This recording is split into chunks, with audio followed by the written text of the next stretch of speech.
Oregon. The North against the South.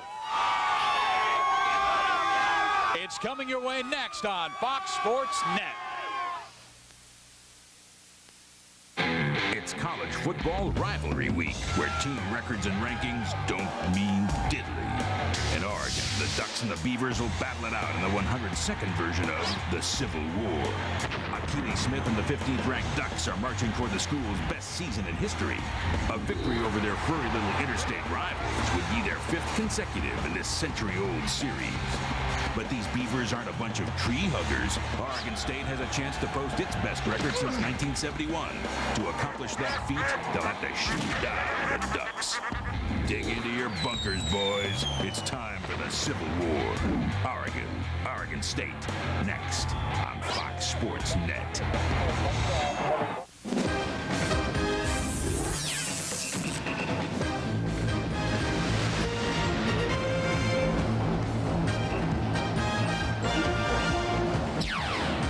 Welcome to Corvallis, Oregon for Pac-10 football on Fox Sports Net. Today from Parker Stadium, it's the battle for state pride as the University of Oregon tangles with Oregon State. And hi everybody, I'm Steve Physiak. This is Tom Ramsey. In the Pacific Northwest, they simply call it the Civil War. Oregon State from the north, the University of Oregon from the south. They're separated by only 40 miles, but they involve just about every single family in the state. And there's even more significance, it seems, this year, Tom. Well, it means a lot for both teams. Of course, Mike Bellotti with the Oregon Ducks, they most assured themselves of a bowl game this year, but they also have a chance at a 10-win season, the first time ever. And, of course, Mike Riley guiding the Oregon State Beaver program back to somewhat prominence. They may have a 5-win season for the first time since 1971. And both of them have talented quarterbacks. For Oregon, they've got a guy, Akili Smith, that the pros are looking at. What makes him so special? Well, I think Akili Smith right now, Steve, is playing with extreme confidence, and he has a great surrounding troop of offensive individuals around him. He leads the Pac-10 in passing yards and TDs, and you got to remember, he's second in the nation in passing efficiency as well. And Oregon State has the same common name at quarterback and a guy named Smith. That's Jonathan, but his story is anything but common. He's 5'10". He's a walk-on in this football team. Last 3 games, he's passed for over 1,000 yards. Well, Mike Riley loves the fact that he gets the ball up the field, and he says more than anything else, the ball comes out of Jonathan's hands really fast. And, you know, they got a great core of receivers as well. Jonathan is able to make the plays. He's going to have to make some today if Oregon State wants to stay in this ball game. Oregon needs to win to go to a major bowl. For Oregon State, this really is their bowl game. It is the Battle of Oregon. It is called the Civil War, and it is coming your way next on Fox Sports Net.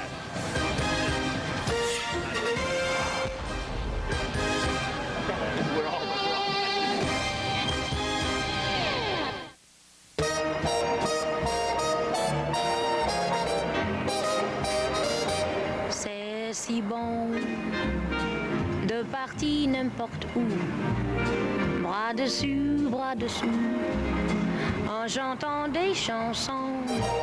C'est si bon de se dire des mots doux, de petits rien du tout, mais qui en disent en langue.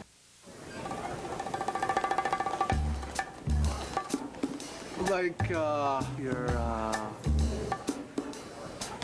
bacon. Say it steady. Ultimate cheeseburger. Go!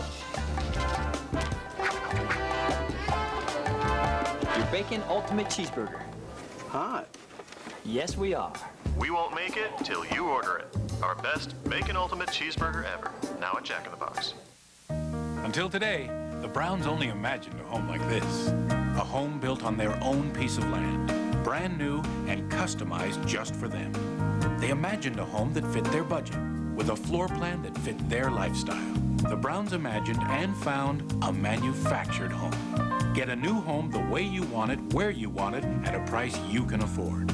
Call 1-800-35-OWNER for more information. Today's manufactured home. Built for living, built for life.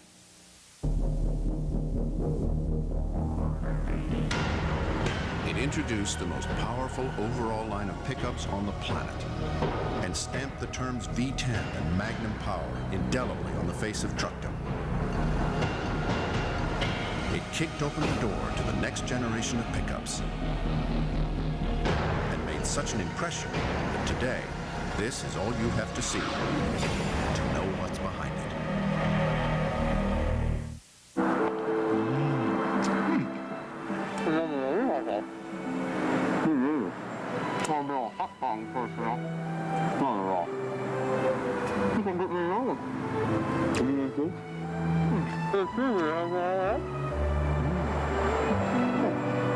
AM/PM is proud to be the official convenience store of the Pac-10 conference. Hey, these hot dogs look good.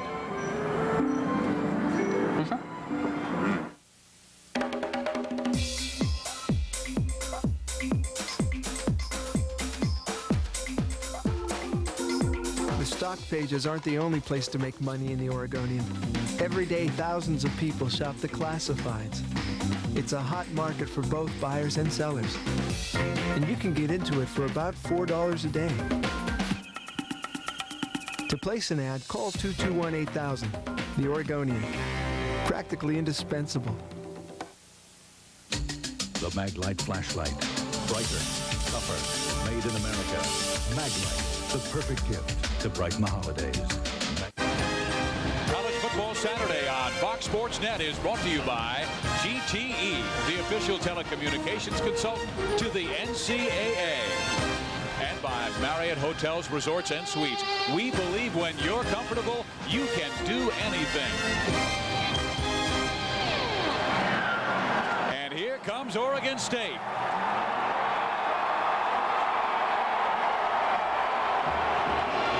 And now the number 15 team in the nation, the University of Oregon.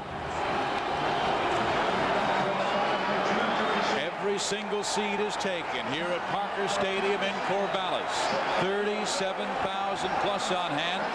They put up some additional seats in the northwest and southwest corners of the end zone. It has been raining the last 2 days. Let's go down to the field and Paul Sunderland. And Paul, my question, how is the field after 3 inches of rain the last 2 days?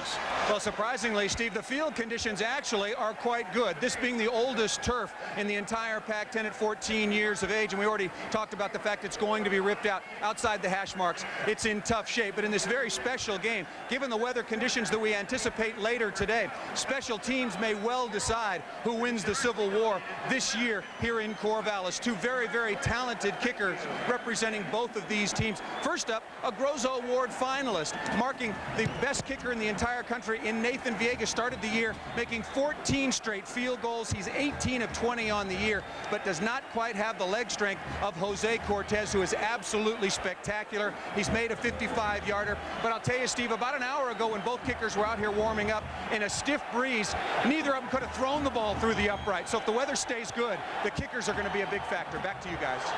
We already have had 1 inch of rain today. Mike Riley said, well, we practiced on it all week long. We should be ready. He's in his second year as a head coach. And Mike Bellotti at the University of Oregon. He has already taken his team to bowl games. Once to the cut. Last year to the Las Vegas Bowl, where they beat the Air Force Academy and Oregon. They won the toss, and they have elected to receive. So Jose Cortez will kick off. What is interesting about Oregon winning the toss, or Oregon winning the toss, is that they have received every single football game this year. They have opened the game on offense. And here is the kickoff by Cortez. He has an excellent leg, and he brings it to the 5-yard line. Out comes Michael Fletcher. He is past the 25, and Fletcher with a fine run back to the 33-yard line. And that is where the University of Oregon will start their offense with their outstanding 23-year-old quarterback, Keely Smith. 6'3", 215, a senior from San Diego, California. He's thrown for almost 3,000 yards and 26 touchdowns. Michael Clues has a big responsibility. How will he play Anoki Breckterfield, the great defensive end for the Beavers? And Herman Ho Ching is a running back playing with a slight problem in his right knee, but he is an outstanding true freshman from Long Beach Poly High School in Southern California. Smith will throw on the first play of the game. It is incomplete. Second down and 10 yards to go. Now for Oregon State, there you see Andre Holland, number 23, a great cornerback, but he needs a great rush from the front line. Enoki Brechterfield is 5'10.5", 249 pounds, but man, can he fly. The linebackers, Brian Jones runs a 4.4 in the 40, and he goes 6'4", 217. And there's Andre Holland, number 23, the great cornerback. He was burnt 2 weeks ago. And the play by Brad Melsby that won the game for UCLA, even though he had a wonderful game. And Smith is sacked back at the 22-yard line by Brian Jones. Boy, you see what a great player Brian Jones is, Steve, right there. Coming from the outside, Oregon electing to max protect, which they do a lot for Akili Smith. They just want to turn, protect, and really keep their eye on Brechterfield. But right there, Brian Jones using his speed off the edge and making the hit. Went right by Michael Clues, the offensive tackle. We told you had a huge responsibility in keeping Brechterfield off Akili Smith. He did not. The result is 3rd and 19.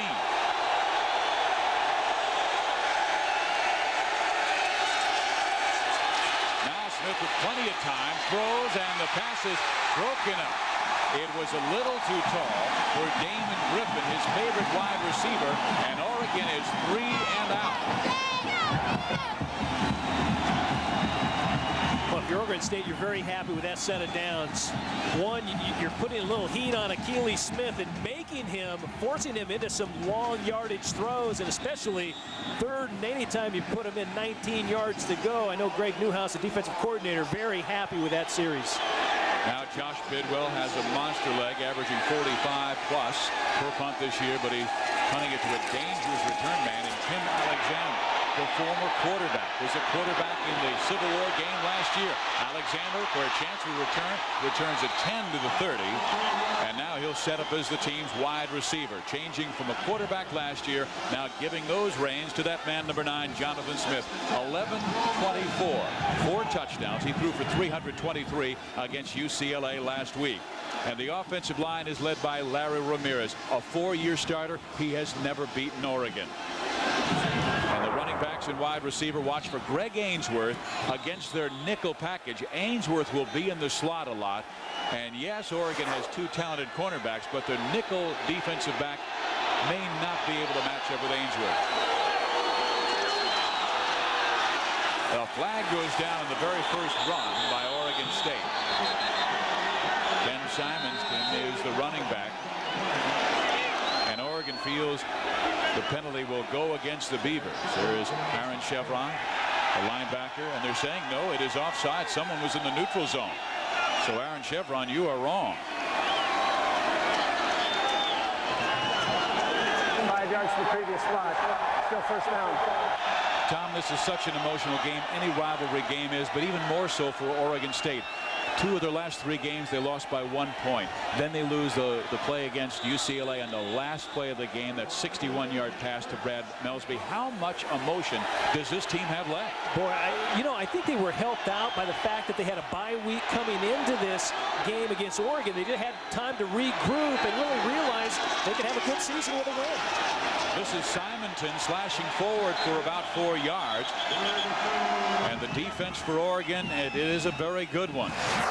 Saul Patu has 4 sacks this year. He's their best pass rusher. Their linebackers are very, very quick. Chris Vanderveer has 77 tackles. He had 19 in 1 game against Stanford. And then the secondary, Brandon McLemore, whose brother Christian was an all-conference wide receiver at Oregon. Brandon goes the free safety, and he's a big one at 6'2", 215. 2nd and 1. In motion, Ainsworth. There. Wow, Oregon's defense led by Leia Sualua and also Caleb Smith, the 2 defensive tackles, were right there to wrap him up. And really that front 4 of Oregon so very important today as Oregon State tries to set some precedents with a run game, but Bob Foster, the defensive coordinator, you see what he's done just number-wise between last year and this year. This year, yards per game, only 380. That's a big improvement right there. But he really asked him right before the game, hey, who's making the plays defensively for you? And he said, you know, our defensive line, Tom, has really stepped it up this year, and all 4 of them are playing well. And they lost their best down lineman in Desmond Bird. Also lost their best linebacker this year in Peter Sermon. Ken Simonton won't get back to the line of scrimmage. It will be 2nd down and 11.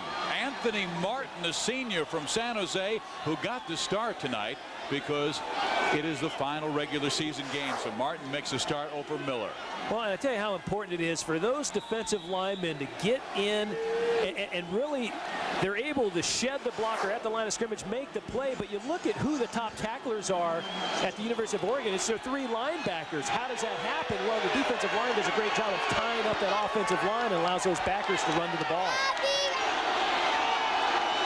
They show a 4-man rush, and that's what they'll send, and they hand the ball up to Jason Dandridge, who had a wonderful game against UCLA last week with 130 yards and 3 touchdowns. Only gets 2, and now we'll see Jonathan Smith likely go to the air on 3rd and long.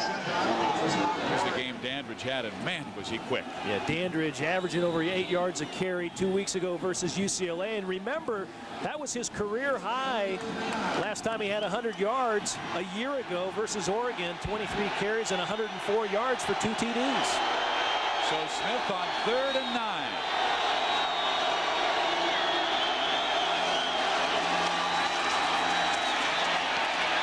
The pass is complete right at midfield. The mark will be really important by the official because it appeared that wide receiver James Battle had his right foot on the line, but it appears that it'll be about a foot shy of the 1st down. Yeah, and you know what? That's a costly mistake. Mike Riley trying to teach his guys the little things, and if you're going to run a hook route, as James Battle did, run the hook route far enough for the 1st down.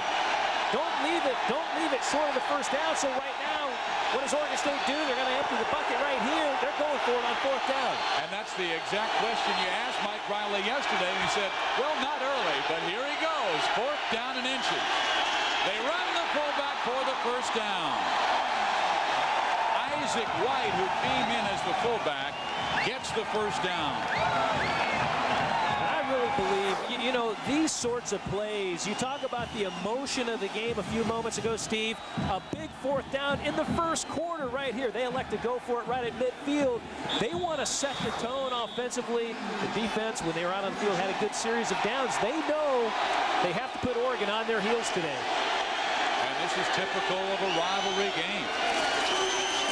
This is Simonton, big hole. He is slashing to the 38-yard line, but there's a flag down at midfield, and it may be coming back. It could be offensive holding. Well, you wonder why it's a big hole sometimes. You're going to see they just hog tie Aaron Cook. End up just threw his man to the ground. He got caught for the holding. Offense, 10 yards to spot the foul. Still 1st down. So they'll push it back right to the 40-yard line. And that will set up, let's see where they mark that football, a 2nd down and 22. But in rivalry games like this, you got Mike Riley. They can't go to a bowl. This is their final game. He's saying, we can do anything we want to do. Mike Bellatti's saying, we might have to play field position, get the victory any way we can to get a higher bowl, the Sun Bowl, the Holiday Bowl. Jonathan Smith. He's throwing long. Alexander's there. Great catch at the 29-yard line.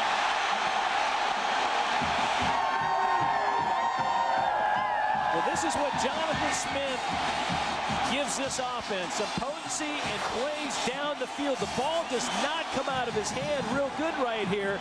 Ball kind of wobbles on him a little bit, but credit Tim Alexander. He ends up adjusting his route, coming down and making a great play. Watch as he comes underneath.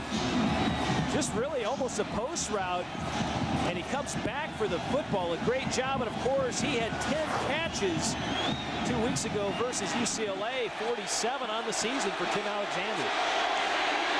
They say he is just getting better and better every single game. This is someone offside. This is Simonton trying to bust outside. He will get to the 22-yard line. I do not see a flag down. But we are in Corvallis, Oregon at Parker Stadium with the Civil War battle between the University of Oregon and Oregon State. There you see Houston losing to Tulane. Tulane is 10-0. They're one of 4 undefeated teams this year.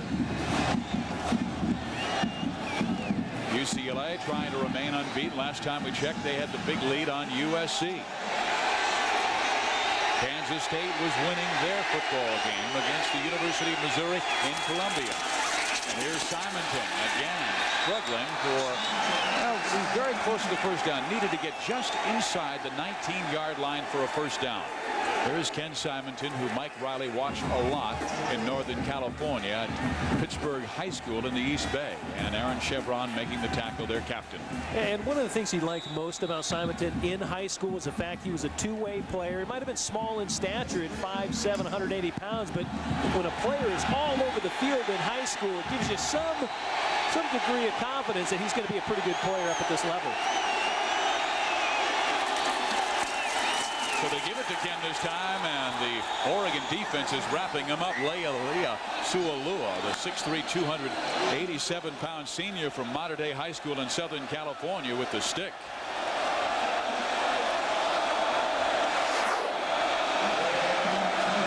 Boy, again, the line of scrimmage. Who controls it? That's the name of the game right there. And Sualua comes down the line of scrimmage, puts the hit on the ball carrier. And Oregon State right here electing to go with Jose Cortez. And I think the most important thing right here, Mike Riley says, hey, we need to get some points.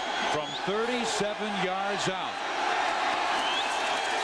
Cortez with the great leg into the wind, but it rushes off to the left side. And again, the wind blowing from the south and moving across and pushing that ball away from that goalpost. Mike Riley comes up empty on Oregon State's first drive.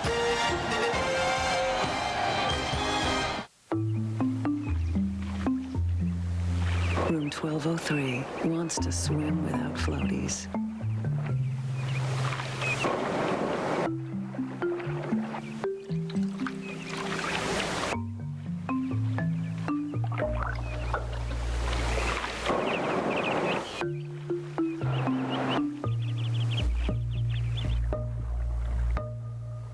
Marriott, when you're comfortable, you can do anything. They say for every boy and girl there's just one love in this whole world, and I know I found mine. Here's an idea. With GTE Caller ID, you'll know exactly who's on the line. Nope, not the kids. So you can decide whether to pick up or not. Mom? Dad? Home early. Hello? Is anybody here? Hello?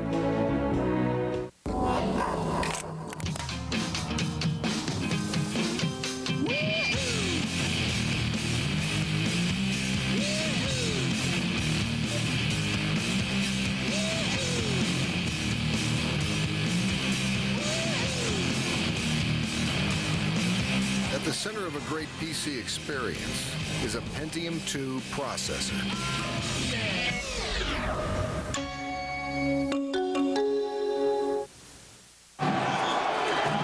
Oregon on their second offensive possession. A team that leads the conference in scoring at 41 points per game. A lot of fans, you can tell, that the green and gold in the stands have traveled the 40 miles from Eugene. And here they are, watching their offense led by superstar Keely Smith. Handoff to Ho Ching, and he gets nothing. He will lose about 5 yards in the play.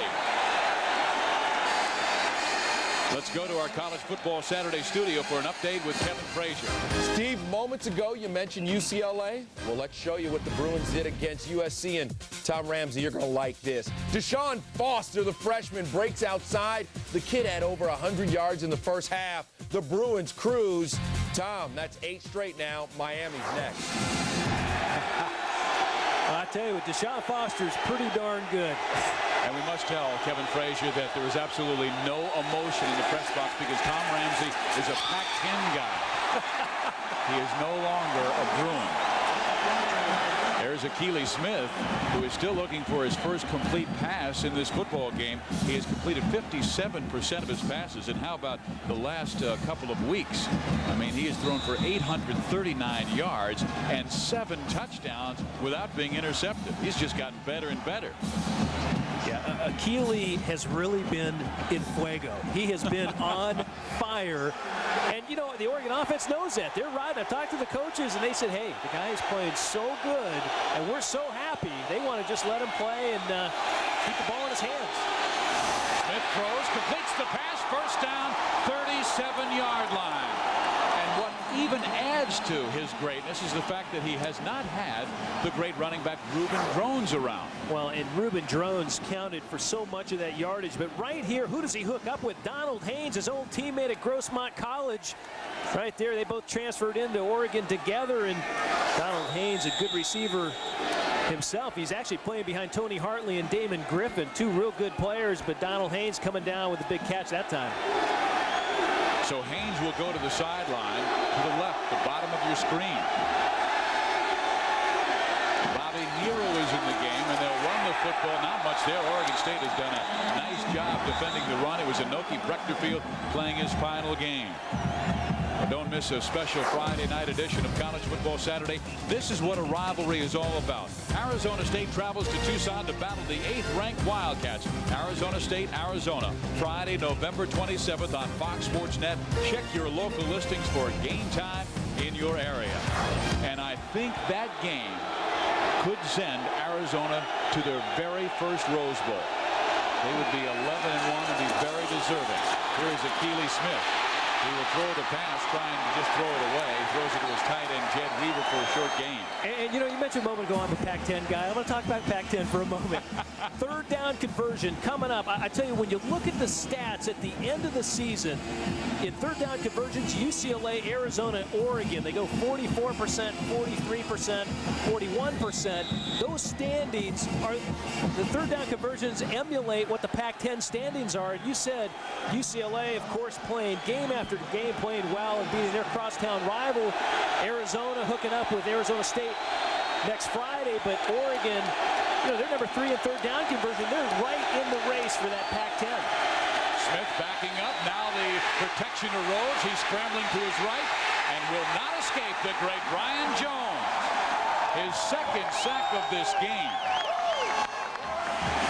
Man, he is so quick. 6'4", 217, and runs a 4.40. That's running back speed. Yeah, Brian Jones, the only knock on him, he might be a little light. That's the only thing. But I tell you, when you run that well at this level, it just really pays dividends for you. Right there, you see Akili Smith, who's pretty quick himself. He slipped a little bit on that turf, and Brian Jones able to hone in on number 11 and bring him down. You have to watch these Oregon State special teams. They're very good at blocking punts. Bidwell does get it off and hangs it in the air to Tim Alexander. He has a chance for the turn. They've got a wall set up to the right, but Alexander went to the middle. Gets it back to the 29. We are scoreless. 3:48 remaining in the first quarter.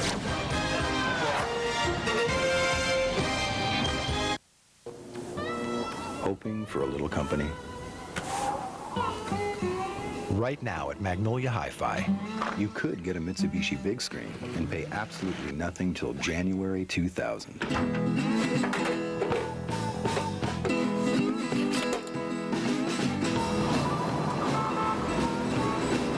The Mitsubishi big screen. Your guests will sure appreciate it. At a Magnolia Hi-Fi near you. Check this out. Stuff goes there. Friends pile in here. You grab this. 132 horses go here. To take you and 4 of your friends here, there, anywhere. They'll think you're cool, but we'll know you're smart. See the friendly Northwest Dodge dealer near you. Hey, Mr. Internet Wonder Boy. What? Over here, over here. You think you got it all, don't you? Well, but there's this tiny little voice inside saying there's got to be something new, something that makes you want to stand up and say, yeah, baby, this is what I need. Yeah. Here it is. New Pepsi One. Massive cola taste, only 1 calorie. It's got it all. And you know what it's saying to you, don't you? No. Put down your mouse and curl up with me, baby, because I'm all you ever need. I want that. You want that. I want that. He wants that. Now you got it all, baby. New Pepsi One. We are scoreless in Corvallis. Let's go back to 1962. Oregon State and Heisman Trophy winner Terry Baker. He would hit Dan Espalin on 4th and 7 with 11 minutes and 24 seconds to play from 12 yards out, and Oregon State went on to win 20-17. The coach was Tommy Prothro. They would go to the Liberty Bowl that year and lose to Villanova 6-0, led by Terry Baker. Boy, was Terry Baker sweet or what? See that ball come out just perfect right over the defender, touchdown. Those were the days up here. And now Jonathan Smith going deep, but his man fell down. Tim Alexander, who was fighting for position with cornerback Eric Edwards. So it's incomplete. Also deep was Martin Maurer. Martin Maurer, their backup tight end from Jacksonville, Oregon, where he played for his dad. Andy was a former NFL lineman. There's the kid in the middle, Jonathan Smith from Glendora, California. Starting quarterback 3 years in high school, but had to walk on in the Pac-10. And here's a redshirt freshman. He is playing. He does have a nice release, but it is tipped and almost picked off by Dietrich Moore, who intercepted one last week and took it back 78 yards for a touchdown against Arizona State. Yeah, a prime example right there of two things. One, the ball comes out extremely fast from Jonathan Smith, but Dietrich Moore is a great athlete. He's fleet of foot, can get back in pass coverage, chase the run down, and right there, of course, deflecting the pass play, because a quarterback really doesn't count on that linebacker being 15 to 18 yards off the line of scrimmage, making the play downfield. So Smith's got to know that those linebackers may be blitzing here. They're showing blitz from the right side. No, they just rushed forward. Smith, incomplete. It was intended for James Battle. Flags all over the place. Battle must have been interfered with. And it may have been Brendan McLemore, the free safety. Yeah, I think they might have flagged Brandon McLemore out of Bishop Montgomery High down in Torrance. And Oregon does such a great job on nickel coverage. Right there, they go in and out, really on James Battle. They have a cone coverage. Just means it's double coverage, and McLemore takes the inside break and the corner takes the outside break, but you saw McLemore get his feet tangled up a little bit as Battle broke inside. He had nothing but to do but to grab him. Pass interference on the defense, 15 yards from previous spot, automatic first down.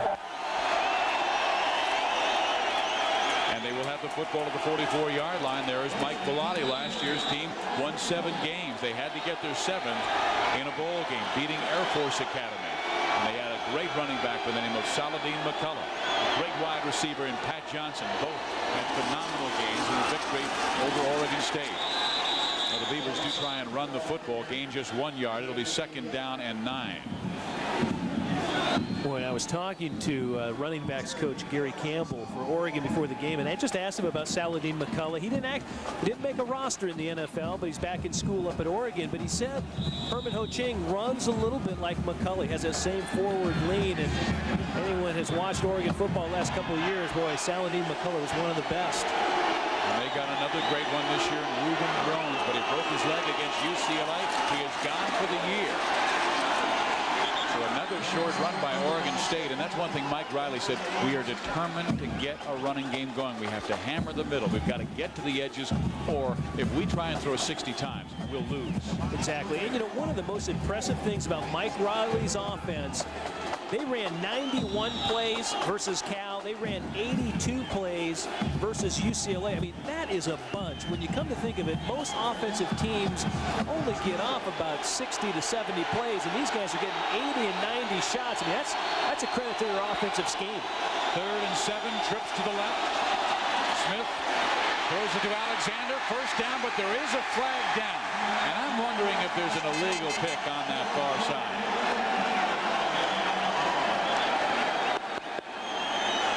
Alexander was so open, the cornerback could not get to him. No, it's simply offsides against Oregon. They will turn this down. But That's the play. Offside. Defense. Penalties refused. That Nick Aliotti, who is the defensive coordinator at UCLA, calls the communist play. Why, Tom? Well, you can complete the ball behind the line of scrimmage. It's only allowed in college and right here. It's not allowed in the pro ranks, but as long as the ball's completed behind the line of scrimmage, you can release blockers down the field, and that's why defensive coordinators just have sleepless nights. I think that's a speed option, don't you? In a way. 2 to the right, 1 to the left. Smith on first down. They run Simonton. He breaks one tackle, breaks another, has the first down. Look at this kid go! Ken Simonton to the 4-yard line.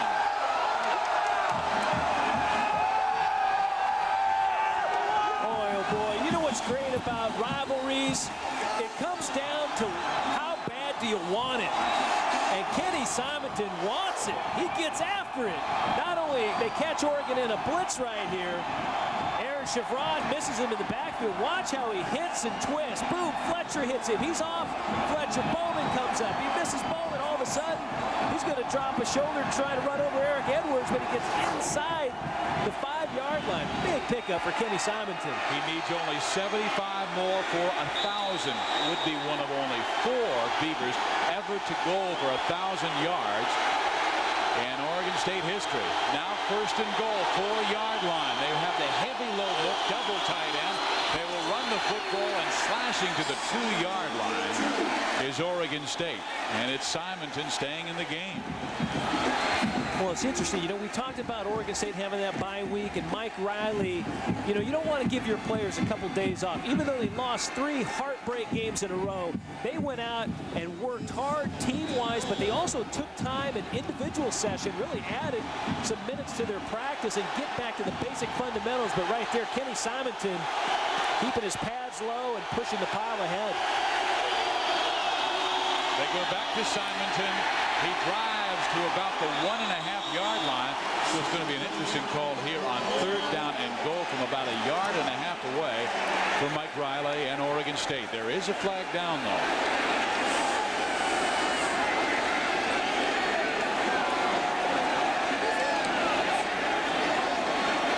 The game official is Gordon Reese.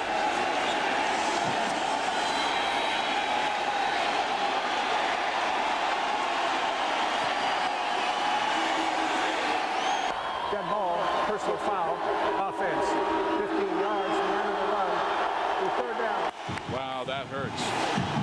And Mike Riley has to be disappointed. His team was just 1.5 yards away from taking a 7-0 lead. Jonathan Smith, meantime, goes to the sideline to talk with his coach, but they'll be operating from the 17-yard line now. Well, I was going to say, you know, you go 3rd and 1, 3rd and 2. You have certain personnel in the game. You can play action.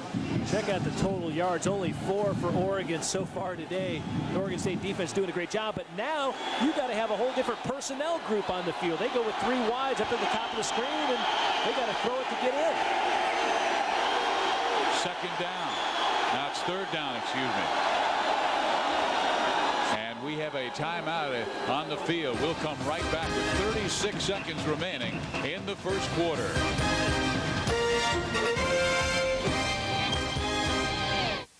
No one knows if the mind rules the body or the body rules the mind.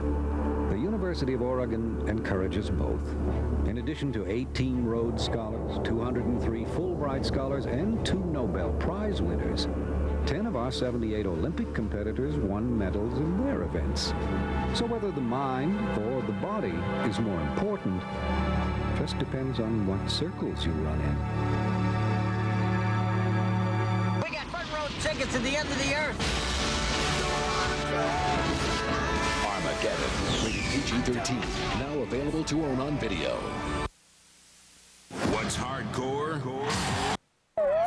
Attention, this is a public notice. For 2 days only, Lithia Dodge in Eugene will mark down every used car, truck, and sport utility to near, at, or below wholesale prices, as low as $119, $75, even $68. The Lithia Dodge used car overstock liquidation will be held this Saturday, 11 a.m. to 3 p.m., and Sunday, noon to 4 p.m. only. You must arrive early for best selection. No dealers or wholesalers, please. Lithia Dodge, Centennial Boulevard in Eugene. Call for details. You probably have enough things in your life that are pretty confusing. That's why at Computer Renaissance, we think computers should make sense. And you should have the biggest selection and price range on all kinds of computers with straight answers, quick service, and a nationwide warranty. So, if you need a computer, an upgrade, a repair, or just advice, come to Computer Renaissance, where computers suddenly make sense.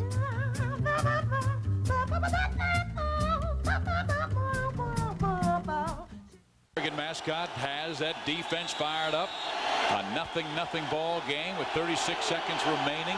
Third down, 17 yards to go. Third and goal, really, from the 17 for Jonathan Smith. He will go to the air. Oregon is blitzing. Smith downfield, incomplete. He was looking for Martin Maurer, his tight end. So on comes Jose Cortez, number 42. 4 times this year has booted field goals beyond 50 yards out, but he missed his last from 37. Again, there will be a wind in his face, and it is a bit crossed from the southwest, and that's what pushed it a little bit farther away from that left goalpost. Well, I'll tell you, when he hits the ball, though, that ball just comes rocketing off his foot. He may have a career in the pros just because of his distance. From 34 yards out, Oregon State has the lead.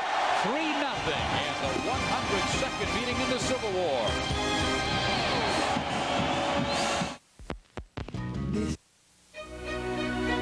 Your new one love in this whole world, and I know I found mine. Oh. Here's an idea. With GTE caller ID, you'll know exactly who's on the line. Nope, not the kids. So you can decide whether to pick up or not. Mom? Dad? Home early. Hello? Is anybody here? Hello? Room 1203 wants to swim without floaties.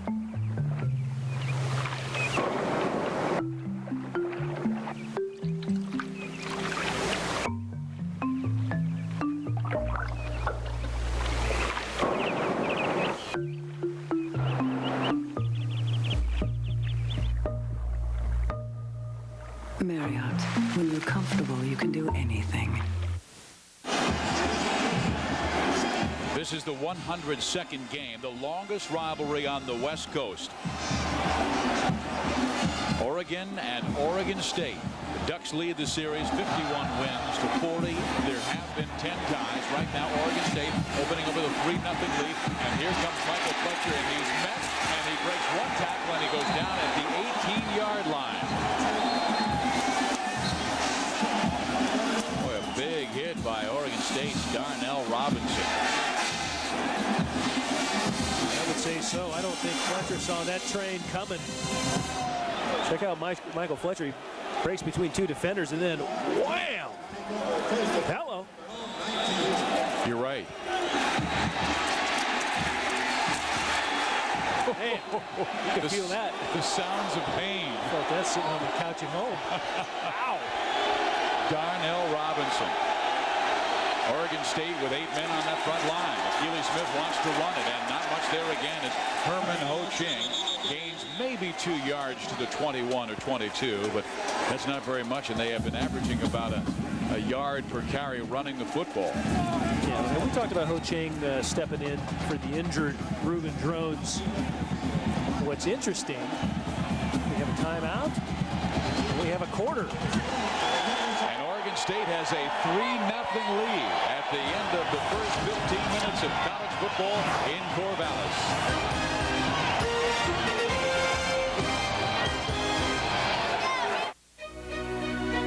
Your new car is out there, somewhere. Only now with GM BuyPower, all you have to do is go online or on the phone to find it. Explore all your options, find the right price. See how it compares to what your friends are driving. And once you feel like you've finished your homework, schedule a test drive. We'll have the car or truck you've been looking for ready and waiting at a nearby dealer. GM BuyPower. Things just got easier. There's Bob, the metal worker, John, the forklift driver, Jeff, the bartender, and Scott, well, the other bartender. Together they make up the Point Roberts Volunteer Fire Department. The people here trust these guys to watch over them. And soon, very soon, they'll trust Sterling Savings to watch over their money, which means we can feel good about bringing Sterling to Point Roberts. Regrettably, it doesn't mean I can try on the shiny red hat. Not even if I promise to give it right back.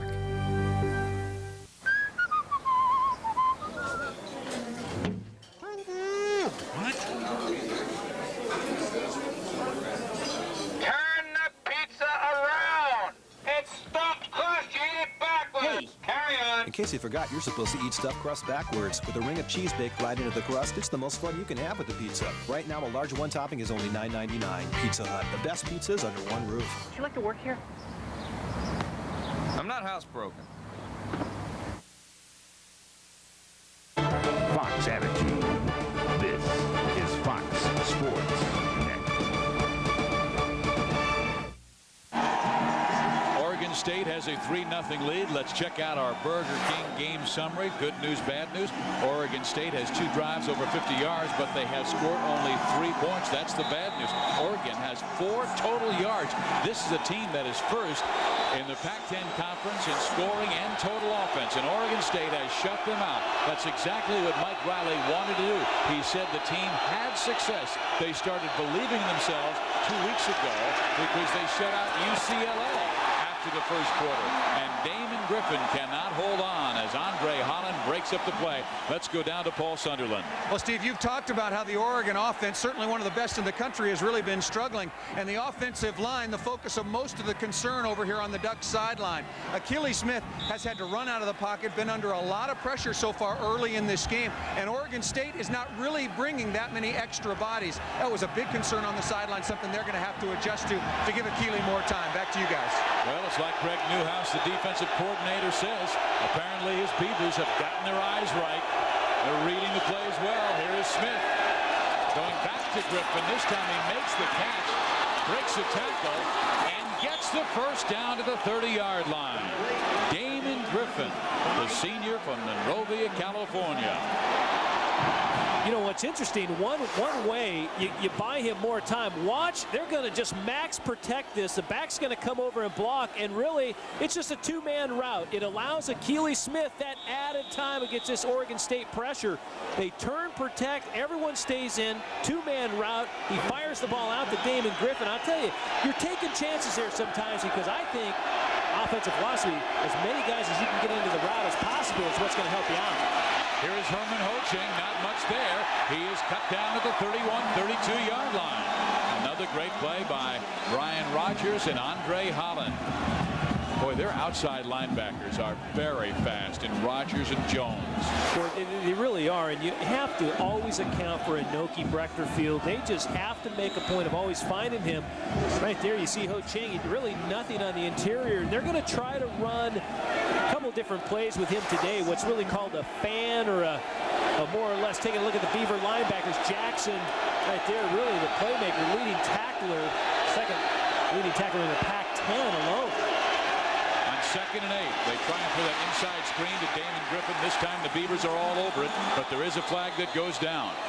And the official said, nope, play, I blew it dead. There is no fumble, and there is a penalty on the play. A clip against the Ducks.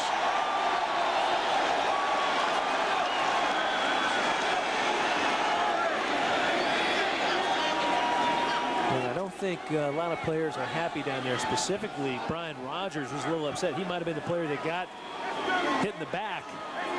Flipping offense, 15 yards, foul the foul. Still 2nd down. Yeah, Brian's been playing with a sprained foot the last few weeks. Mike Belotti's had a lot of glowing reports that he gave us about this Oregon State defense. And like Bob Toledo said, they play like their hair's on fire. I mean, with so much emotion. Well, I tell you, you know, and I think that the Oregon State coaches feel good about the fact that other coaches in the Pac-10, most notably Bob Toledo, Mike Bellotti, Dick Tomey, very respected coaches, say such nice things and glowing things about the defensive personnel. But Mike said, it's time to win now. Here's Smith, all kinds of time downfield. First down, Damon Griffin, 44-yard line. Even Achilles said, when I'm in trouble, I'm looking at number 5. Well, I don't blame him. You know, one of the things Oregon State defensive coaches were worried about were these big angles. And watch these big angles take place. A great shot right there. You see both wideouts, Hartley and Griffin, coming across. And Damon Griffin, I'll tell you, he is a great player to throw to. 42 catches this year coming in, and 97 in his career. Those guys are just working their way up the charts, just like their counterparts on the other side, the Oregon State Beaver receivers. Smith back to the air. He is a big play quarterback and flips it back to Griffin. Very close to a first down. Let's go to our college football Saturday studio for a game break with Kevin Frazier. Guys, it was a great day for the Bowdens. Tommy's Tulane team won earlier, then Daddy Bowden, and he gets tricky. Chris Wenke's out. Peter Warwick, a great receiver, but remember, he's a high school quarterback. He hits Ron Dugan for the 48-yard touchdown. Florida State knocks off Florida 23-12. Peter Warwick is as talented a player as I have seen in college football this year. Well, Florida State, they got the one factor that will always beat you. Speed. And I tell you, UCLA's got a lot of fast guys, too. You know, it's interesting. I think what ends up happening, UCLA, I always thought that Miami game on December 5th was going to be interesting for them just because they really match up speed versus speed. That will be very interesting because Miami's playing very well right now. And that game will always have an outcome on what comes up with what happens in the next couple of weeks. Tennessee wins, UCLA wins, K-State, your old alums, win. Florida State, now Florida dropped down. You know, Arizona moves up again with a bye week probably. I think Florida will probably drop below them. Florida now has 2 losses. They also lost to Tennessee, remember, earlier in the year. Oregon State, or Ohio State, a big winner today over their counterpart, Michigan. Now Texas A&M moves up to 5. Kansas State probably will play Texas A&M for the Big 12 championship. Where will Kansas State be in the BCS Bowl after that game if they win? Well, it's going to be interesting. Someone might be a little upset come December 6th. That's my guess. No question. Playoffs still are really not done correctly. And we can go back to 1994 when Penn State went 12-0. Didn't have a shot at the national championship. Well, Fox Sports News Primetime's your source for college football news. Who's making a run for the Heisman? What teams are moving up in the rankings? Which contenders remain unbeaten? We've got college football covered like no one else. Fox Sports News Primetime, nightly at 10. Check your local listings. Oregon faces a second down and 1 yard to go. This is a situation Mike Bellotti loves to be in. He's a great offensive mind. Played tight end at UC Davis, then coached at Chico State. After the illegal procedure, that will make it second down and 6 yards to go. Oregon averages almost 7 yards per play, the best in the Pac-10 conference. They need 7 for a first down. Smith flipping it. Oh, that was dangerous. And I'm not sure if Griffin, there was a misread there. Well, it was dangerous again. Oregon concerned about that Oregon State defense, electing to max protect, keeping all those players in, and just having a 2-man route with Hartley and Griffin. Looked like somebody with a mix-up on the play.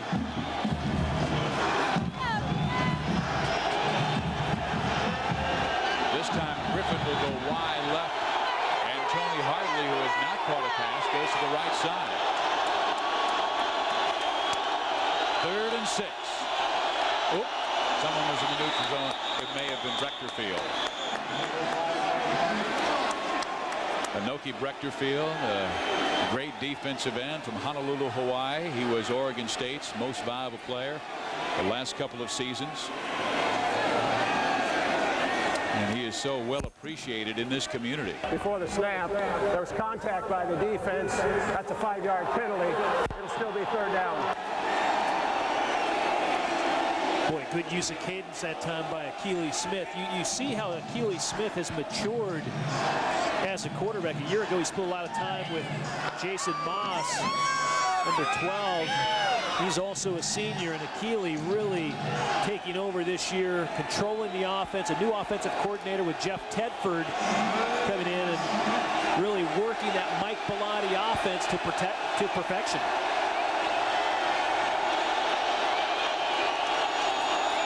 Smith will run the football. Not much there, and Oregon State has done it again. Herman Ho-Ching was stopped at the line of scrimmage by Aaron Wells and Sean Ball, and also that middle linebacker Jonathan Jackson. Boy, and that isn't the Mike Bellotti offense right there. That is not a picture of efficiency. Oregon just getting stuffed at the line of scrimmage, and you see Brechterfield right there in the middle, number 56. Boy, he made the play that time on Ho-Ching. He just rifled through there, lowered his pads, and just kept coming and makes the play. Now Bidwell, and he hammers it. Alexander calls for the fair catch right at the 20-yard line. Oregon State has the lead, 3-0, 11 minutes remaining in the first half. We've got fans everywhere.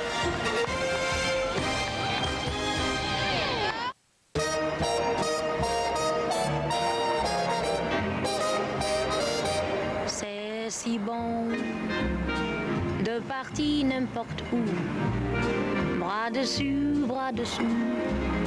en chantant des chansons. C'est si bon de se dire des mots doux, de petits rien du tout, mais qui en disent en langue. Faster than a speeding Alpenlight, more powerful than a Road Ranger fifth wheel, taller than a Cruise Air motorhome. It's Sutton Super Service! Disguised as mild-mannered George M. Sutton, Sutton Super Service will keep your RV on the road. Sutton Super Service bends steel with his bare hands. Well, actually, he needs a little help with that.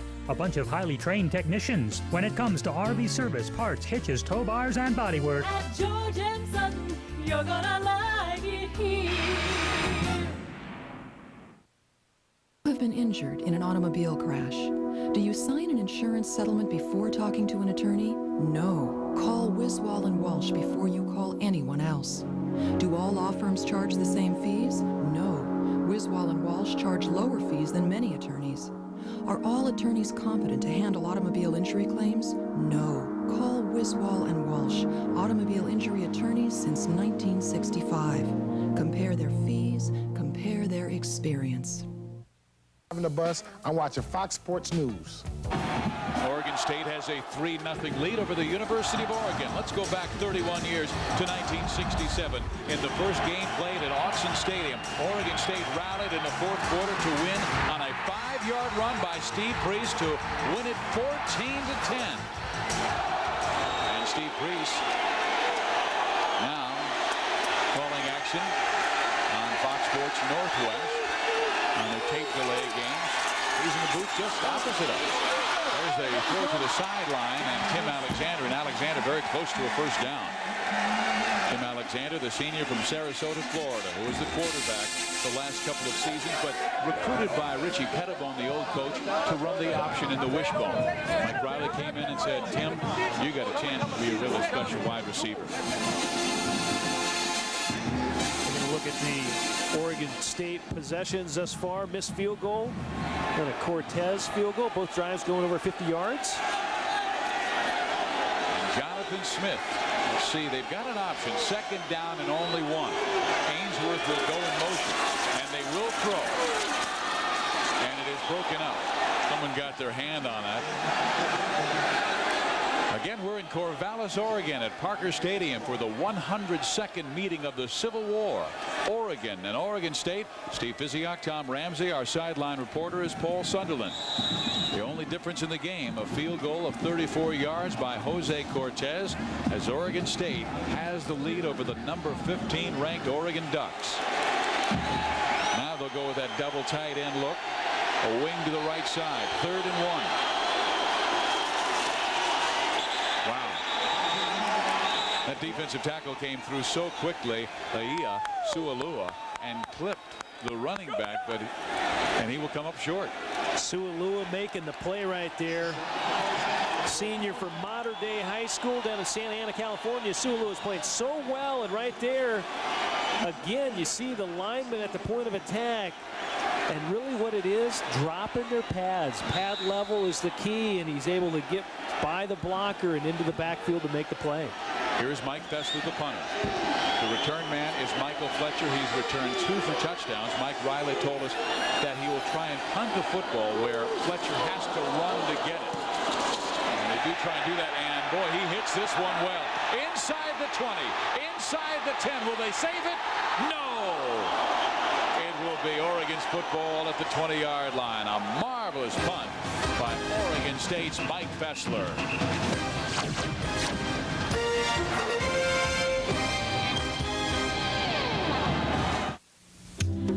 At 6'9", he wasn't expected to be more than a good basketball player. After 4 years of college, he became a good citizen.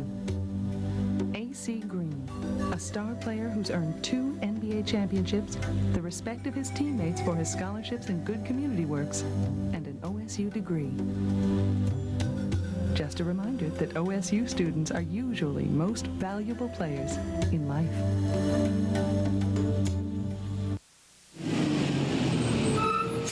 Sorry, the pass is closed. You can't get through. Thanks for the warning. No, I mean the pass is closed. Okay. Apparently, you've misunderstood. See, I drive the truck, which carries the cars that boosts the volume, which in turn lowers the prices at Thomason. If I don't make it through, no, I can't think that way. I will, no, I must get through. Oh, my babies! Oh, I'll be back!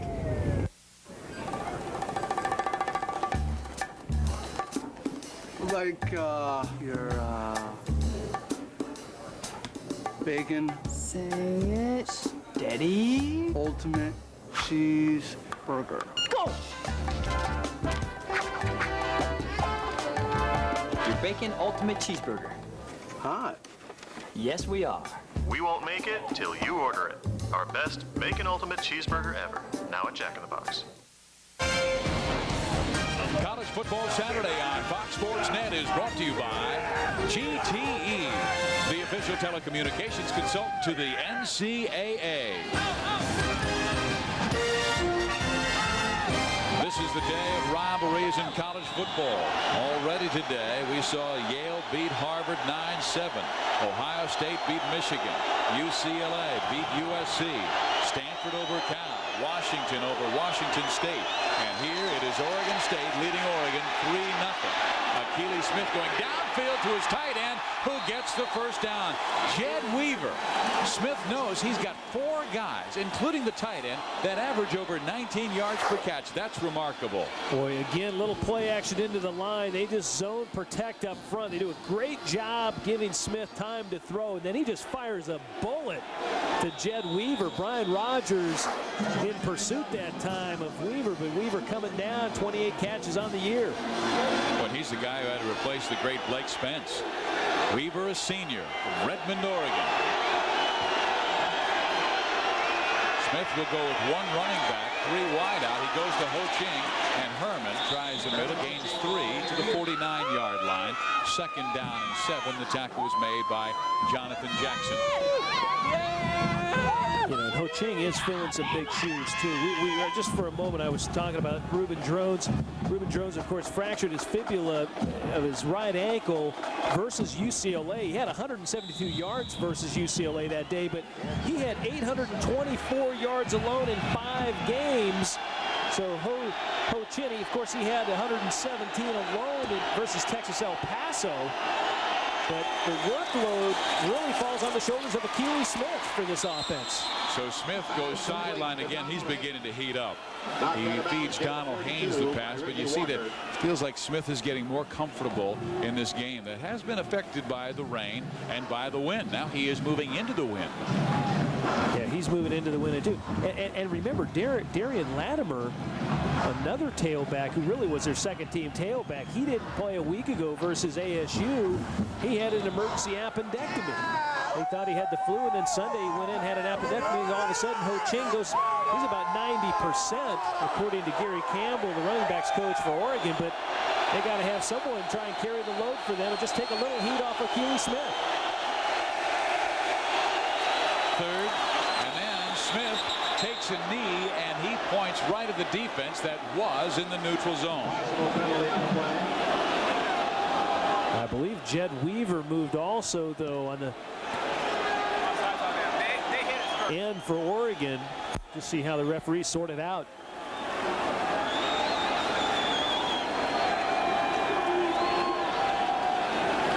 Before the snap, there was contact by the defense. That's a 5-yard penalty.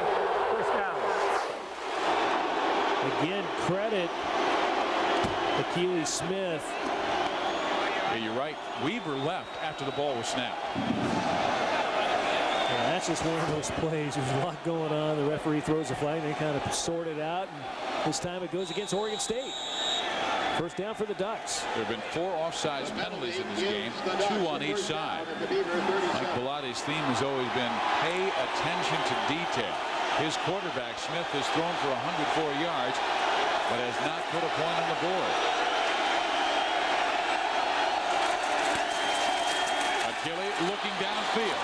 Man open, Damon Griffin inside the 10-yard line.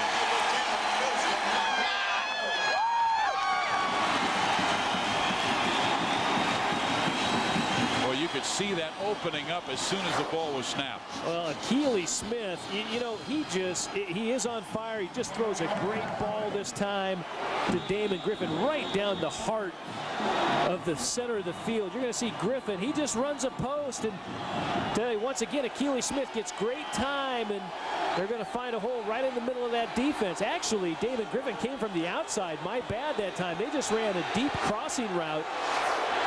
Damon Griffin down the middle of the field and catches the bullet fired by Akili. First and goal from the 7 again. Oregon can't run. They're just getting crushed every time they run the football. That was Terrence Carroll who came up on the blitz. Anoki Brechterfield, you see number 56, was there to thwart the beginning of the run. Yeah, take a look again. There, Brechterfield won't go down ever on that first block. Weaver tried to come down on him and cut his legs, but he jumps right over the block and makes the tackle.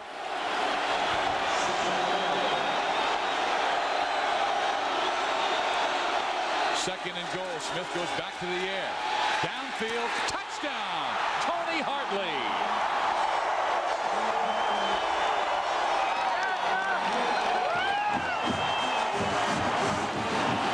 Well, you see when this offense works. Akili Smith, of course, was the Pac-10 Player of the Week a week ago versus ASU, throwing for 4 touchdowns in the first half alone. Right here, a little play action. He has 2 receivers coming across the field. Again, just right on target to Tony Hartley. Hartley with his 9th touchdown of the year. He came in averaging over 21 yards a catch as well. So Tony Hartley on the 100th catch of his career. It is a catch that gives his Ducks the lead in the 102nd meeting of the Civil War.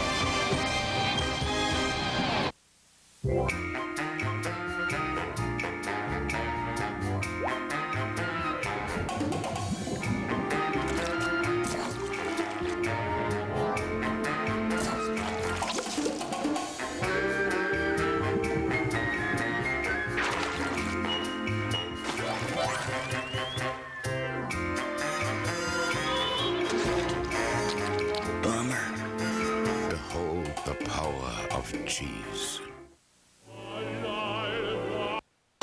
When you're looking for a new midsize truck, it really pays to do the math, which is why you're going to love the 1998 Ford Super Cab Ranger from Kendall Ford. It features 2-wheel drive handling, a huge payload, and the sporty good looks you've come to love in the Ranger. And right now, you can get into a new Ranger for as little as $199 a month. Add it up. There's 199 terrific reasons to get a new Super Cab Ranger, and only one place to find it. Kendall Ford. The name means a great deal. Hey, look at that. Wow, what a deal. Let's go to Troutman's. What a store. This Saturday at Troutman's, you can save an additional 15% on everything in the store. That includes regular price, sale, and even clearance items. You choose what's on sale. So don't waste time looking for what's on sale. It's all on sale at Troutman's. It's your sale, and it's this Saturday.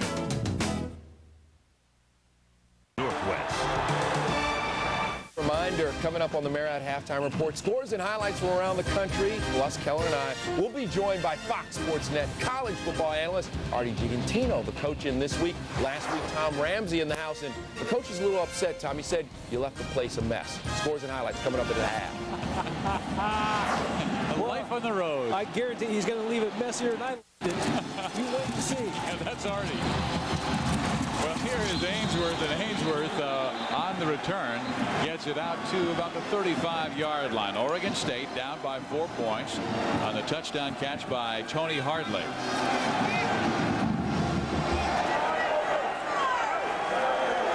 Well, it only took them 6 plays to go 80 yards.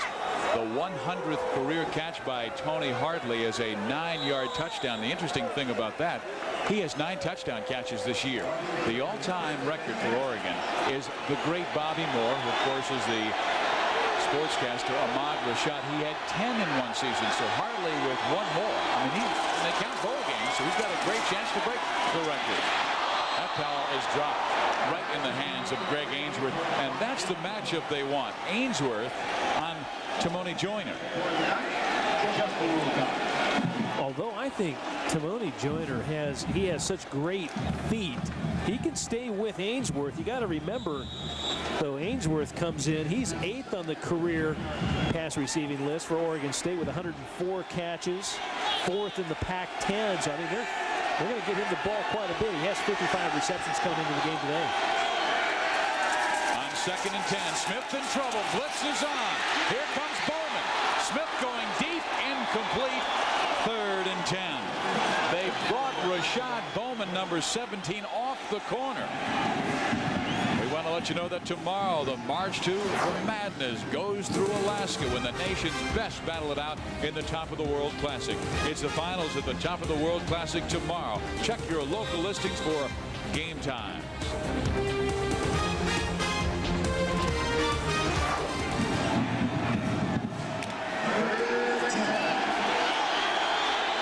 Now Oregon State again faced with a 3rd and long. This time 3rd and 10.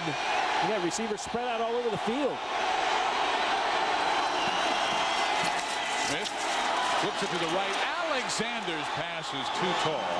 Tim went up for it, and it skipped off the top of his fingertips, so Oregon State must punt it away. They are 3 and out and down by 4 points. And I think 3rd and long, going against a nickel defense of Oregon, you're running right into the teeth of their defense. That's what they want you to do, and their corners can break on the ball so well, and Edwards that time doing a nice job. Fessler, first punt of the game, went 70 yards. Almost was down at the 1-yard line, but creeped into the end zone, where Oregon took it 80 yards in 6 plays to take the lead.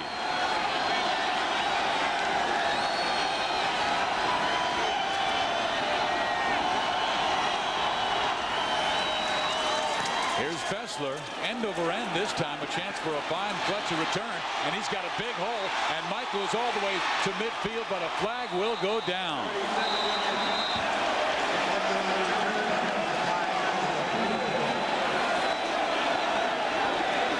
Well, you got to like Fletcher. He's not ever going to fair catch the ball. He's going to take it and run with it, averaging a little over 11 yards a return.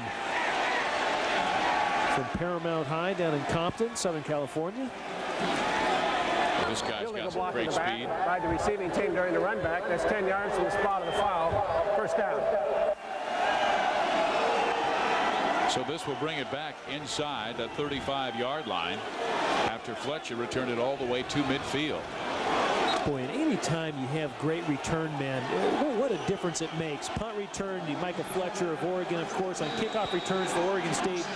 Tim Alexander, one of the top return men in the Pac-10 as well. And it just, the offenses benefit so much by having the ball close to midfield. This time, of course, a penalty against Oregon. Herman Ho-Ching, they have defended the run so well. Anoki Brechterfield stretching it out and making the tackle. Well, Anoki has been here all 4 years. He's playing his last game ever at Oregon State. We asked him about the rivalry. You learn to hate them when you're a Beaver, and I've pretty much learned to do that, you know. But I have a few friends on the team, but you know, when you're on the field, it's war, and that's the way I approach it. And here's a guy 5'10 and a half, 245 pounds, and might be the defensive player of the year in the Pac-10 conference if he had played on a bigger school. And here he comes again with the sack of Achilles Smith. And I say that in all due respect to Chris Claiborne, but this guy is just phenomenal at Oregon State. Yeah, he has played so well, and he said he's just happy when people mention his name as a great player. Watch him. Ho Ching, the running back, just whips on the block and misses Brechterfield. I don't think offensively that's what you want, to put your running back against Anoki Brechterfield. See, he's already selected to play in the Hula Bowl in Hawaii, the All-Star game. And I tell you, if he plays well there, they might give him a shot at the next level. He might have him be a stand-up guy, possibly a linebacker. Mike Singletary wasn't a big guy, and he was a great linebacker with the Bears. Smith in trouble again, trying to find Tony Hardley. It will be 3 and out for the Oregon Ducks as Smith gets all kinds of pressure from Anoki Brechterfield and his friends. That's the thing. Greg Newhouse, of course, wanting their engine running the whole time in that Oregon State Beaver defense. I tell you, their motor's running. They're making it awfully difficult for Oregon to get on track offensively. Oregon has 80 yards on the one scoring drive, and all their other drives, they've only totaled 41. So Oregon State has done a nice job, and now the great Beaver, Tim Alexander, is back for the return. He is so dangerous. Bidwell hammers it. Boy, he sends it far. Alexander from the 20. Alexander's got the sideline. Flag goes down. There may be a clip. Alexander is gone. And he's cut down by Bidwell, but it's coming back. There was a duck that was clipped in the back, it appeared. Boy, is he scary. You saw a duck get clipped? Bring it back. And I tell you, no one's more unhappy than Mike Riley. Actually, they're going to call a hold on the return team, so it's going to be from the spot of the foul as well. But credit, once again, Tim Alexander just does a great job of picking up some blocks. Oh, right there. Yeah. Not sure who that was, but sure enough, they came and hit him high. But you see the explosiveness once again of the return guys, and that time Tim Alexander of Oregon State.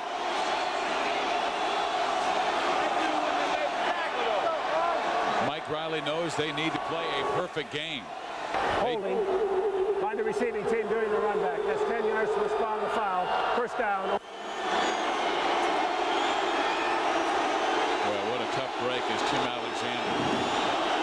Just a sensational player. One of the leaders in kickoff returns this year in the conference and the nation. And now doing it on a punt return. Almost brings it back for a touchdown, but one of his players was guilty of the hold. And the clip, too. 3 receivers to the left. Smith will run the football. It is Simonton, and he has drilled after a 3-yard gain. Well, this Tuesday, Hardcore Football on Fox Sports Net will broadcast from the Pro Football Hall of Fame. Join co-hosts Ronnie Lott, Bill Moss, and Ron Pitts as they welcome Hall of Fame members Otto Graham, Bob Lilly, Leroy Kelly, Mike Ditka, and the last man to play an entire game of offense and defense, Chuck Bednarik. Hardcore Football Tuesday at 8 o'clock on Fox Sports Net. Just check your local listings. Second down, 7 yards to go for the Beavers.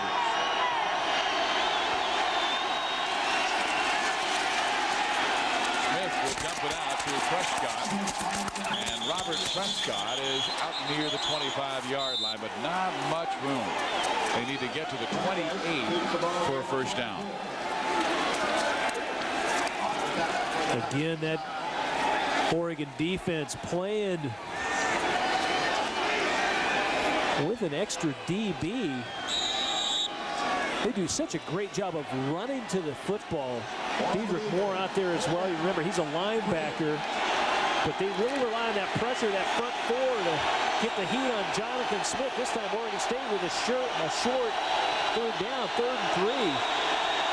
And Smith, moving up to the line of scrimmage, will take a timeout. The game clock, the 25-second clock, was only down to 7, so he didn't like the way Oregon's defense was setting up on an important 3rd down and 3. So Oregon State only has one timeout left in the half. Oregon has all 3 of theirs.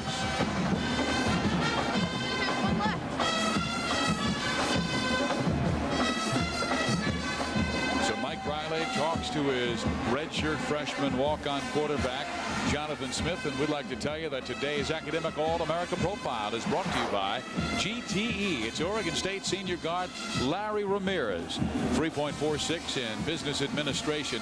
Thursday was named to the 98 Pac-10 All-Academic team. Here's a guy who has started all 4 years in Corvallis. What is he, 6'5", 318 pounds? He's a big cat. They got, I tell you, Oregon State has some big offensive linemen.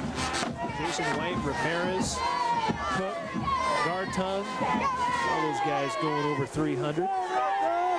It's amazing these days, you know, 300-pounder is just a kind of an average-sized guys on most offensive lines, which is just, it's amazing. You're right. And here comes Jonathan Smith. They'll have 2 wide receivers to the left. One is in the slot. That is Greg Ainsworth. Now he will go in motion, and McLemore will have to take him. They will blitz Jonathan Smith. The pass is thrown to Ainsworth. Look at this. Greg Ainsworth's gone.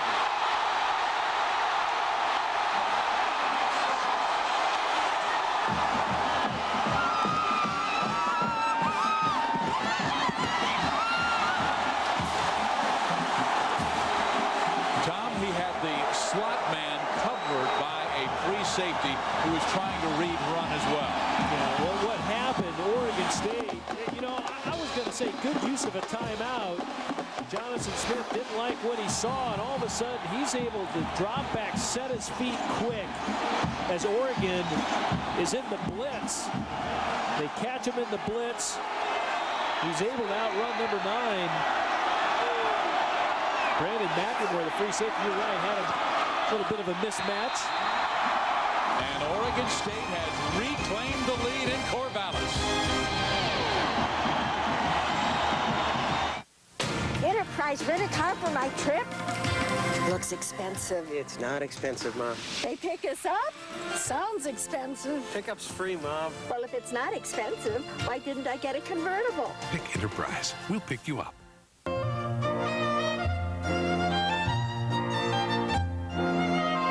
Do rich people have more friends than the rest of us? Are they more deserving of a comfortable seat? Are they more entitled to brake safely on a rainy day? Are we the only car company that doesn't think so? Century by Buick, full of amenities for under $20,000, loaded for under $24,000. Century by Buick, a luxury car for every. Enterprise? Hi, I'm at the repair shop. I need to rent a car. Enterprise will arrange to pick you up, This is great. drive you to our place, and get you on your way. Pick Enterprise. We'll pick you up. The one thing Mike Riley said about matchups that they liked was Greg Ainsworth in the slot with any nickel defender. This time they didn't have the nickel in the game. They had to cover him with McLemore, the free safety. And boy, all of a sudden the defensive coaches are talking with him on where were you on 3rd and 3. Fletcher breaks a tackle, and Michael tries to break a couple more. He gets it out to the 28-yard line and earns him the hard way. Well, it's interesting. You know, they like Ainsworth in the slot, but watch as Ainsworth comes across here. They're going to bring blitz, and what Ainsworth does, all of a sudden, he's man-on-man with McLemore, but anytime quarterbacks and receivers feel or see blitz, all of a sudden you're taught, cut your route short, turn your head, and be looking for the ball, because the ball is coming out anytime it's blitz right there. Oregon State doing a great job. Buick scoring drive. Not a lot of plays. 3 plays, 82 yards. Smith to Ainsworth for the score. Here's Akili Smith backing up. He's looking to the sideline, and Damon Griffin has to go to his knees to pick it off. Did he make the catch? Yes, he did. Enough for a first down.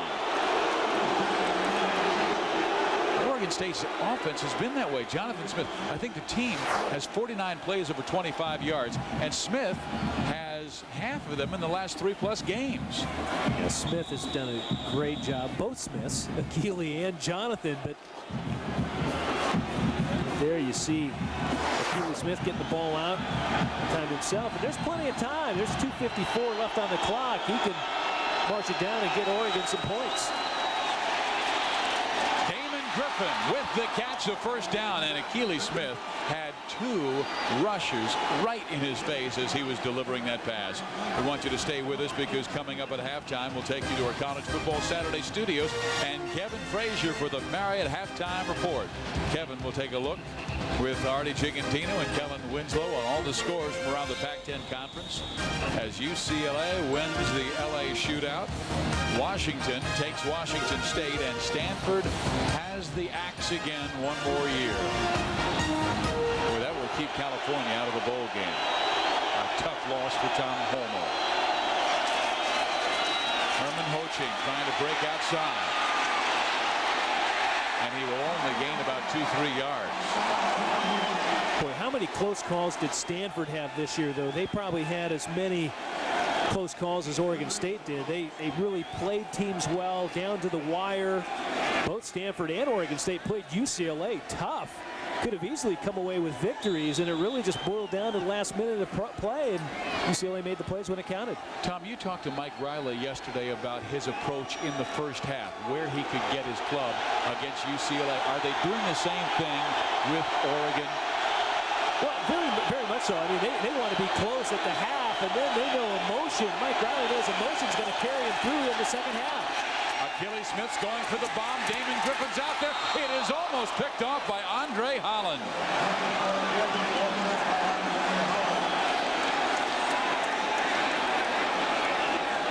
Holland was the kid who was beaten 2 weeks ago on that long pass to Brad Melsby that resulted in a 61-yard touchdown, the play that won the game.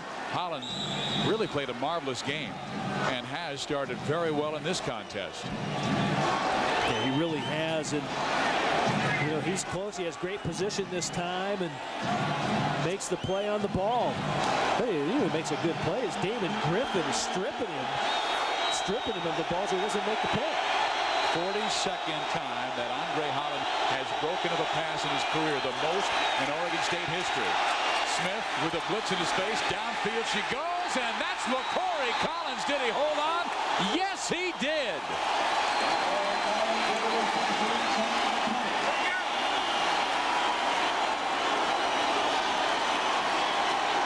Boy, what a great deal of patience by Akili Smith. His players are just flying and flailing their bodies around him, and he unleashes the ball. LaCorey Collins, the big split end who comes from all the way across the field to make the play, and a great catch. And it's a first down at the 19-yard line. Smith's numbers rising after he started slowly. Now has 191 and the touchdown to Hartley. 1:08 remaining in the first half. Smith back to the air. Ho-Ching, nothing.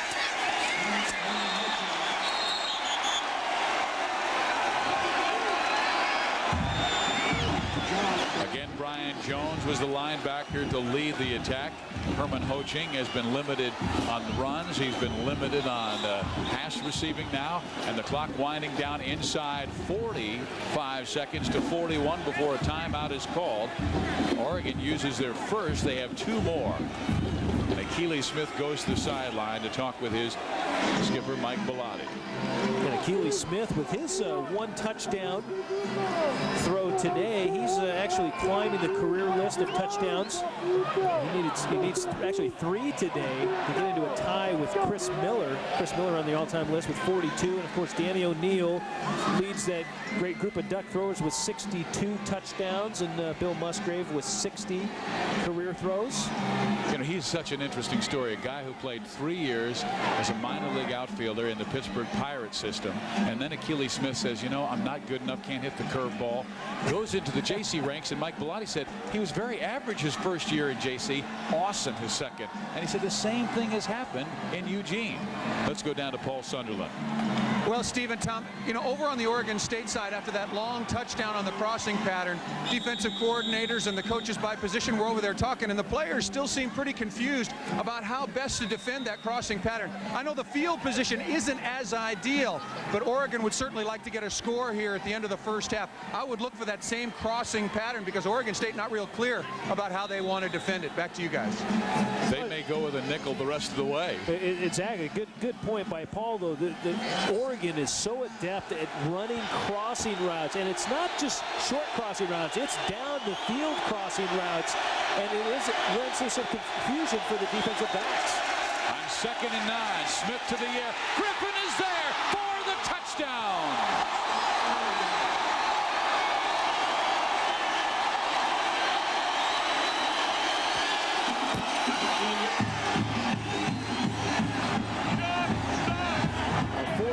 Career touchdowns now for Akili Smith as he just rifles a thin post to Damon Griffin on the backside, the split end. And Griffin and Hartley both do such a great job of keeping the defenders on their back. That time, Griffin was able to keep Ricky Walker on his hip and make the catch.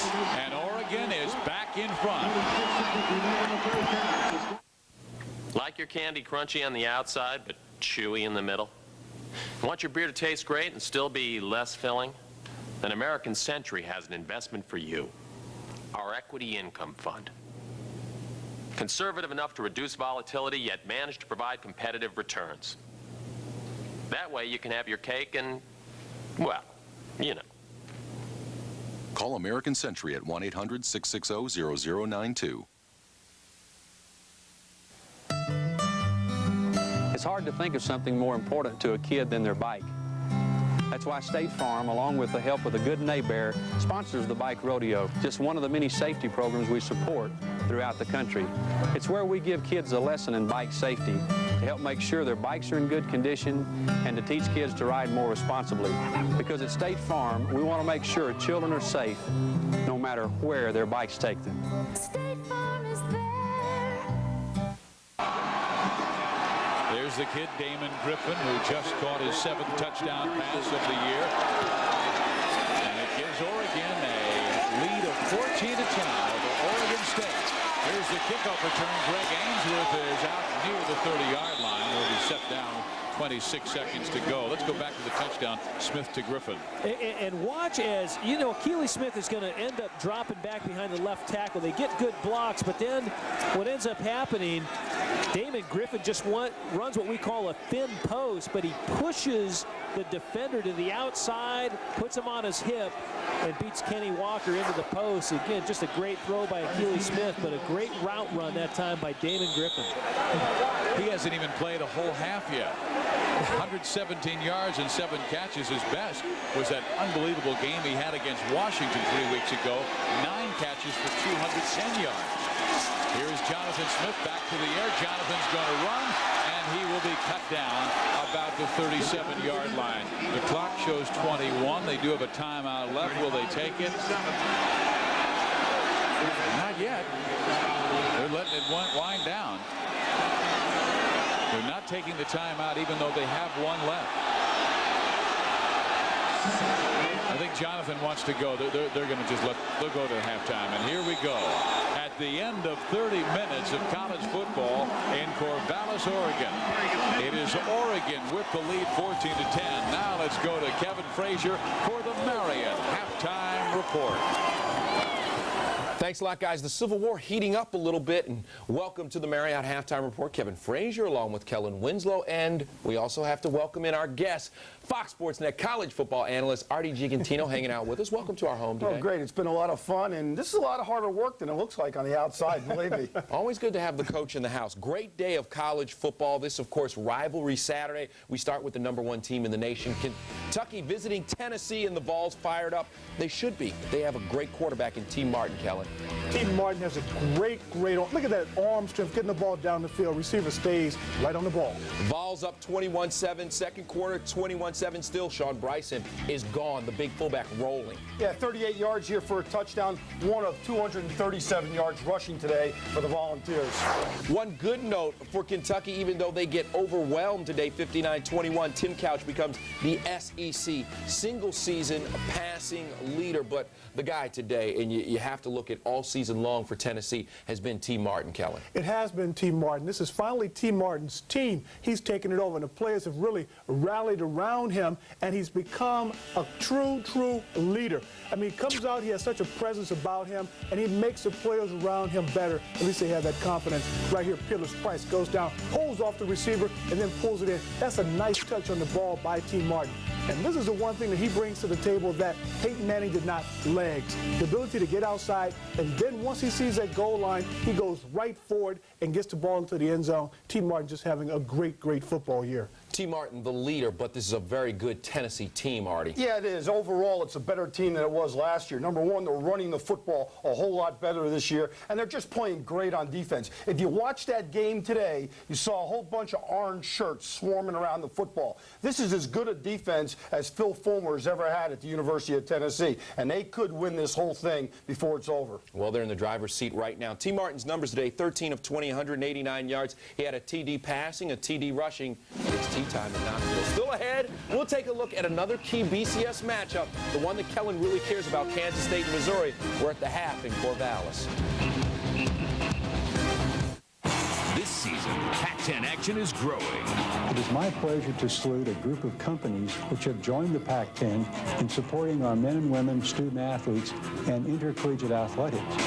The Pac-10 thanks its growing family of corporate sponsors: Hertz, GTE, 7-Up, Arco, and AM/PM. Catch your favorite Pac-10 teams in action on Fox Sports Net. Pac-10, the Conference of Champions. They say for every boy and girl there's just one love in this whole world, and I know I found mine.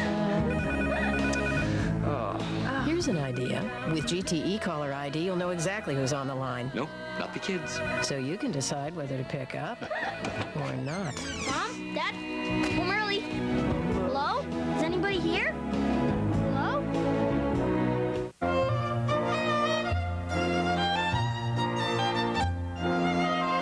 Do rich people have more friends than the rest of us? Are they more deserving of a comfortable seat? Are they more entitled to brake safely on a rainy day? Are we the only car company that doesn't think so? Century by Buick. Full of amenities for under $20,000. Loaded for under $24,000. Century by Buick. A luxury car for everyone.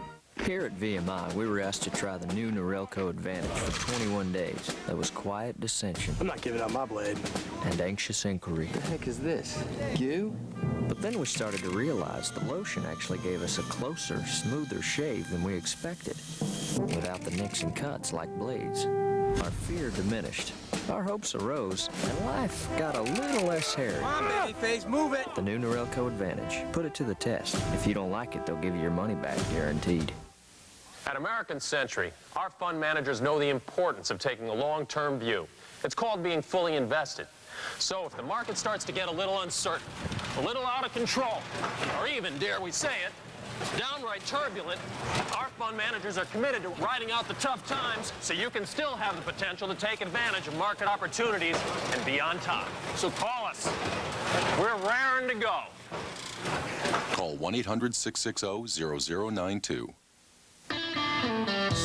My dad always said, as soon as I get a computer, you'll come out with something better. So to make sure people like Dad have the latest computer, we invented YourWare, technology that grows with you.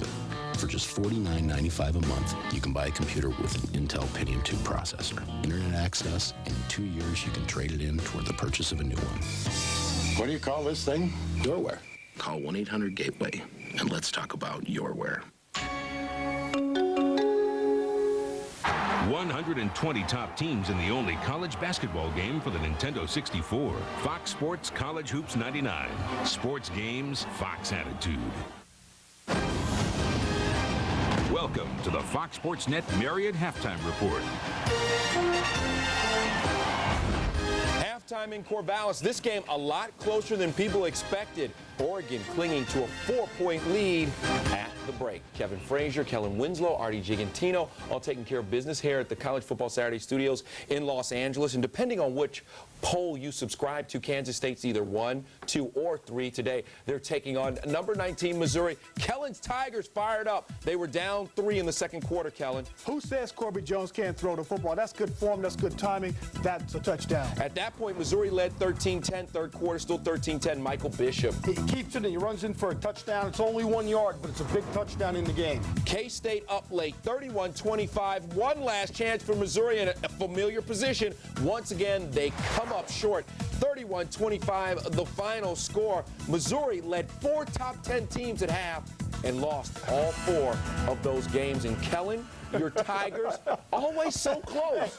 Gotta get an arm. So close. I'm on suicide watch. I really am. The best 7-4 team in the country. Yeah, I think they are. They've had a real tough schedule this year. Not like some teams that we know who played the lightweights. Missouri took on Ohio State, now Kansas State, and played them to the end. They had to have a big day from Devin West and from Corby Jones. They were just a little bit short. But, Artie, you have to admit, Kansas State has a great, great defensive package. Yes, they do. And, you know, they stepped it up today. But the thing that makes me a little bit nervous right now about Kansas State, they've given up 55 points in the last 2 games. That, along with the fact that Michael Bishop was held intact today, I think right now they are the 3rd best team in the country behind UCLA and Tennessee. And I'm changing my mind a little bit based on what happened today. Wow. I was a big Kansas State supporter. It's your prerogative. It is your prerogative, Artie changed his mind. Next game for K-State, they'll play A&M in the Big 12 Championship. Huge game in the state of Florida. Number 4, Florida taking on the Seminoles, who are number 5. At the beginning of the game, Gator defensive back Tony George ejected because he gets in a fight.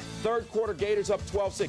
Boy, you got to love Peter Warrick. Peter Warrick, Miles Marcus Allison, the quarterback, redshirt sophomore, gets the ball out there. Peter Warrick does the rest. Florida State up 13-12, fourth quarter. How about Warrick again, Artie? Well, here he does it all. He takes the reverse and he passes it to Ron Dukin for a touchdown. This guy is athletic. He should be on everybody's All-American team this year. The seniors at Florida State finished their career unbeaten at home. They're riding a 40-game home unbeaten streak. Still ahead. He may be young, but he is ready. Deshaun Foster leads the UCLA Bruins, and we'll show you why Artie might have changed his mind. That's next.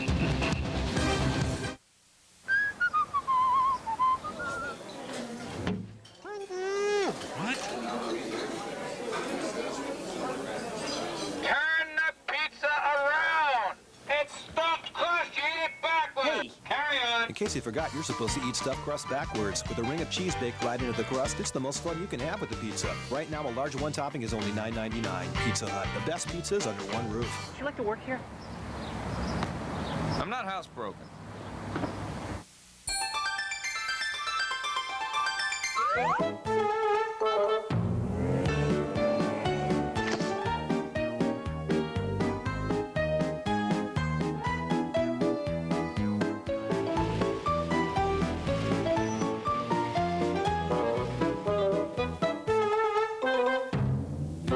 Schwab, winter batteries to get you through for whatever you drive.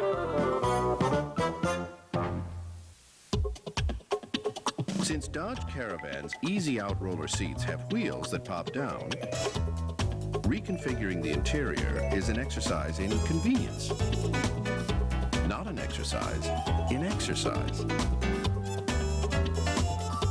Why don't all the other guys make it this easy? Go configure.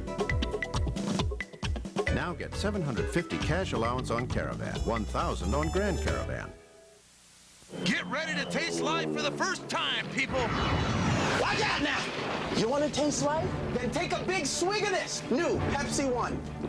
This one's got it all. The most awesome cola taste. That's bigger than the Wild Blue Yonder. But only 1 calorie. You want to taste one? Yeah. You want one? Yeah. You want one? Yeah. Come get it. You got one for me? Put your tray table up and prepare for takeoff, my man. New Pepsi One. I think I have the greatest stock market seminar in the country, but that's what I'm supposed to say. Please listen to what these other people say after they attend and after they profit from the information they've learned at the Financial Clinic. We are making a little over $50,000 a month right now in the market. In 1 month, I doubled my annual teaching salary in the stock market. And now my Financial Clinic is coming to this area. Please call right now. It's just $22 if you prepay and $33 at the door. Call the toll-free number on the screen. Welcome back to the Fox Sports Net Marriott Halftime Report. Akili Smith leading the Oregon Ducks over their in-state rival, 14-10 at the half. This is the Marriott Halftime Report, and welcome back inside our College Football Saturday studios. Kevin Frazier, Kellen Winslow, Artie Gigantino. Just a party here in our studios. Rivalry Saturday, and maybe there's no bigger rivals than USC and UCLA, the third-ranked team in the nation, trying to show their stuff. And they're hoping that this is Cade McNown's final game in the Rose Bowl. Early on, Cade McNown taking care of business, Kellen. Nice three-step drop. Give it to the running back.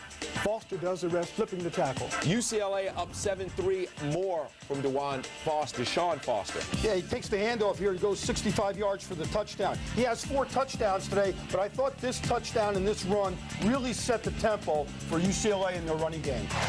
34-17, the final score. Foster becomes the first true freshman ever at UCLA to have 4 TDs. Meanwhile, 7 turnovers for USC. And Artie, you were on the SC staff from 78 to 86, and you know what it feels like to be inside of this game.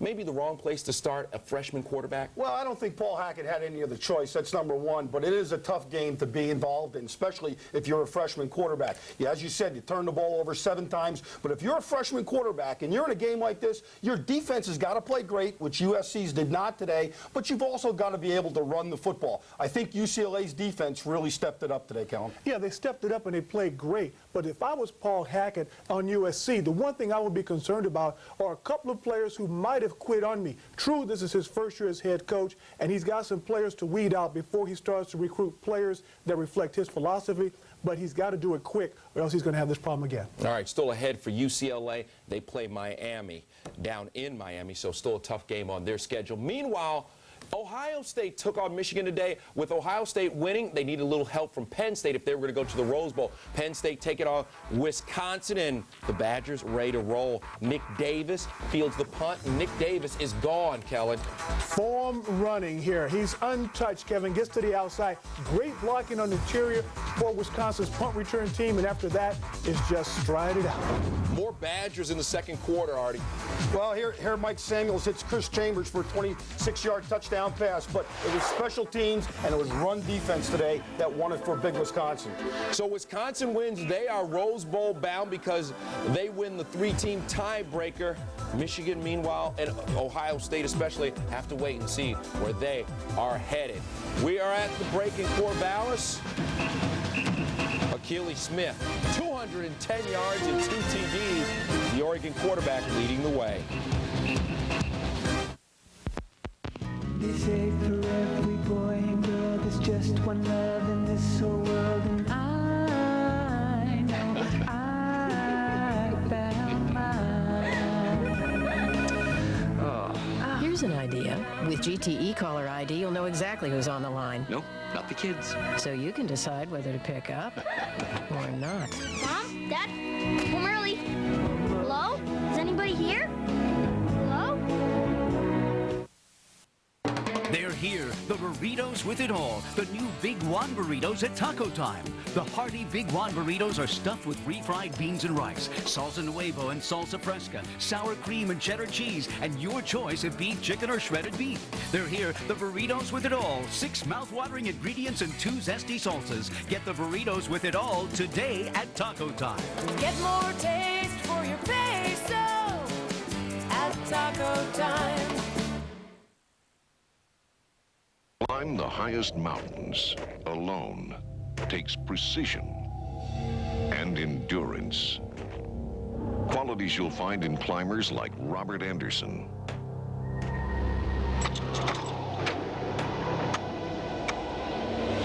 Qualities you'll find in his rugged Rolex Oyster Perpetual timepiece. Available at Skis Jewelers, your official Rolex dealer.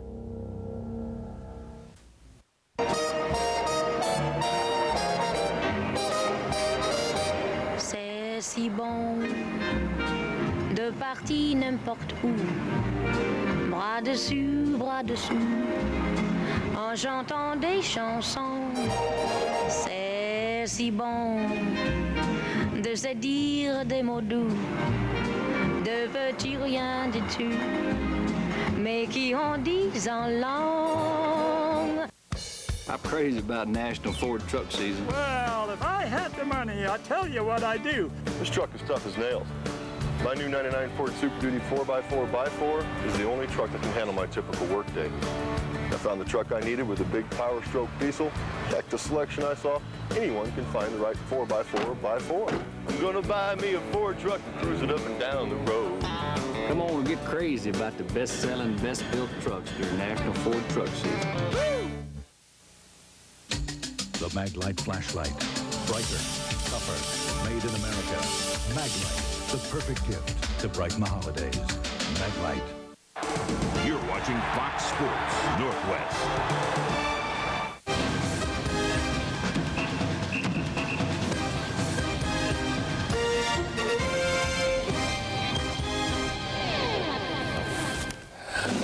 Heartbreak Hotel once again for Arkansas as they lose on a last-second field goal. 22-21 the final score. Mississippi State can now advance to the SEC championship game with a win over Ole Miss. Meanwhile, Tulane finishes its season perfect, and Tommy Bowden's team looks like it's headed to the Liberty Bowl. Afterwards, a jubilant Tommy Bowden talked to our Lisa Malosky. Well, you really appreciate for the players because the players, before I got here, went a whole bunch of adversity. You feel the best for the players and the fans who's been through those 49 years. So Tulane wins the Conference USA Championship. They are one of 4 unbeaten teams in the land, but Artie, are they even considered in the BCS picture?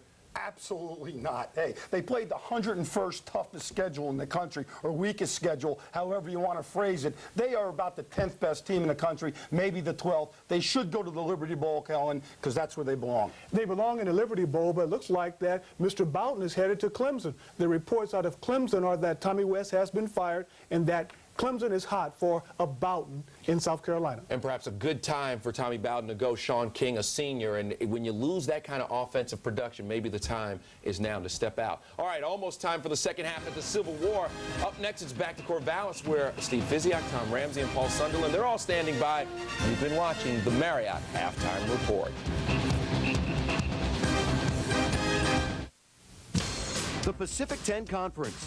Its academic excellence and athletic prowess are as great as the area it encompasses, stretching from the state of Washington in the northwest to Arizona in the southwest. Unparalleled in athletic success, the Pac-10 has won more NCAA championships than any other conference.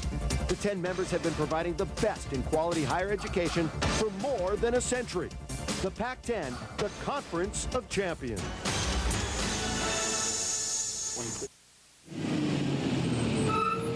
Sorry, the pass is closed. You can't get through. Thanks for the warning. No, I mean the pass is closed. Okay. Apparently, you've misunderstood. See, I drive the truck, which carries the cars that boost the volume, which in turn lowers the prices at Thomason. If I don't make it through, no, I can't think that way. I will, no, I must get through. Oh, my babies! I'll be back! Where would you get more and pay less by comparing at Lithia Nissan in Eugene? Buy a Sentra or Frontier King Cab for just $10,988 and you'll get a quality vehicle loaded with options, all for $10,988. Compare and pay less for a fully loaded 4x4 King Cab at just $13,988. Ready to drive off the lot, loaded at the sale price. When you compare, you'll find that you'll get more and pay less with a Nissan from Lithia Nissan in Eugene. Look at all those options for such a low price.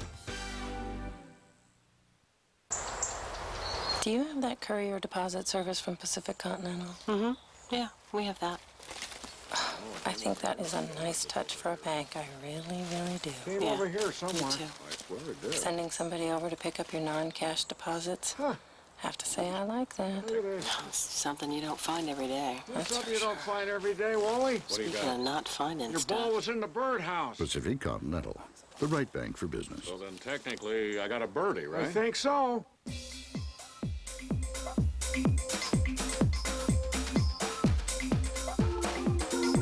stock pages aren't the only place to make money in the Oregonian. Every day, thousands of people shop the classifieds.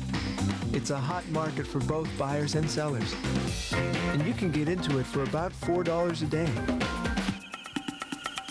To place an ad, call 221-8000. The Oregonian. Practically indispensable. Live Pac-10 football on Fox Sports Northwest is brought to you by Miller Genuine Draft, the Wade Cook Financial Corporation, and Eagle Hardware and Garden.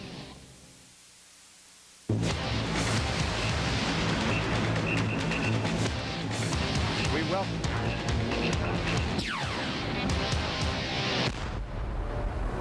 And welcome back to the Civil War, the Battle of Oregon and Oregon State.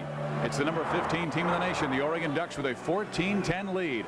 And Steve Physiak along with Tom Ramsey. The big story, though, is minus 16 yards rushing by Oregon. Can they continue to have success in this game with that kind of running game? Well, I think eventually you're going to have to find a way to run the ball. Akili Smith right now, there's so much riding on his shoulders. He's carrying the load. He's doing a great job for him, but Herman Ho-Ching has to be able to rush the football the second half. Their offensive line has done a nice job protecting Akili Smith. He has been sacked 3 times, but the pressure on the ground game has just been enormous. It really has, and I tell you, the credit the Oregon offensive line. They did a good job of protecting Akili Smith and the 2 receivers, Hartley and Damon Griffin, running down the field, getting open for him for the big gains that they've had offensively.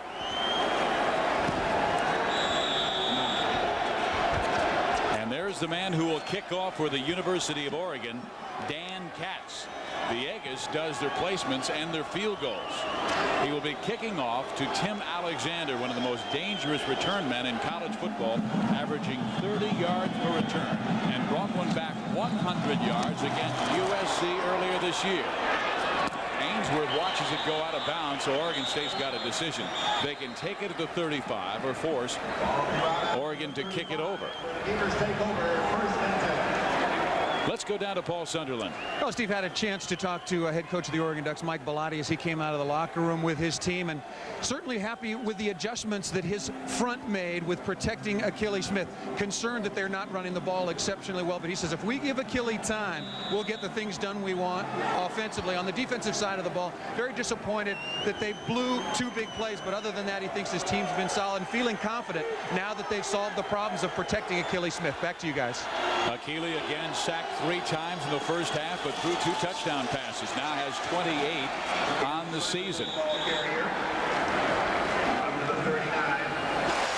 And the big stat, of course, rushing yards, minus 16 for Oregon. Well, I tell you, when you have minus 16, I mean, you know, that's going to hurt you. Although total yards, I mean, they're pretty even right there. 212 for the Beavers, 194 for Oregon.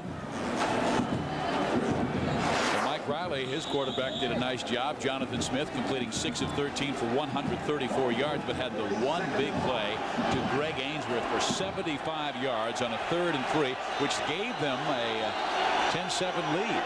But Akili Smith came right back and hit Damon Griffin for the go-ahead touchdown with 36 seconds remaining in the first half. Here's Ken Simonton slashing. We're very close to a first down, needed to get to the 45-yard line. Simonton ran very well in the first half for 59 yards, and in the first drive ran very efficiently. Then they went away from him. And I think they're going to realize they have to come back to him. He was pretty effective in the first half, gaining almost 5 yards a carry. And I think each team is going to have to try to find the run game the second half. You really want to control the line of scrimmage. Can't just rely on the defensive front trying to hold that Oregon State for the University of Oregon. Bob Foster, his defense, doing a good job up front there. And they'll run it again to Simonton. He sweeps to the outside, cuts the 50, and he is mugged there by Dietrich Moore, the outside linebacker. Yesterday, Mike Riley told us we have to find a way to win. He said we found a way to run the football against UCLA. What does he mean about finding a way to run? Well, he has 3 core philosophies, Steve, with really the whole program. One is play to win.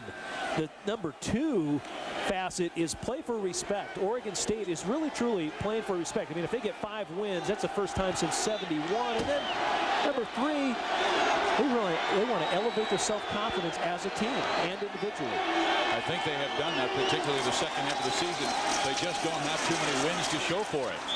1-point losses to Cal. 1-point loss in a remarkable comeback against the University of Washington, where they were down 28-7 and almost came back and won that game. And 2 weeks ago to UCLA, the number 3 rated team in the nation, and they lost with just 30 seconds to go. So Riley's had a tough time the last 3 games. 35-34 to Washington. Cal by 1.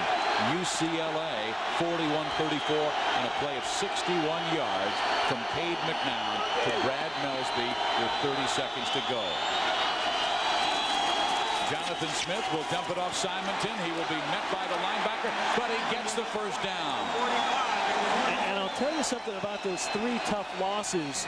On the season, Oregon State, the offense is averaging 360 yards per game, but over the course of those 3 losses, they've averaged 485 yards a game. I mean, just dramatic. And the points went up as well, but they've been making plays down the field, and that's what Jonathan Smith has brought to this offense. But, you know, I asked Mike Riley, too, does that help you for next year?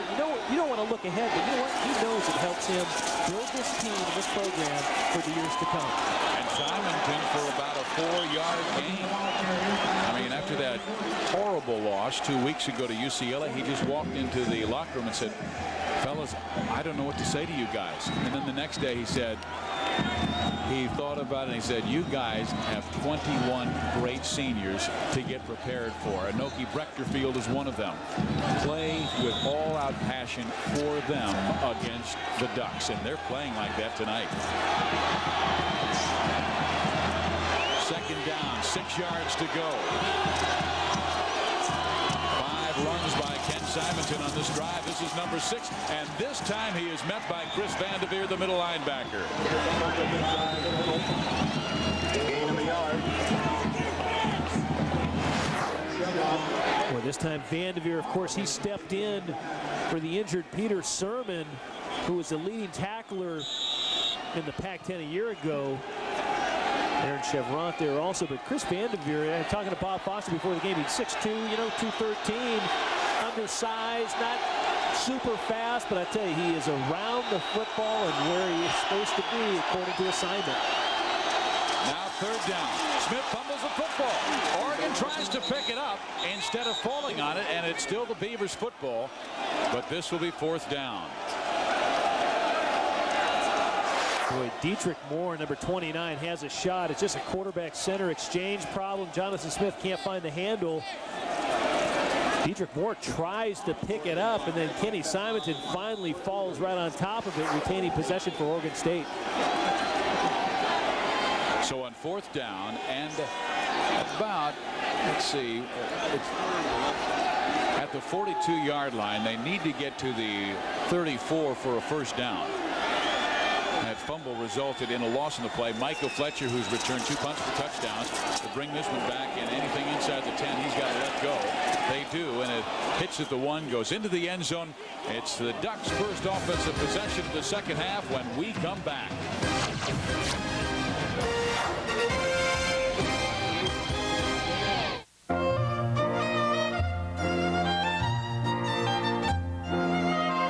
Do rich people have more friends than the rest of us? Are they more deserving of a comfortable seat? Are they more entitled to brake safely on a rainy day? Are we the only car company that doesn't think so? Century by Buick. Full of amenities for under $20,000. Loaded for under $24,000. Century by Buick. A luxury car for everyone. You've got responsibility now.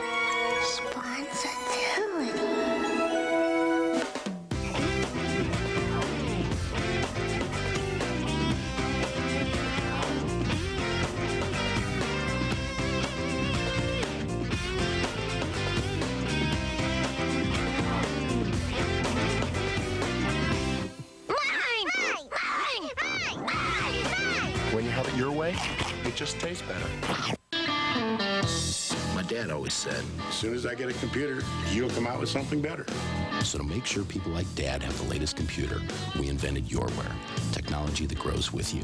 For just $49.95 a month, you can buy a computer with an Intel Pentium 2 processor, internet access, and in 2 years, you can trade it in toward the purchase of a new one. What do you call this thing? YourWare. Call 1-800-GATEWAY and let's talk about your wear.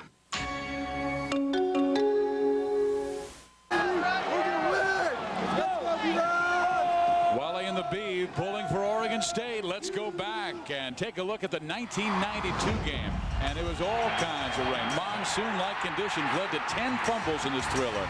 The only score came with 35 seconds left in the first half as quarterback Danny O'Neill would drop back to throw and hit Willie Tate.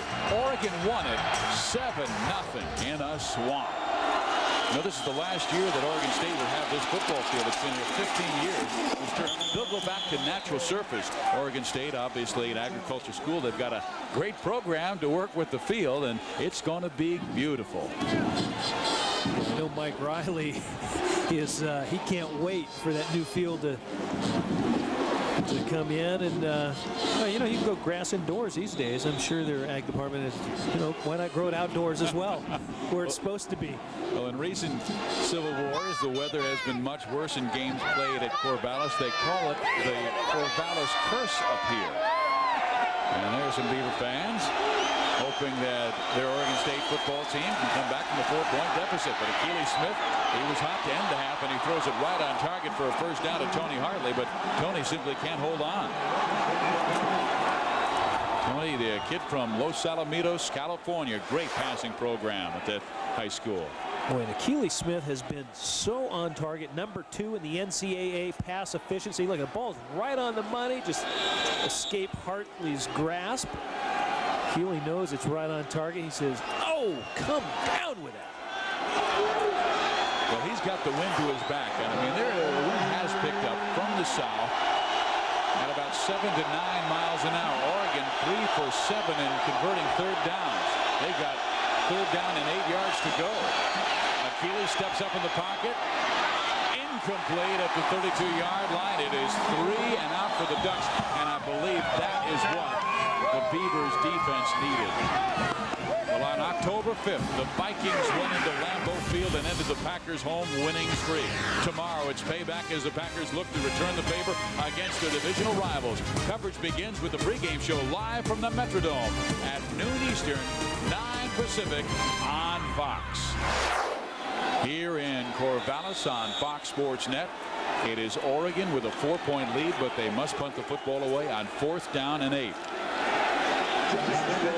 Josh Bidwell coming, the best punter in the Pac-10 Conference. His numbers tonight for the season better than 45 yards per kick.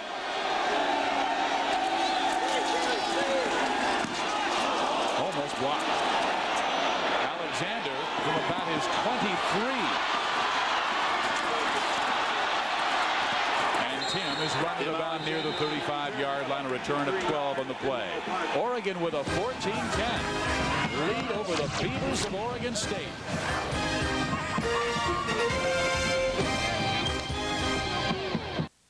Get ready to taste life for the first time, people. Watch out now. You want to taste life? Then take a big swig of this new Pepsi One.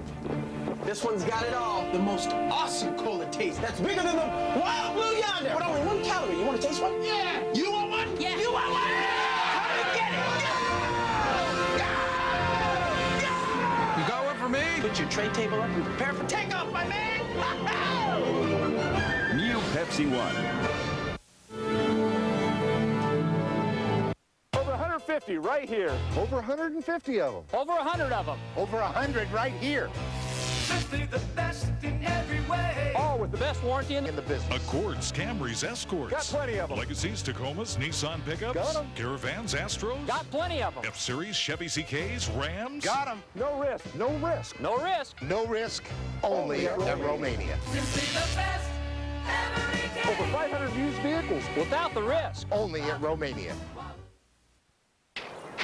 Mommy's gonna throw the ball for you, Teddy, just as soon as we rake the leaves. Oh, wow. All these leaves? It's gonna take forever. Maybe we should get you a bigger rake.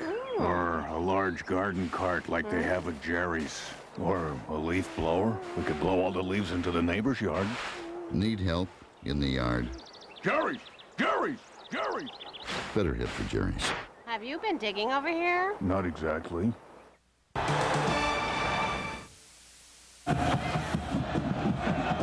has a 14-10 lead over Oregon State.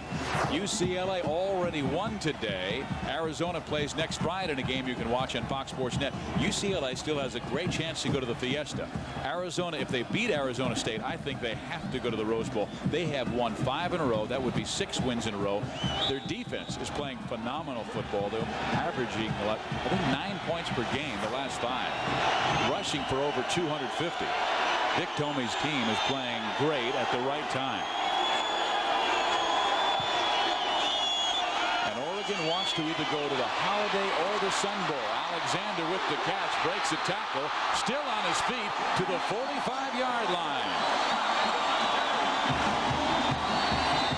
Well, like you said, Stevie, I tell you what, the Pac-10 is so powerful this year. Wisconsin, of course, clinching the Rose Bowl out of the Big Ten. Take a look as Tim Alexander does his part getting up the field right here. Talk about Pac-10 football. I tell you, awfully good at throwing and catching the ball, and guys running all over the field. Oregon State just as good as anybody on that play.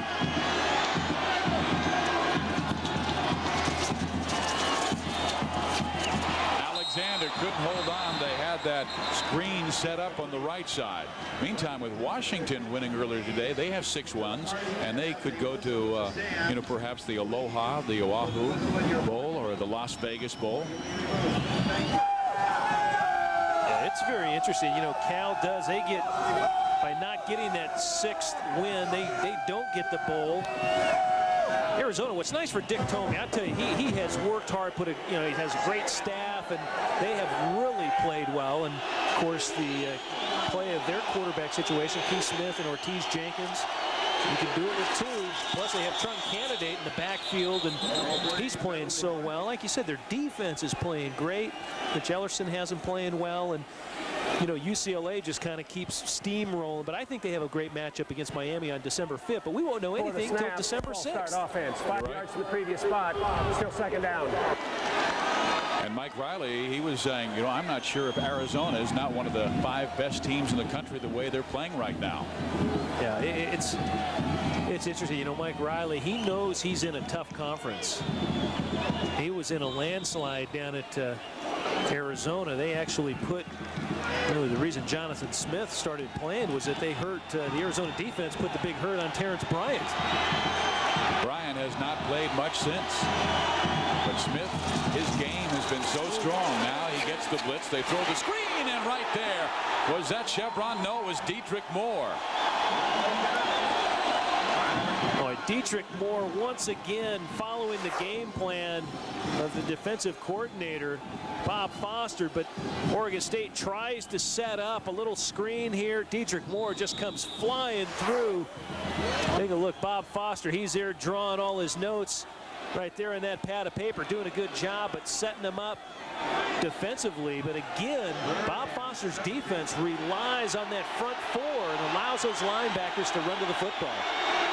Now on 3rd down and 17. Oregon showing blitz. Now they drop the linebackers, and Jonathan goes for the home run. He has his man out there, and the catch is made by James Battle out of bounds at the 2-yard line.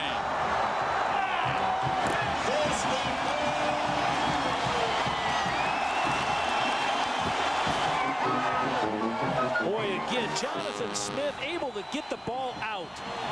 Sets his feet and unleashes a deep ball. Boy, right there, he came to Oregon State as a walk-on, not a walk-on for long. Earned a scholarship. And just because of that very reason right there, he's able to put the ball down the field where receivers can run deep and catch it. James Battle coming down with a big catch inside the 5-yard line. Well, they showed a heavy load offensive look last time they had a 1st and goal inside the 5. They do it again from the 2. And they hand it off up the middle to the fullback. They get close, but they're just to the 1-yard line as Isaac White, the fullback, he has 2 carries in this game, 1 for a 1st down and a 4th and 1. Now Riley runs the same play. Almost had a misdirection with the running back Ken Simonton. Bellotti has to ask for his defense for a great stand here. 6:47 remaining in the 3rd quarter, and Oregon State about ready to reclaim the lead.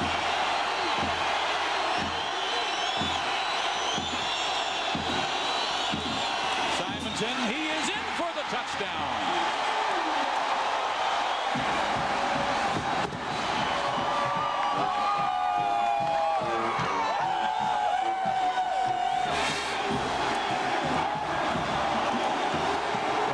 Riley knew was that if it was close at halftime, he would feel awfully good at the half talking to his team, because he knows emotionally this offense is going to produce. Right there, Ken Simonton up and over from a yard out. Just a great push that time by the offensive line. So Cortez will try and give his team a 3-point lead, and Jose does just that, sweeping it off to the left side, but through the goalpost. And Oregon State is in front, and the Beavers are happy.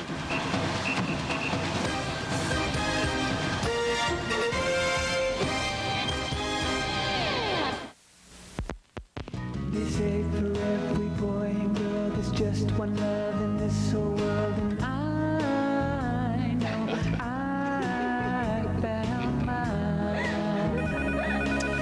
Oh. Here's an idea. With GTE Caller ID, you'll know exactly who's on the line. Nope, not the kids. So you can decide whether to pick up or not. Mom? Dad? Home early. Hello?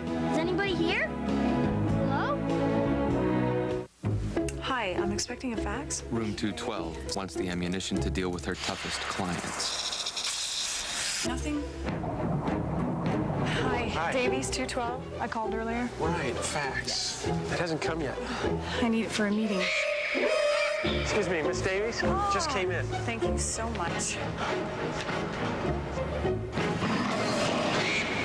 Good morning, everyone. Business Services by Marriott. When you're comfortable, you could do anything. On Fox Sports Net Films, a dream team, a nightmare season. Between the Madness, premiering Thanksgiving at 8 on Fox Sports Net.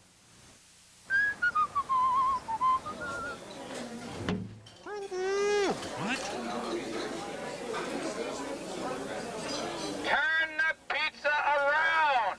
It's stuffed crust, you eat it backwards! Hey. Carry on! In case you forgot, you're supposed to eat stuffed crust backwards. With a ring of cheese baked right into the crust, it's the most fun you can have with the pizza. Right now, a large one topping is only $9.99. Pizza Hut, the best pizzas under one roof. Would you like to work here? I'm not housebroken. Hey, let's press it. We're not jumping right out. As soon as I got it, that's what he ran. Yeah. Ken Simonton talking with his offensive teammates about how that play got open, and he was so responsible in that long touchdown drive. Now a short tip shown by Oregon State to the Ducks, and a fair catch made inside the 35-yard line. So now it is Akili Smith time. We've had 4 lead changes in this game, the 102nd meeting of the Civil War.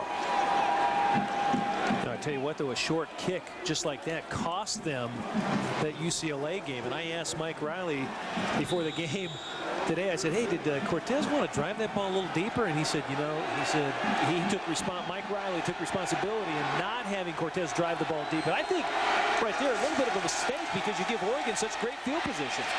Here's Herman Hoching with nowhere to go, and there's Brian Jones again. And Noki Brechterfield, number 56 as well. Both have played just great games. Yeah, the Oregon State defense is playing so well, Steve. They're able to rush off the edge. And again, the game plan drawn up by Greg Newhouse, the defensive coordinator. He's an intense individual. He's hunkered down over his notes, calling the defense, and really a strategist right now. And, you know, he really has to be, because he's playing with some undersized guys, relies on quickness, and really it's a gap cancellation defense that, you know, his players are responsible for a gap. Don't get double teamed, and keep your pads low and keep those eyes wide open. Akili Smith backing up. He'll swing that pass back to Jerry Brown. Brown's down the sideline, but comes up shy of a first down. They'll still need about 3 for a first down. Greg Newhouse said, stop the running game. They get an A+ in that. He also said, deny big plays. Oregon's a big play offense. And they've been hurt a few times by Akili Smith, who threw for over 200 yards in the first half. Yeah, although Oregon has really scorched a lot of people in the first half, they've put up 225 points in the first half this year, 164 in the second half, and I think that's why all their opponents, not a lot of people have challenged them for 4 quarters. Oregon State sure is today. It is 3rd and 3 with the Beavers leading by 3. Here comes Brechterfield. Akili Smith reads it and dives for the first down. Let's go down to Paul Sunderland. Steve, you and Tom were talking about the weather conditions and it being sort of a mild 7 to 9 mile an hour wind. Well, it's starting to pick up decidedly, and I raised that point because Oregon cannot run the football. Oregon State just scored a touchdown because of the long pass on 3rd down, throwing the ball into the wind. And Akili Smith, the Oregon Ducks, are only going to have the wind for another 4 minutes and 40 seconds. So that score was huge for Oregon State. Really starting to blow down here. Back to you guys. And Oregon still is not even in the running game. Boy, they miss Reuben Drone, Darian Latimer, Kevin Parker. They're going with the young running back Herman Ho-Ching most of the night. Now they've gone with Jerry Brown, the junior from Southern California, the all-time L.A. rushing leader at Taft High School with over 5,500 yards. But now Jerry Brown comes up limping. How many running backs can they lose? I mean, I thought Reuben Drone had a remarkable game, even though he fumbled 3 times at UCLA. And when I found out that that kid broke his leg the next day and he was fighting his coaches to get back on the field, having it heavily taped. It's 17-14 Oregon State. Let's go back to our studios and have an update with Kevin Frazier. Thanks a lot, Steve. I'm here with the coach Artie Gigantino and Kellen Winslow, and we take a look at the 4 unbeaten teams in all of college football. These are the AP rankings. Tulane at number 12. You figure they will not weigh in on the BCS picture. But Artie, I turn to you and I ask, who will be in the Fiesta Bowl? It's Tennessee and UCLA, and look for Tennessee to beat them. They were a great football team today, and they're getting nothing but better. I don't agree. I think it's going to be Tennessee and Kansas State. UCLA will lose to Miami December 5th in Miami. No chance. Wow, bold prediction by Kellen Winslow. Meanwhile, I say we need a playoff in college football, so teams like Tulane will be rewarded when they go unbeaten. Props to Tommy Bowden and his crew for winning Conference USA. Let's go back out to Fizz and Tom Ramsey, and let's hear what they think. Yeah, I think Kevin has a good point right there. I think it begs the question of a playoff, because if all three, the undefeateds remain undefeated, you got a big question mark. Only 2 teams can end up in the Fiesta Bowl in Phoenix. I'll tell you, and I think everyone wants to see Kansas State, Tennessee, UCLA. I'd like to watch all 3. And once again, Oregon State's defense is there on 2nd down and short. Again, it's Brian Jones. Jerry Brown got hurt on that last run, a gain of 7 yards in the play. And let's see how he got hurt. They're running right up the middle, and he gets hammered by a host. Keith Hayward Johnson, number 3, put his helmet in there. Then Jonathan Jackson, the linebacker, came over and stuck him as well. But I'll tell you what, you look at, the BCS system is better than what we had a year ago in college football. So there is some degree of championship play at hand, but everyone has their favorites. I think, you have to base it on the end of the season play. And of course, the reason Tulane doesn't get the respect really of being up in that top echelon with the 3 other undefeateds is their strength of schedule. I mean, Artie Gigantino mentioned it earlier on the scoreboard show. They just don't play a real tough schedule. Tommy Bowden admitted it this week. I heard him on a radio program say, we're not playing a lot of guys, and hey, we're rated ahead of Michigan. Well, here's Michael Clues, and he is the guy who has had the responsibility of trying to defend and block Enoki Brechterfield, and now he is hurt.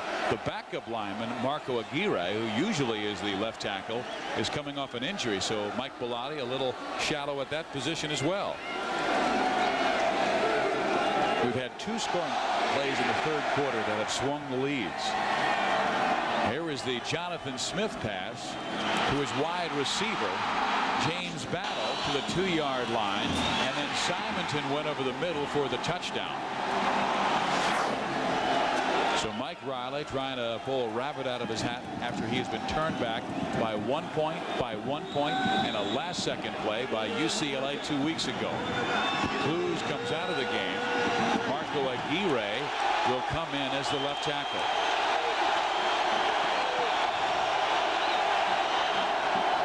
And he must take on Enoki Brechterfield. 3rd down, 3 yards to go. Smith whips the pass to his tight end, Jed Weaver, for a 1st down.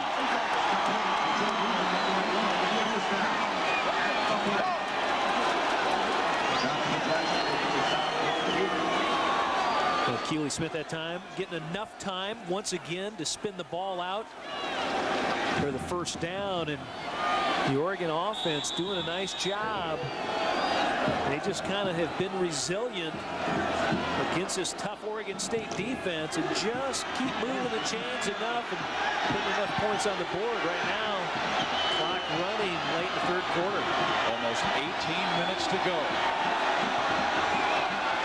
Smith, he had single coverage left. Now he comes back right and completes the pass at the 27-yard line. Then it's dropped by Weaver. He had it right in his numbers 8-1 and just could not hold on. Well, Thanksgiving night, Fox Sports Net Films presents Between the Madness. Between the Madness follows Jerry Tarkanian's Fresno State team through 1 year of turbulence, triumph, and tears. Sports Illustrated labels it a don't miss, as engrossing as Hoop Dreams, and the Orange County Register calls it must-see TV. Between the Madness premieres Thanksgiving night on Fox Sports Net. Check your local listings. Well, here we are at the Civil War meeting between Oregon and Oregon State, and it's the Beavers by 3. Jameel Braithwaite with right in Smith's face, but he gets the pass off for what is very close to a first down. Let's see where they mark his forward progress. It'll be right at the 30-yard line. Actually give him a pretty good spot. And one thing Oregon continues to do, they move the pocket to allow Akili Smith enough time to throw. Right here, a good look at their two wideouts, Griffin and Hartley. They both just kind of run stop routes. Akili Smith with a lot of heat. Once again, Braithwaite right there along with Brian Rogers putting the heat on him, but he knows he's awfully close to a first down. They actually gave him a pretty good spot. Well, Smith has had a great game. 235 yards and a touchdown. So has his favorite target, Damon Griffin. 8 catches now for 127 yards. They will measure for the first down.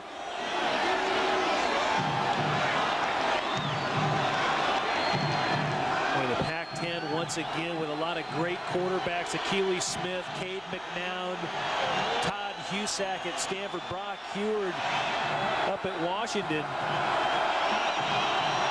Bunch of good throwers in that group. And how good is Carson Palmer going to be? Oh, he'll be good. I tell you, a little baptism by fire today against the UCLA Bruins, but that game like that will pay off for him down the road. Third down, inches to go. Akili Smith hands off, and they will get the first down just barely. But Oregon has a great history of tremendous quarterbacks. I mean, Dan Fouts played at Oregon, Chris Miller, Bill Musgrave, Bob Berry, Norm Van Brockman. Shai Huntington was the first All-American back in 1960. You know what's interesting about Shai Huntington? He also holds the single-game interception record with 4 in one game in 1917. And it was a whale of a game. I don't know who it was against, but it was a whale of a game. I was going to ask you, how does he know this? Golly, take a look at the pass efficiency ratings. Akili Smith only trailing 2 lanes, undefeated. Sean King. Smith's going for the home run. He has Griffin. No, he can't hold on to the 10-yard line, but Smith may have been hit late as a flag came back deep in the offensive backfield.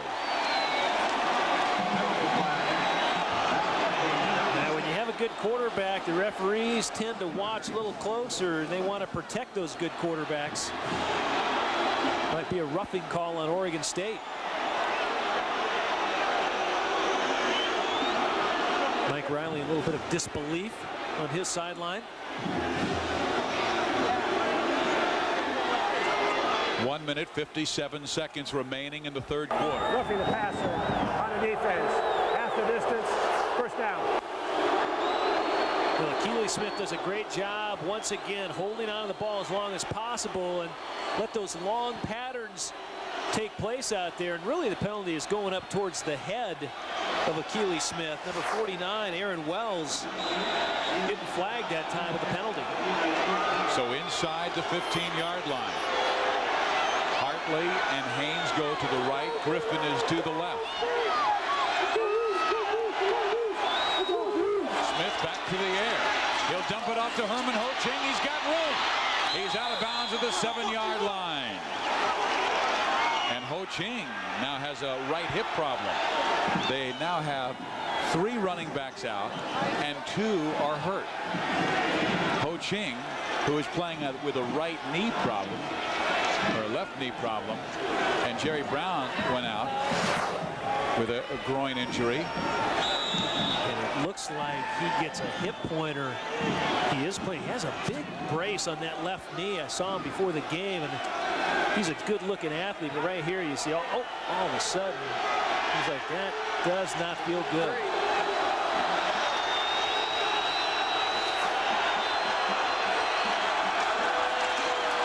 Jerry Brown's back in the game and leans forward near the 6-yard line.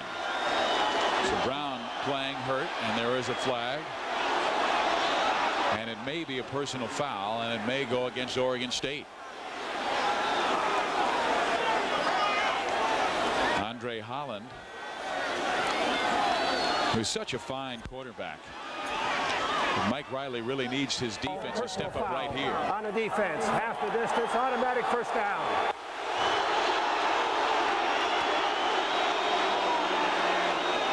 Mike Riley knows he still has a youthful team, and when they're committing penalties and mistakes at this time, he just doesn't want that to happen. Play disciplined football. Keep yourself in the ball game. And now Oregon just kind of showing some of their firepower. They're put a nice long drive together. Oregon State, of course, being a pretty young team, too. 30 of the 44 players will be back next year. We have not seen Smith run the option yet. He beat USC on a 62-yard run on the option earlier this year. He will option himself, and he'll try and run it in, and Achilles scores the touchdown.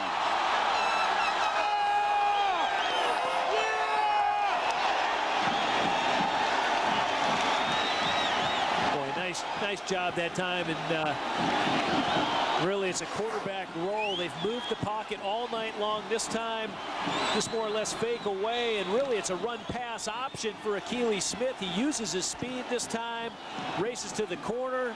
Touchdown Oregon. Again, the lead changes hands. The 5th lead change of this game. Civil War has always been dramatic. The point after touchdown is good, and Oregon is back in front.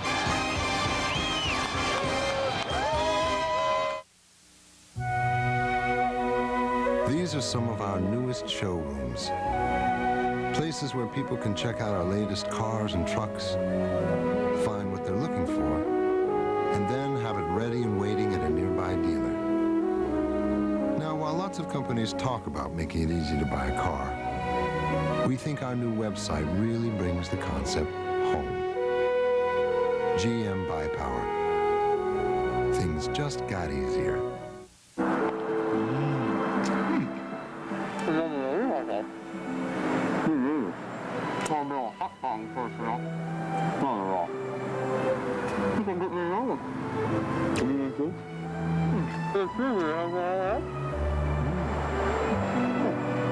AM/PM is proud to be the official convenience store of the Pac-10 conference.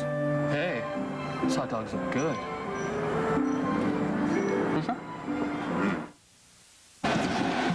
Achilles Smith has thrown for 28 touchdowns this year. He has run for another 3. He is a huge reason Oregon's going to go to a major bowl this year, but they have to beat Oregon State first. They came in with a record of 8-2.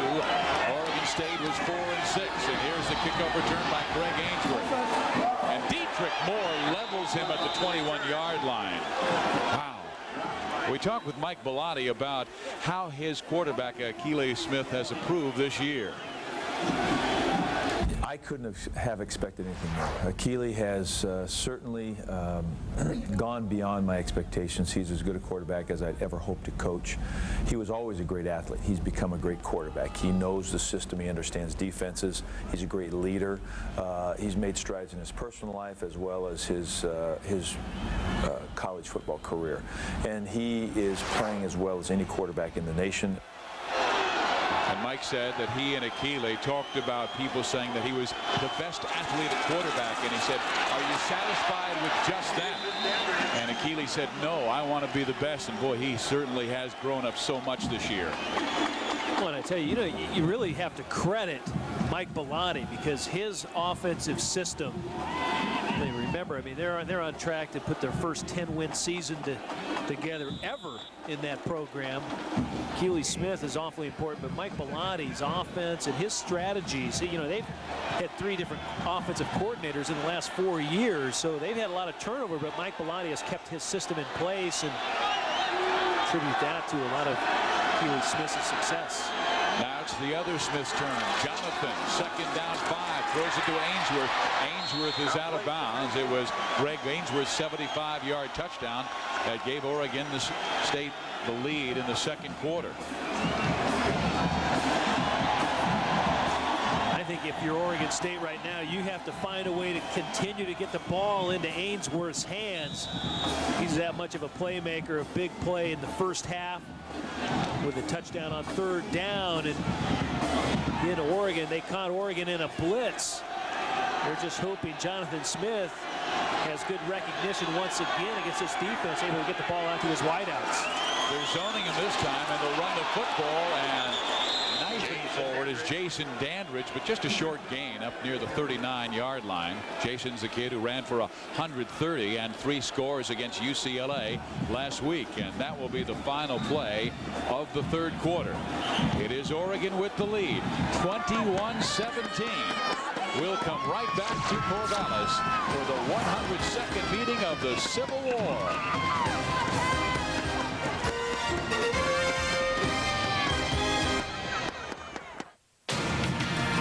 Enterprise, hi, I'm at the repair shop. I need to rent a car. Enterprise will arrange to pick you up. This is great. Drive you to our place and get you on your way. Pick Enterprise. We'll pick you up.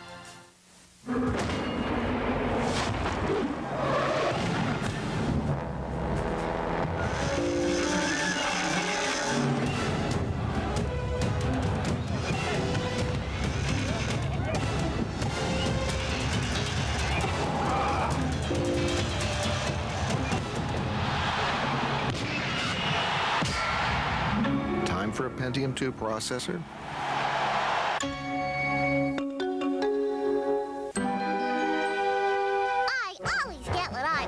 That's right. But I'm not a baby like Chucky here. I want choices.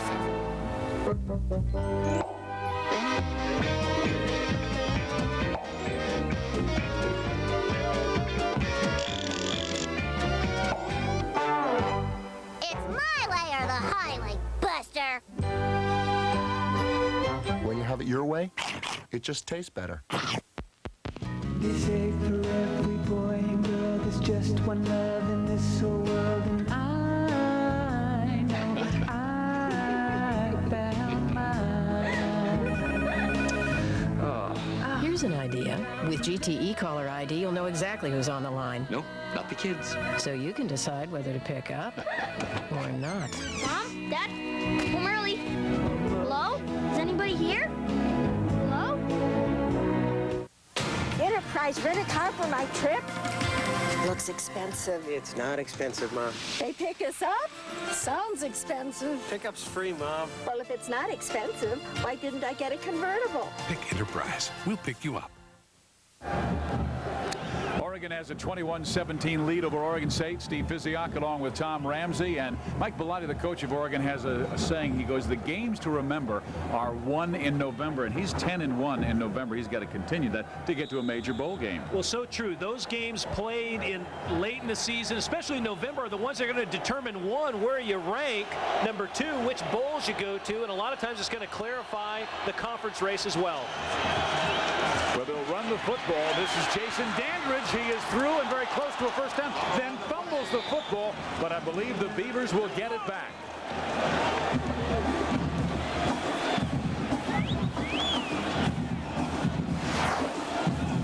Well, watch as Jason Dandridge brings it up the field. McLemore, the free safety, number 9, comes over. He's also hit by Dietrich Moore, and the ball, sure enough, does come out. Dietrich Moore, number 29, really laid the wood on it. The ball came out, but Oregon State there to recover. And instead of having that first down, when the ball bounced out, it went backwards, and they'll have a 3rd down and inches. Jonathan Smith call a timeout here. They were still scrambling in their huddle. The clock was winding down to 4 seconds, and Smith had to take time. It is the 1st, and we will come right back as Oregon has the lead over Mike Riley's Beavers, 21-17. Do rich people have more friends than the rest of us? Are they more deserving of a comfortable seat? Are they more entitled to brake safely on a rainy day? Are we the only car company that doesn't think so? Century by Buick, full of amenities for under $20,000, loaded for under $24,000. Century by Buick, a luxury car for everyone. Nice day. Yeah, but it makes me realize the best thing about our new home. Like seeing the rain but not hearing it? Quite as good, but that's not it. Lower heating bills. Nice, but nope. Own an energy-efficient manufactured home. Insist on the Supergood Sense or Natural Choice labels. For information, call 1-800-35-OWNER. So what is your favorite thing about living here? It's your feet. They're finally warm. Today's manufactured home. Built for living. Built for life. Sorry, the pass is closed. You can't get through. Thanks for the warning. No, I mean the pass is closed. Okay. Apparently, you've misunderstood. See, I drive the truck, which carries the cars that boost the volume, which in turn lowers the prices at Thomason. If I don't make it through, no, I can't think that way. I will, no, I must get through. Oh, my babies! I'll be back! Nothing new at the Civil War in Corvallis. A 4-point lead for Oregon, but 5 of the last 8 games have been decided by 7 points or less. A 3rd down, inches to go for Oregon State. And Jonathan Smith will play action pass, go deep, and they throw it away. He was trying to hit Joe Kuykendall on a surprise play with a linebacker covering the tight end. I like the call. I like the call because it's a bit of a gamble at midfield, a little play action. It's really a goal line and short yardage play. They had the heavy group in, a couple tight ends, but the ball just that time getting away from Jonathan Smith and overthrowing the 6'5" Kuykendall. So Oregon State comes up empty, and Fessler now must punt it away to Michael Fletcher. Fessler hit one for 70 yards earlier. And he hammers this one. He's got the wind to his back, and he just sends it through the end zone.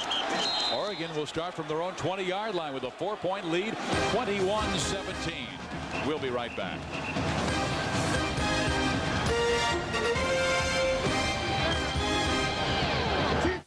Flight 57 now boarding. Hey, Junior, we don't want to miss our curtain. I hope you've got Hertz #1 Club Gold. Well, not exactly, but this company's fast. Oh, sure. Can't we skip the rental counter like it hurts? Well, not exactly. Duh. Hey, genius, I'm waterlogged. Doesn't your company have a canopy like Hertz? Well, not exactly. Remember, there's Hertz and there's not exactly. Choose the right one. So you still think I'm the dummy? Not exactly. What's hardcore? Diary. Ski season's coming up. Can't wait. So today I went to Anderson's to get ready. A nice lady helped me pick out a jacket and pants. Also some nifty gloves and goggles and a hat with racing stripes. Then this fellow sized me up for skis, bindings, poles, and some red racing boots. Rumor has it, they even fix stuff and rent stuff. Seems all I need now is snow. Suppose they sell that too? Come to Anderson's for all your ski needs, except the snow. We have a lot of fun every morning on New Country 93. We give away a lot of free money from the jukebox. And we play tons of today's hottest new country by artists like Alan Jackson. It's all right. Brooks and Dunn. Shania. Winona. Garth Brooks. George Strait. Slim Whitman. New Country 93. Fun with Barrett and Fox in the morning and today's hottest new country all day. 1, 2. You're watching Fox Sports Northwest. Just a reminder that most of you will see Fox Sports News right after the game, and they have everything covered on Rivalry Saturday. Reports from Tallahassee, Knoxville, and Pasadena, including highlights from all the big games. The Bruins roll behind the freshman Deshaun Foster. Catch the highlights on Fox Sports News after the game. But right now, back to Corvallis.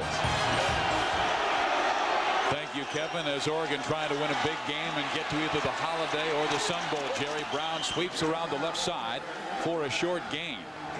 We're inside 14 minutes to play in this football game. The Ducks with the lead. We've had 5 lead changes. Smith and Smith have just been great at quarterback, but Oregon just can't run. No. They lead by 4. Boy, I tell you, they can't, and that's amazing because usually when you have a lead in a big game, you've had some success rushing the football, but the Oregon State defense has just played great against the run, and Oregon, quite frankly, able to ride the arm and the success of Akili Smith. Herman Ho-Ching, who hurt his hip earlier, now is back in the game as running back, taking over for Jerry Brown. Akili Smith looking, now he'll scramble, and he will be gone. Down at the 23-yard line, a loss of about 2 on the play. Sean Ball on the sack. And you know what's interesting right there, Steve? You know, you heard me say earlier about not getting a lot of guys, not getting enough guys into the pass route. Right here, Akili Smith commits to one side. He committed to the left side, the split inside, a one-person route. Receiver was covered up. He had nowhere to go with the ball. You can't come all the way across the field and try and do that. Therefore, it leads to sacks. Oregon State with 4 tonight. And Rectorfield has 2. Ball just picked up his first. Jerry Brown back in the game. Herman Ho-Ching couldn't go with that right hip. Smith has to scramble. Now he'll run. Gets a block, and does he get the first down? Yes, he does. He was tiptoeing down the sideline and gained the necessary 7 plus 2 more. Boy, the athleticism of Akili Smith. Once again, he's able to move around in the pocket. He knows all of a sudden he gets flushed. Watch the pump fake right there. It gets Brian Jones up in the air, and then he's able to tiptoe down the sidelines after he drops his shoulder. Gets enough for the first down, plus a little more. So Akili back to work from the 33. Oregon State needs a big defensive drive. Down 4, 13 minutes to go. They'll run it to Jerry Brown, not much. And again, they just can't get that running game going. Sifa O'Reilly on the tackle. Let's go down to the field to Paul Sunderland. Oh, Steve, wanted to give you some more about the injury to Herman Ho-Ching. Remember on the previous drive, took a hard shot out of bounds, and you were talking about it being his right side and being his hip specifically. It's in the lower back, and he's got a huge bruise on his right side low back. He came over, they added an additional pad to protect that area. He rode the exercise bike. He actually told me, I'm ready to go back in, but certainly will there, but not the way right now. He had to go back out of the game, but we'll keep you updated. So Paul sent him back into the game. He plays one play, and that ball almost intercepted. Armin Hatcher. It would have been his 14th interception in his career. Let's go to our College Football Saturday studio for a game break with Kevin Frazier. Fizz, let's check in on the Iron Bowl between Auburn and Alabama. Auburn jumped out to a 10-0 lead, but here come the Tide rolling. Arvin Richards, the halfback option, he hits Quincy Jackson, tasty catch. We've got a ball game in Birmingham, 17-14. And Kevin, we've got a ball game here in Corvallis, 21-17. The Civil War with the Ducks and Beavers. 3rd and 10. The rush is on. The pass is caught by Haynes. First down to the 44-yard line. And Smith was drilled as he threw. Boy, Oregon State puts a ton of pressure on Akili Smith from the pocket. Watch as he stands in. He gets drilled. They come low, but the catch by Donald Haynes, remarkable. Boy, watches Inoki Brechterfield right there, number 56, just steamrolls his man. I believe he got pushed into Akili Smith. But the ball once again on target, down the field to Donald Haynes, beating Ricky Walker for the first. That's twice now that Smith has converted third downs on this drive. The Ducks believe. Brown is wrapped up. He'll lose 3 or 4 yards. Jameel Braithwaite.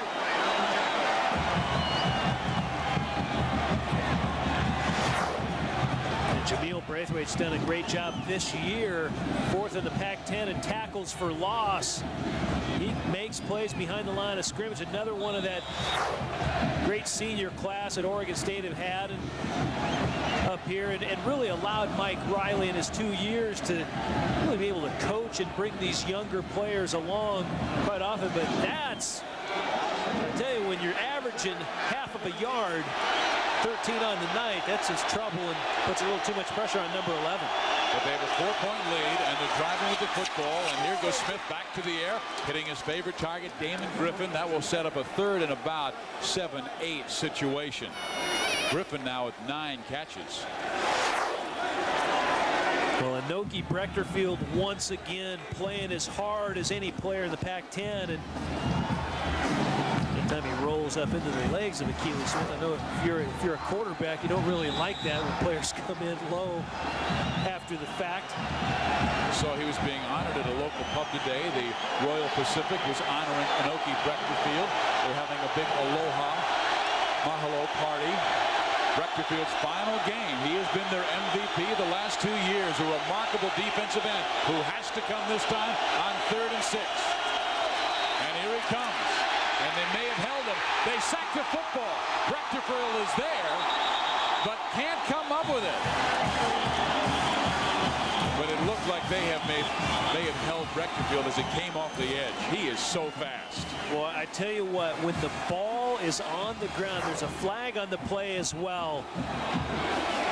But the player, Oregon State defensive end, Brechterfield's getting held. Brian Jones, number 43, strips the ball, but the vital mistake, Brechterfield tries to pick it up, and he doesn't get it. One of the Oregon offensive players comes back in, dives on the ball, and recovers it. Offside, defense, 5 yards from the previous spot. Still 3rd down. Boy, all for naught anyhow. Offsides, Oregon State. See right there, the guilty individual. Well, I don't know how you could do that. He was lined up about a yard offside. And Oregon State, they've really hurt themselves. They've had Akili Smith backed up twice on 3rd down in long situations. He has converted 2, and now he faces a 3rd and 2 after he was sacked on a long loss. Again, don't miss a special Friday night edition of College Football Saturday next week. This is what a great rivalry is all about. It'll take place in Tucson, Arizona, as Arizona State travels to Tucson to battle the 8th-ranked Wildcats. Arizona State, Arizona, Friday, November 27th on Fox Sports Net. Check your local listings. That's going to be a great one. Well, what's great, everyone can end up having turkey on Friday, too, watching that game. Well, we are in Corvallis, Oregon at Parker Stadium for the 102nd meeting of the Civil War. Oregon and Oregon State. The Ducks lead it 21-17. Steve Physiot, Paul Sunderland, Tom Ramsey with you on Fox Sports Net. We've seen 2 great passing performances by Akili Smith of Oregon and Jonathan Smith of Oregon State. Right now it is Akili driving his team for what he hopes will give his club a 14-point lead, or a 11-point lead, excuse me. Well, again, and what Oregon's been able to do on this drive, convert a couple big 3rd downs, work the clock in their favor. And Akili Smith, even though Oregon has no rushing game all night long, Akili Smith has been able to carry the load on his shoulders with his arm, firing the ball down the field to Hartley and Griffin and Haynes. Would you run Akili then? I think you'd definitely give him a run-pass option. Let him get it for you. He scored a touchdown in that situation earlier. Nope, they'll run Brown, and Brown is stumped. Jonathan Jackson, the middle linebacker. Well, they should listen to us more often. Nah, just kidding. You're out of your mind. Mike Bellotti does a good job, but he just doesn't get the execution at the line of scrimmage.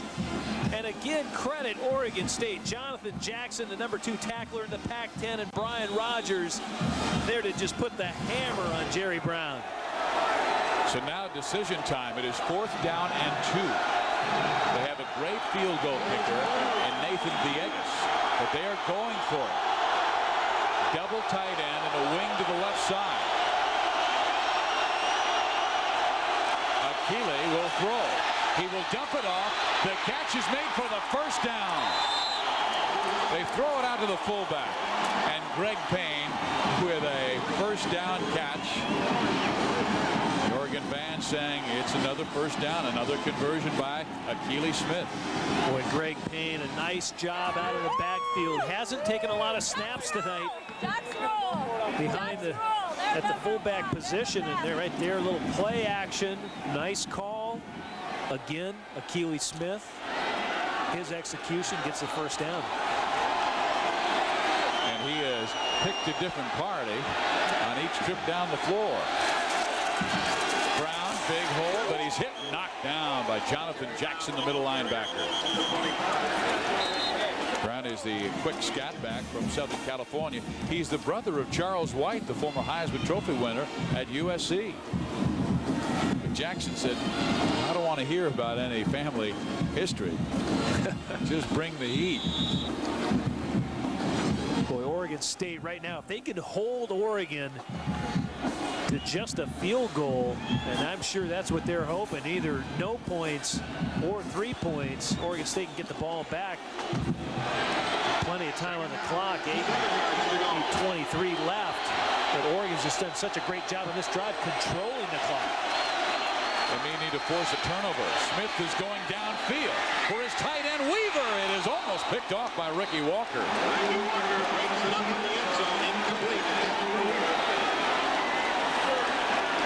Akili Smith had the matchup he wanted because Walker had to come over from his corner position to help out the safety. Boy, they've had good tight ends in the past. Jed Weaver, just another one of those big players that can run, but Ricky Walker that time with great position on Jed Weaver and almost comes down with the interception. You know, the defense has done their job this year. They've forced 25 turnovers, but the offense has given it up 29 times, an average of 3 per game. Oregon State really needs a turnover. Stay in this game with 8:11 to go. Smith in trouble. He circles around and he'll just throw it away. A flag does not go down. There was Weaver in the vicinity, but that was clearly Smith trying to just get rid of the pass. And it'll be 4th down and 7. Now watch his athleticism again. He's able to spin move out of that. Brian Jones putting the heat on him, and sure enough, I mean, he's throwing that one into the turf just to ground it, but Gordon Reese not electing to throw the flag that time with Weaver in the vicinity. Now Villegas from 42 yards out straight on. The kick is up. The kick is good. And Oregon has their biggest lead of the game, 24-17 over Oregon State.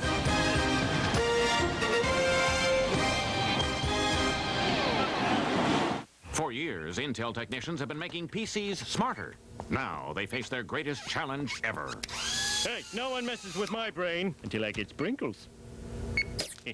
Suckers. Now anyone can have all the brain power they want. Just look for a PC with an Intel processor inside. By eliminating covalence inhibitors, we create triple-dense carbohydrates and thus the so-called super donut. Many of you mock my interest in the pastry sciences. What do you have inside?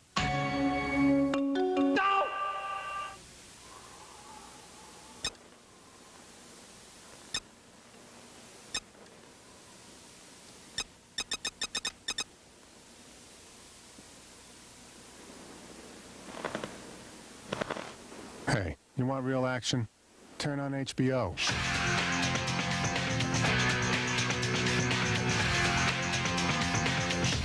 Because there's real life, and then there's the movies on HBO.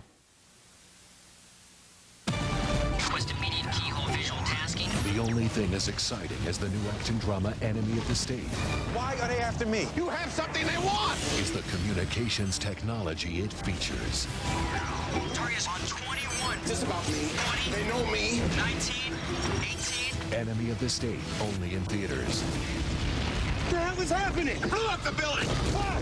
Because you made a phone call! Experience the excitement with Phillips. College Football Saturday on Fox Sports Net is brought to you by GTE, the official telecommunications consultant to the NCAA. And by Marriott Hotels, Resorts, and Suites. We believe when you're comfortable, you can do anything. Steve Physioc, Tom Ramsey, Paul Sunderland back with you in Corvallis, Oregon, where the Oregon Ducks have opened up a 24-17 lead over Oregon State. Oregon trying for 10 wins in a season for the first time in the history of the school. 5 times they've won 9 games, but they never have been able to get that number 10. They need to beat Oregon State to stay eligible for that. And Ainsworth gets the football out past the 28-yard line, nearer the 29.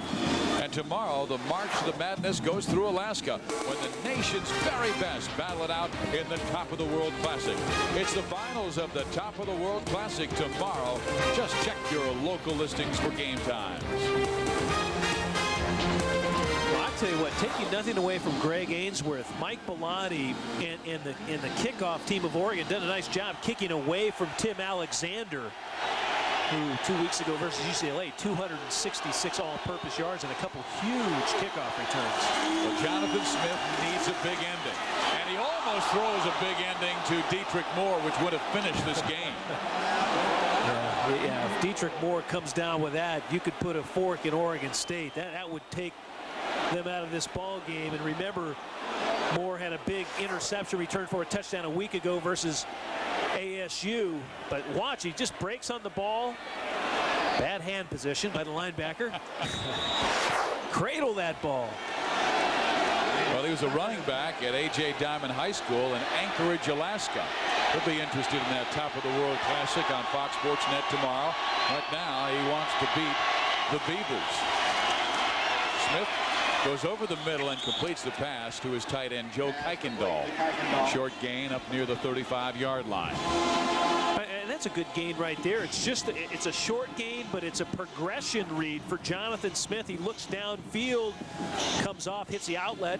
12 of 21 on the night, 224 yards, 1 TD, 0 interceptions, and neither team has turned the ball over tonight despite the wet conditions, which is interesting. Oregon State in their 5 losses, they're -9 in the turnovers, and that's hurt them. 4 on 11 for the Beavers on 3rd down tonight. Are they going to bring the corner? No, he's dropping back. They'll go zone. Smith looking that side, and boy, he threw that pass right into the back of his offensive lineman as he was hit by Anthony Martin, the defensive end, as he threw. Yeah, I don't think he meant to throw the ball in the back of his own player. Anthony Martin just comes right through him is what happens. Again, Oregon rushing 4, able to collapse the pocket. Put a lot of heat on Jonathan Smith. Ball falls incomplete. Oregon State has to kick it away. And Mike Fessler wants to kick it away from Michael Fletcher, the return man. He brought one back 70 against a non-conference opponent. Another one 61 for a score against Washington State. Fessler, line drive kick. Fletcher's got a chance for return. It hits his leg, and Oregon State will recover.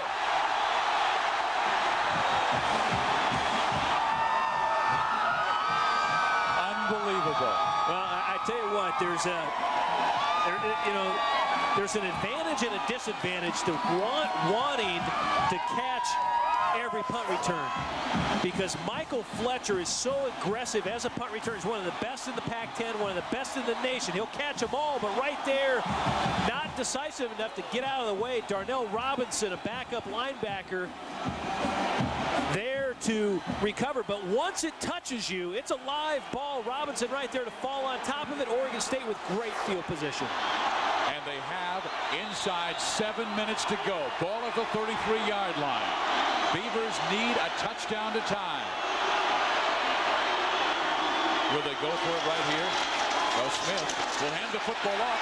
Simonton is through. Ken's to the 20. Still on his feet to the 18-yard line.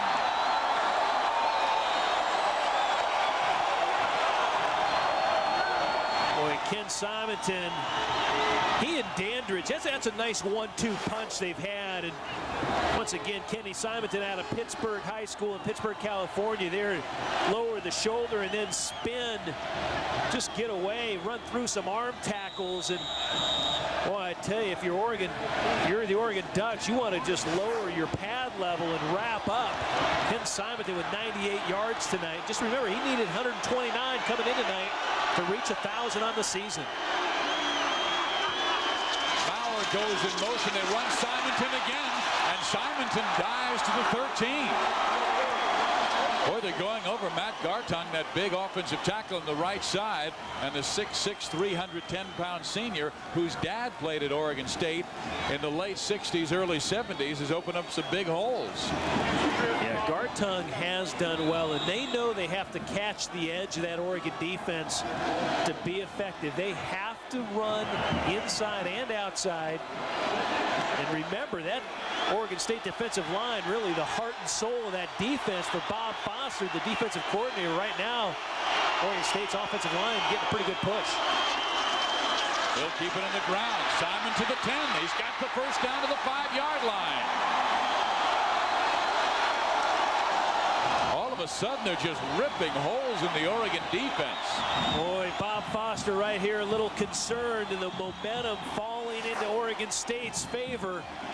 You know, and a turnover will always just reverse the momentum. Oregon looked as though they had the ball in the lead there, and Dietrich Moore, of course, dropped an interception, which looked to be a sure touchdown. All of a sudden, a fumbled punt, and you got Oregon State knocking on the door. Well, here comes the redshirt freshman walk-on from Glendora, California High School. He will hand it off to Ken Simonton for the touchdown.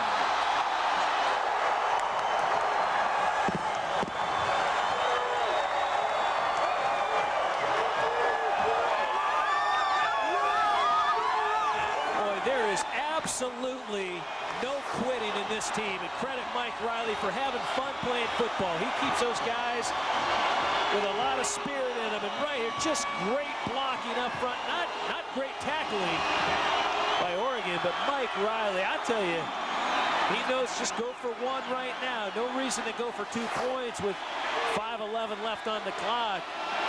Jose Cortez just drives this one through the uprights. Cortez hooks it, but hooks it through. Whoa. Make it interesting. That came inches away from hitting that left upright, but Simonton blasts through for a 5-yard touchdown, tying this game at 24 with 5:11 to go.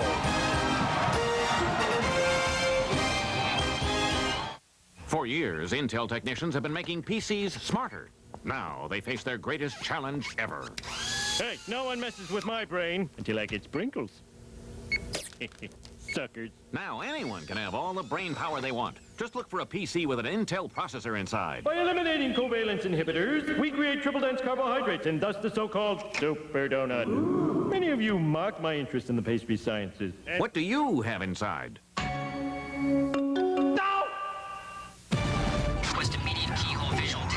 The only thing as exciting as the new action drama Enemy of the State Why are they after me? You have something they want! is the communications technology it features. Target's on 21. This about me. 20. They know me. 19. 18. Enemy of the State, only in theaters. What the hell is happening? Who left the building? Why?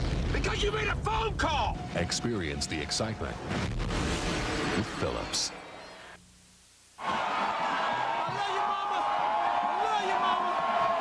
Ken Simonton telling Mom he loves her back in Pittsburgh, California. This game has been a thriller that Ken Simonton just tied on a 5-yard run.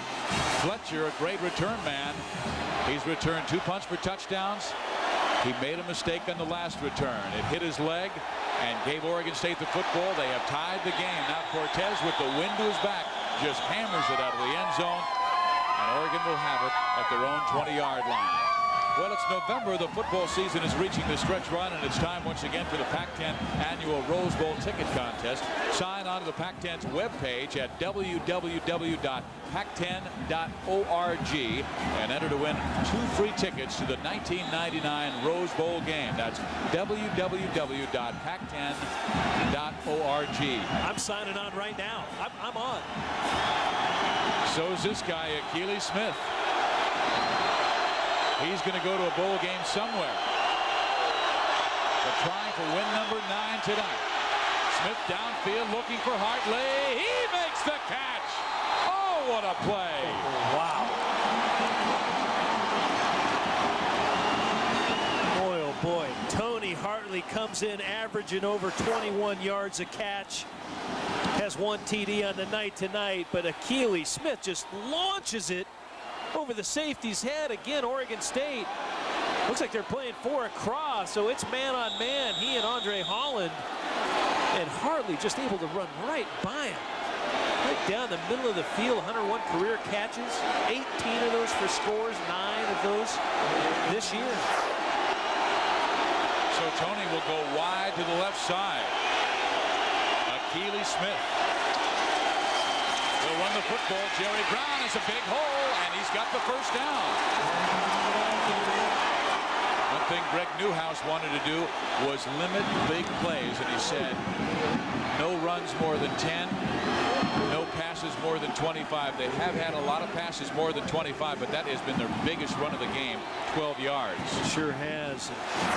Greg Newhouse sitting in the middle there contemplating exactly what the longest run of the night versus that hard-hitting defense did. And well, you see Jerry Brown just kind of skips through the hole and then lowers his pads, and he's able to knock off 12 for the first down. But once again, I tell you, Akili Smith right now, he's going to take a little time off the clock as they get closer into scoring territory. They'll run it again to Brown. And Oregon State's defense does a nice job stretching it out, but Brown's speed just too much as he gains about 3, 4, 5 yards in the play. Boy, that big play has hurt Oregon State the last 2 weeks. Last 3 weeks. Actually, they had a bye week last week, but Cade McNown hit Melsby, as you mentioned earlier, 30 seconds left, and took that game away from Mike Riley and the Beavers. And boy, then Akili Smith just now to Tony Hartley for a big chunk that puts them down into the red zone.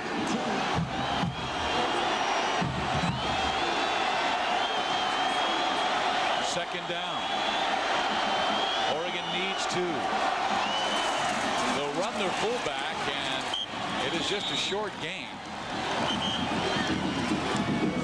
Chris Young, their 3rd-string fullback, comes into the contest and gets the first down. Boy, and Mike Riley knows he's not in a good situation right now, because Mike Bellotti, the Oregon head coach, is one of the best kickers in the nation, and Nathan Villegas, if indeed Oregon State can hold them here, Bellotti has some comfort knowing that Villegas is one of the best kickers in the nation. 19-21 on the year. There is Nathan, who made his first 14 this year before missing 2 in all that rain against Washington 2 weeks ago.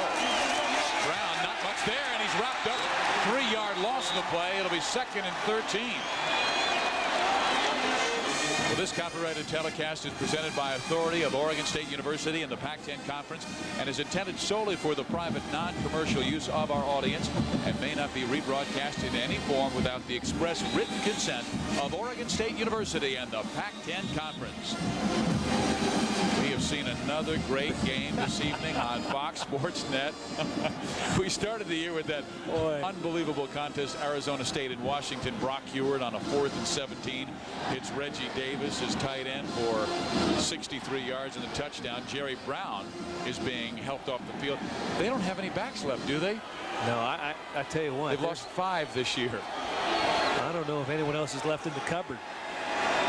That's why they're going all with fullbacks. I tell you, I was just laughing just a moment ago as you mentioned that we have had great games here on Fox Sports Net, the Pac-10 game of the week. But once again, Akili Smith, one of the top quarterbacks in the nation, over center, really falls back on him now that the running back's out of the game. Herman Ho Ching playing with that is in the game. And they'll give it to Herman, and he is wrapped up. Look at this. They're going backwards. Rogers, Griley, the senior. James Griley got the start tonight, his first in a while, because he's playing his last game. Boy, and again, they just play that gap cancellation defense. They're responsible for a gap, hard hitting, well coached, and they make the play. And we'll take a timeout. 2 minutes, 41 seconds left. Mike Bellotti. His team is tied at 24. Hi, I'm expecting a fax. Room 212 wants the ammunition to deal with her toughest clients. Nothing. Hi, Davies 212. I called earlier. Right, fax. It hasn't come yet. I need it for a meeting. Excuse me, Miss Davies?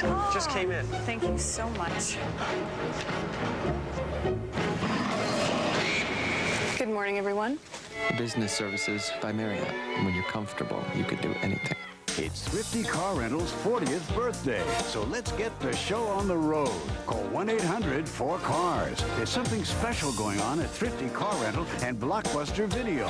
You rent a car from Thrifty, you get a free movie rental from Blockbuster Video. Just ask. When you rent a car at Thrifty, you'll drive home with a free movie rental from Blockbuster Video. Get the show on the road with Thrifty Car Rental and Blockbuster Video. Call 1-800-4CARS. 24-24, Oregon and Oregon State.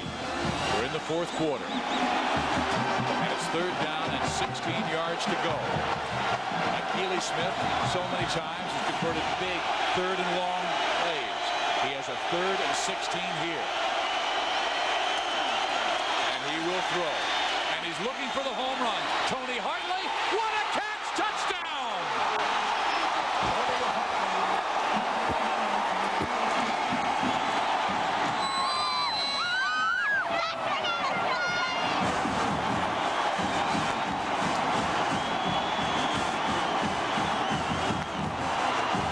Tell you what, one of the best quarterbacks in the nation right there. Keely Smith hangs in the pocket, and once again, looks like Oregon State is victimized right at the end of the game. I mean, they got two guys, they got double coverage down there. Andre Holland, the corner, didn't make the play versus UCLA 2 weeks ago. He doesn't make it tonight. Oregon with the home run and the touchdown. And Keely Smith hitting Tony Hartley, who with that touchdown catch has tied Bobby Moore's single season record of touchdowns in a season at 10. 2 today, but Keely Smith, he had a look as he came to the sideline like Michael Jordan did in the playoffs, like, they can't stop me. Yeah, and Keely Smith, of course, ties Chris Miller with 42 career touchdown throws for the Ducks. But look at Hartley just go up, just snatch the ball away. I mean, he just goes up and not to be denied. Again, one of those deep crossing routes that have troubled Oregon State all night long. Big play once again.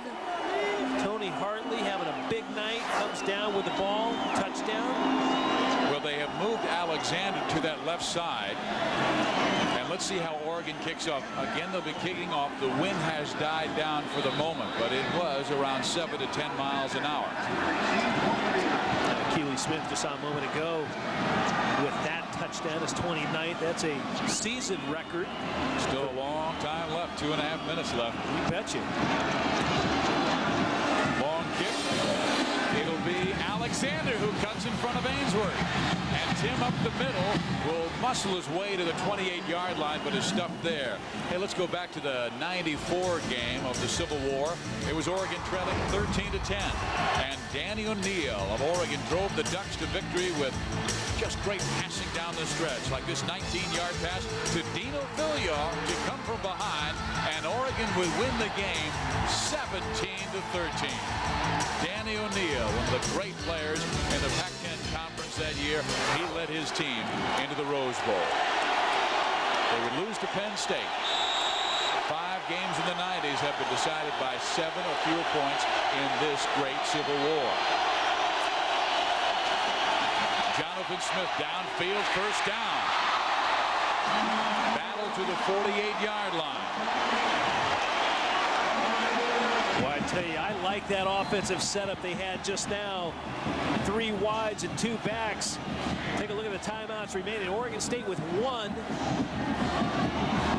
But that time, Jonathan Smith having a lot of different options to throw the ball. But credit again that Mike Riley offense. There's a lot of options, and they're getting people down the field and releasing 5 into the route. He completes the pass again to Greg Ainsworth. Ball comes free late, but it still belongs to Oregon State. You know, I'm going to have you remember a story I told you earlier this year. We're watching that Washington-Arizona State game, and I turn to you and I say, I hope Ryan Keeley throws the touchdown because I want to see if Brock Heward can do it. Exactly. And I have a feeling here, I want to see Jonathan Smith lead his team to a touchdown because I want to see if Akili Smith can do it. Boy, I tell you, it's been up and down the field.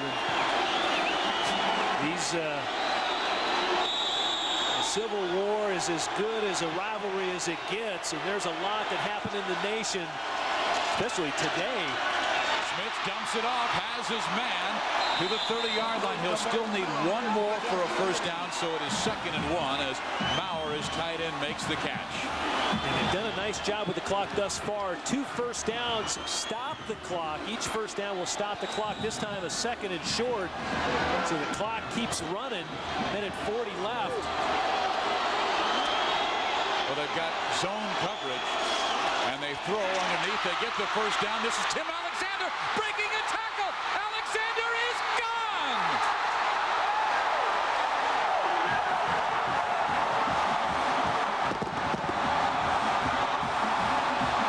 I'll tell you what. Unbelievable. Fizz has a little crystal ball, I think. He wants to see this game just continue. This is an awfully important extra point. Just remember, they got to get it settled. But Jonathan Smith just gets rid of the ball. Right now, Tim Alexander, just a quick little hitch. He's able to knife through defenders, shake a couple arm tackles, and race into the end zone. Touchdown, Beavers. There's the extra point. It is good. And we are tied at 31 with 1:27 to go. Mike Riley's got that smile on his face. He's competing, but his kids are having fun. You know, Steve, I mean, give credit where credit is due. And I'll tell you, we were able to see Oregon State 2 weeks ago. There is no give up in the Beavers. And again, Mike Bellotti, he knows he's in a dogfight when he comes up here to Corvallis. Again, just a hitch right there. Tim Alexander, how appropriate. One of the senior leaders of this team, and he's played offensive and played quarterback. He's run the wishbone. He's been in this offense for a long time, and Jonathan Smith delivering the ball once again. And what a great moment for Tim Alexander. His final game at Oregon State. For the first time in his career here, his mom has traveled from Florida to see him live to play college football.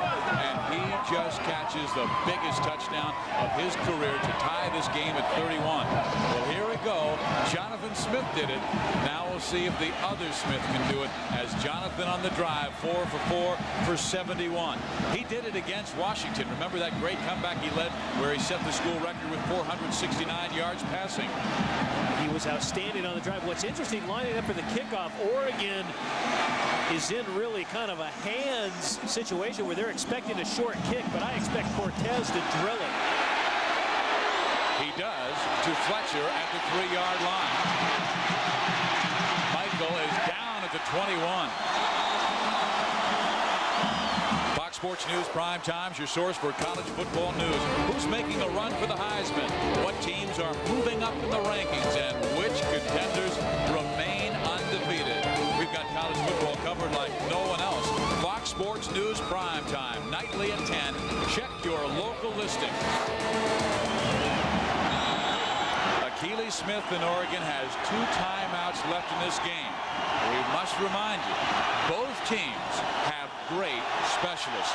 Nathan Villegas for Oregon, Jose Cortez for Oregon State. Smith goes sideline to Donald Haynes, and Haynes stays in bounds. Oh, yeah, if you're Donald Haynes, go ahead. You're right on the sideline. Step out of bounds. Save a timeout. And the rain's starting to come down. real hard right now. That may affect the passing game a little bit for Oregon. You told me that it is usually the wind that affects it great in the passing game. There's very little wind right now.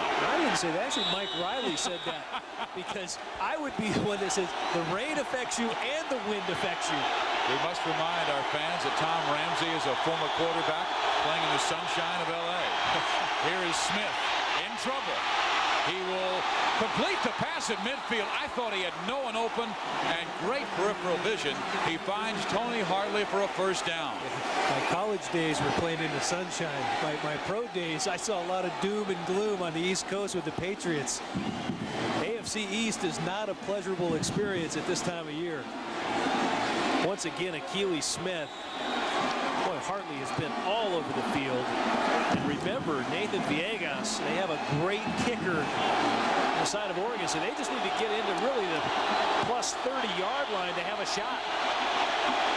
Oregon State showing zone defense. Akili Smith rifling it downfield past Damon Griffin. And I tell you, the ball just comes out of Akili Smith's arm as well. I mean, you can tell he's an ex-baseball player. That ball, he just rifles it. Comes out real hard. I tell you, that's a tight ball for a rainy day as we've had. It hasn't rained too bad throughout the game. Just at this last portion of the game starting to come down pretty good. 2nd and 10, 53 seconds to go. Flag goes down. The pass is thrown underneath to Hartley, gets the 41-yard line, but somebody may have held. I mean, you had Brechterfield coming hard from one side, Jameel Braithwaite from the other, and there will be holding against Oregon. Mike Riley's got to be thinking, sometime in this month, we deserve a break. Holding, offense, 10 yards from the spot of the foul. Still 2nd down. Oregon State has lost 2 games this month by 1 point, another to UCLA, and a play with 30 seconds left in the game. Mike Bellotti, he doesn't care. He wants win number 9 and win number 10 in the bowl game. The closest that Oregon has ever come to 10 wins in the season was seasons 1928, 33, 48, 94, and 95. But they fell all 5 times. Smith will be sacked. 32-yard line by Braithwaite. And a timeout is taken by Oregon. Well, and I tell you what, you know who likes that one? Mike Riley likes that one. He likes that timeout because that saved him a timeout, and Oregon takes one. I'm not sure if that's a great call that time by Oregon, taking the sack here. Sometimes you might just say, hey, you know what? We've lost all this yardage. You know, I don't know if you can knock off a chunk. 3rd down and 23 to go. That's an awfully long way just to get the first down, and I'm not even sure that's enough to get Villegas even close to line him up for a kick.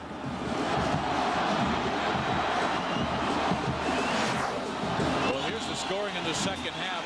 Simonton went in for Oregon State for the lead. Then Akili Smith ran in on an option play and gave Oregon the lead. Simonton for 5 yards. Akili Smith came right back in this period to Tony Hartley with a minute or 2.5 to play. And then this great pitch pass to Tim Alexander for the tying touchdown. Boy, Tim Alexander just shook off about 5 ducks. I mean, he just shook 5 guys up. How do you get down off a duck? Remember that old joke? How do you get down off an elephant? You don't. You get down off a duck, and that's what Tim Alexander did.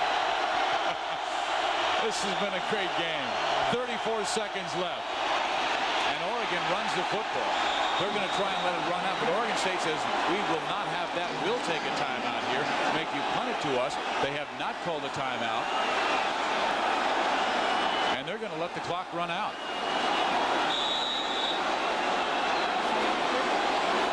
It's down to 13.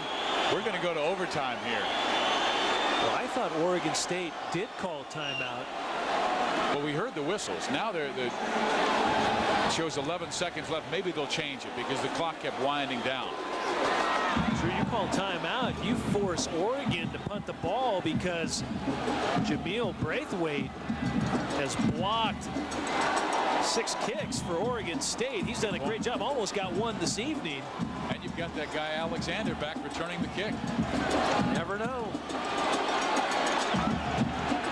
Maybe that's what Mike is thinking. We're going to go for the return, and if we don't get the return or the block punt, we'll go into overtime.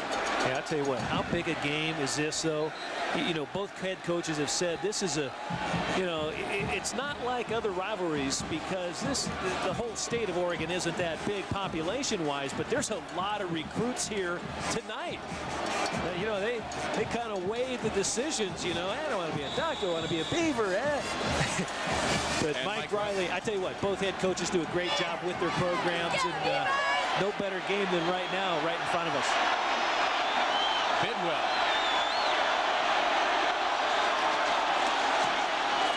He gets rid of it. He gives Alexander a chance. Tim lets it go.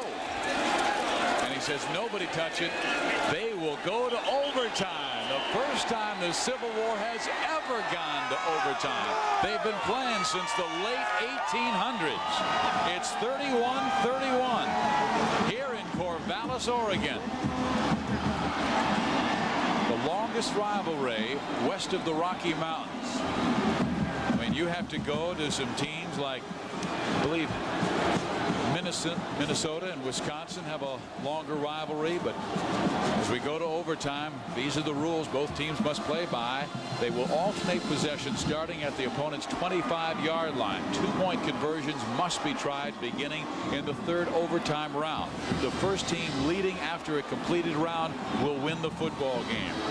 And we have seen Oregon State with so much drama the last month fall 3 times to Cal, to Washington, to UCLA, and now with the rain really hammering down, Mike Riley talking with his football team.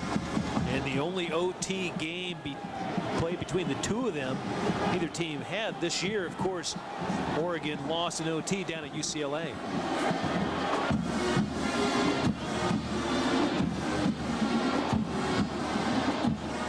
Coming to you from Parker Stadium in Corvallis, Oregon. A great contest with Oregon and Oregon State tied at 31.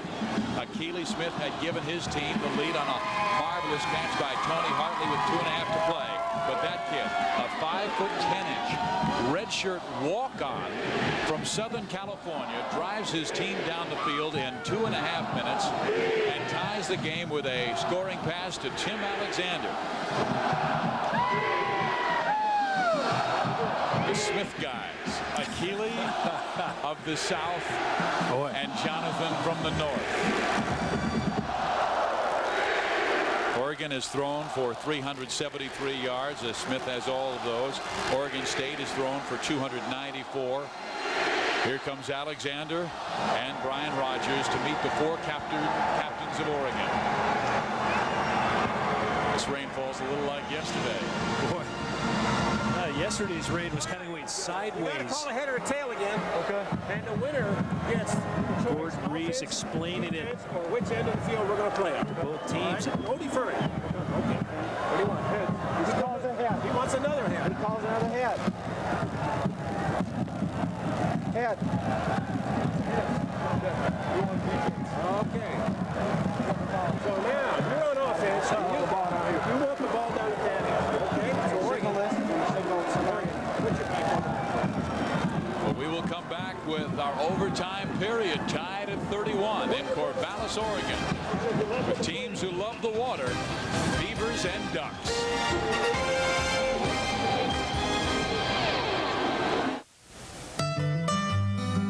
It's hard to think of something more important to a kid than their bike. That's why State Farm, along with the help of the Good Neighbor, sponsors the Bike Rodeo, just one of the many safety programs we support throughout the country. It's where we give kids a lesson in bike safety to help make sure their bikes are in good condition and to teach kids to ride more responsibly. Because at State Farm, we want to make sure children are safe no matter where their bikes take them. State Farm is there. No-risk used vehicles, all with a 12-month, 12,000-mile warranty and tiny payments. Here's an 87 RX-7, just $39.99 or no money down, $99 a month. How about a 96 Escort LX, just $78.50 or no money down, $149 a month. Come in, take a test drive, and you can win $25,000. Romania no risk on 7. Call us, or better yet, come and see us. Get more and pay less by comparing at Lithia Nissan in Eugene. Buy a Sentra or Frontier King Cab for just $10,988 and you'll get a quality vehicle loaded with options, all for $10,988. Compare and pay less for a fully loaded 4x4 King Cab at just $13,988. Ready to drive off the lot, loaded at the sale price. When you compare, you'll find that you'll get more and pay less with a Nissan from Lithia Nissan in Eugene. Look at all those options for such a low price.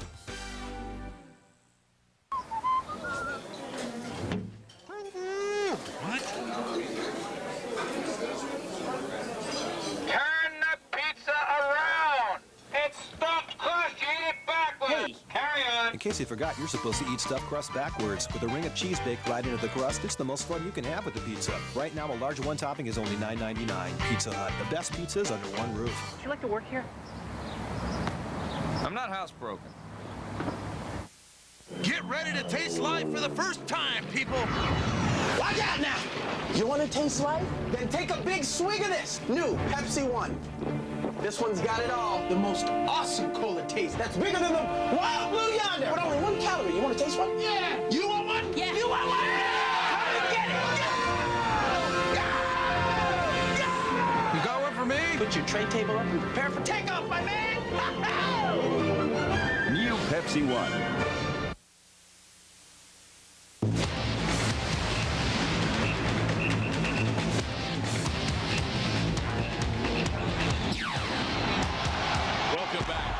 The Civil War, Pac-10 football on Fox Sports Net. We are tied at 31 and going to overtime. Jonathan Smith, the quarterback. He'll hand off first play. Look at this.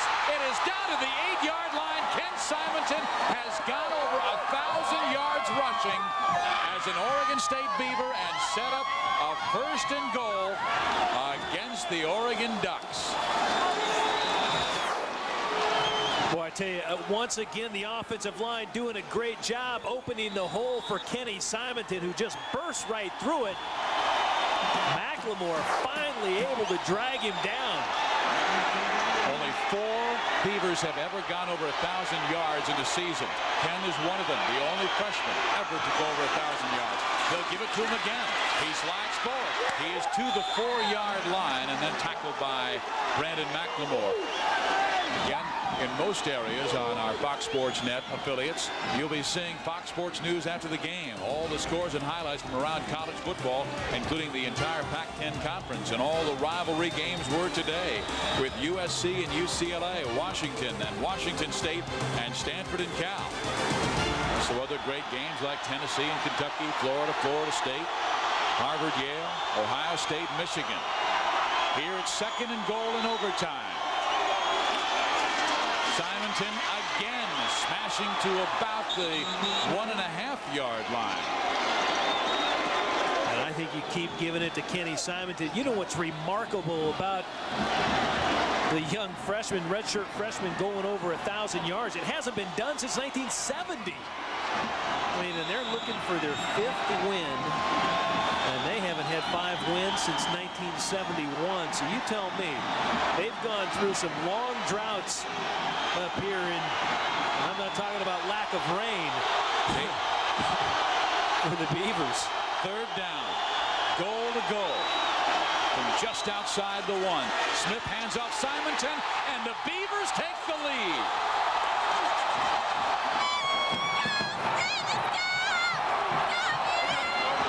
And the theory of overtime is Oregon won the toss. You elect to go on defense first because you always want to see what you have to match. Right here, Oregon having to come back now and get a touchdown of their own right, but Ken Simonton just dances in the end zone. Nice block by the wideout, Tim Alexander, who really brought them back on that long pass play. Mike Riley very happy, and I tell you, he's lost some close ones, but this one right now, they put the pressure right back on the Ducks. Oregon State has the lead 38-31 in overtime. Now it's Oregon's chance. Remember, Oregon this year had an overtime game against UCLA, and Brendan Ayanbadejo sacked Akili Smith twice late. Oregon State, meantime, has only one overtime game. This is the second in their history. Yeah, the Civil War, of course, never having been an OT before, and new precedent being set. Ken Simonton, over 1,000 yards for the season. That's a big accomplishment. One of the leading rushers in the Pac-10.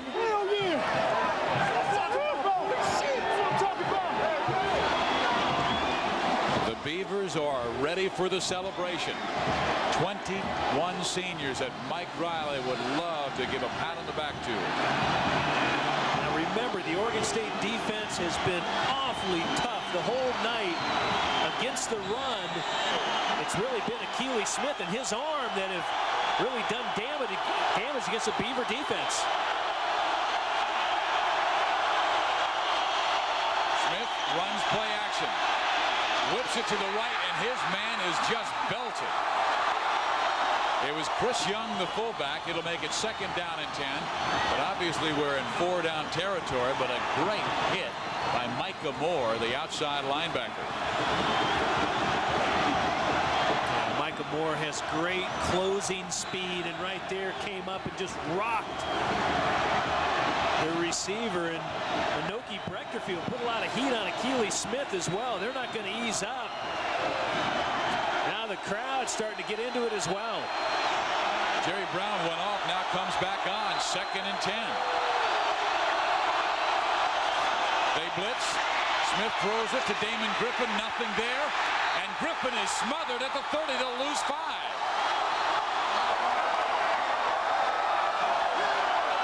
Terrence Carroll. Well, the one thing you don't want to do is celebrate too soon.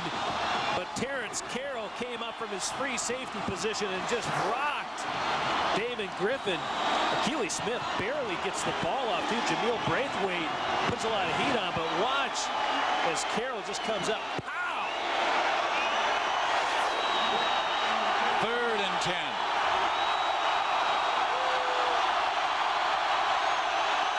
Oregon State rushes 4. Smith steps up. Downfield she goes. It is incomplete. 4th and 10. This pass, this play is for the game. Oregon State has not won 5 games in a season since 1971. I think Mike Riley, I mean, he's down there. He's having a good time. Pilotti's not having a good time. Akili Smith, 3rd down play. That last play just fires it right down the middle. Terrence Carroll with the tip. Comes down to this 4th down crucial play. Griffin to the left. Haynes Hartley to the right. Smith. Hartley does not hold on, and Oregon State wins.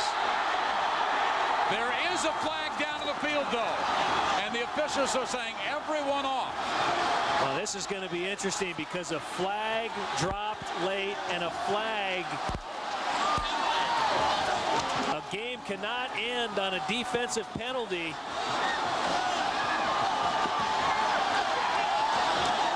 Well, this is going to be interesting. I don't know how you're going to remove 35,000 people from the field, but that could be a 1st down. Well, it is going to be a 1st down.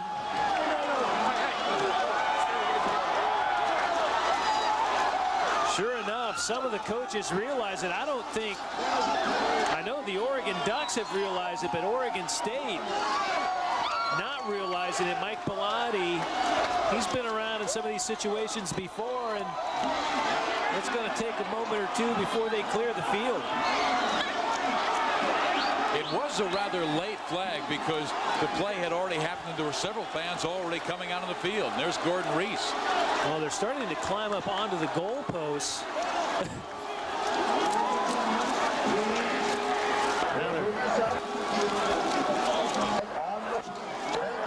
There is a penalty on the play. Pass interference, defense. Wow. How long it's, you know, you hate to see flags come out anytime, but especially on a late 4th down. When I say late, Andre Holland, I believe, again, the much maligned corner. Did you think it was pass interference? You know, I didn't think so. I thought it was more or less an incidental collision. Take one more look at it as he comes in. No, he did get the right. You know, I tell you what, that's an awfully close call. The referee, I mean, I'm gonna let him. If he throws the flag, sure enough, it's gonna be interference. It's an awfully close play. Donald Haynes was the receiver he's trying to get the ball to. So this will be a 1st down for Oregon. They're going to have to continually clear the field and get about 50 people off the goalpost. That might be more difficult. Jonathan Smith, the quarterback for Oregon State, was leading them. Please get off the field. There's Mike Bellotti, who still feels he's got a chance, and a great one now, with a 1st and goal inside the 10-yard line, or right at the 10-yard line. Boy, now remember, if Oregon, they'll have a 1st down here, and what'll end up happening, if they they'll have 4 downs to get into the end zone. If they get into the end zone, Oregon State has to come back out, start another series themselves. On the defense is 15 yards from the previous spot, and it's an automatic 1st down. But the officials threw the flag so late that's why the fans came rushing onto the field. Well, what had happened, the referee threw the flag. He just didn't get it out of his pocket. It did come out, but I saw him go back and pick it up and then toss it to right where the play had happened. So, you know, the side judge ends up making that call. Are you saying he picked it out, dropped it, then picked it up? Exactly. Okay, Exactly. That's why it took so long. Yeah, and I'd seen it at the top of the screen. Just a collision right there, and Holland makes a play. Everyone's saying incomplete. All of a sudden, Oregon State officials, people out there picking up debris and falling out of people's pockets. You know, the way this game has gone, back and forth, Oregon State with the losses that they've suffered the last 3 games, Mike Bellotti trying to get his team to 10 wins. If Oregon comes back and wins this game, we may have a civil war in Oregon. Boy, I tell you, I don't know why they're bothering picking up the stuff off the turf. They're going to rip the turf out anyhow at the end of the season. A little debris on the field probably helps the turf. There's nobody who wants a victory more than that man, Anoki Brechterfield. Right before the UCLA game, he said, "It would eat at me the rest of my life that I put my heart and soul into this program at Oregon State, and I could not come up with a winning season." If he could lead here with an unbelievable victory over the University of Oregon, I believe Mr. Brechterfield will get his heart and soul back. Well, you know, the only reason, and there's people probably sitting at home going, wow, you know, I kind of want Oregon State to win now because they at least got to practice their celebration. So it's going to be that much better when they do actually come away with the victory. There's hope in Eugene, though. That's right. Oregon, you know, it's funny, no one moved up their sideline. They saw the flag come out, and they knew they were going to have another shot at this. From the 13-yard line, only a fullback, so Oregon State knows they're throwing. Smith backing up, fires it over the middle. Jed Weaver has it to the 1-yard line. It will be 1st and goal.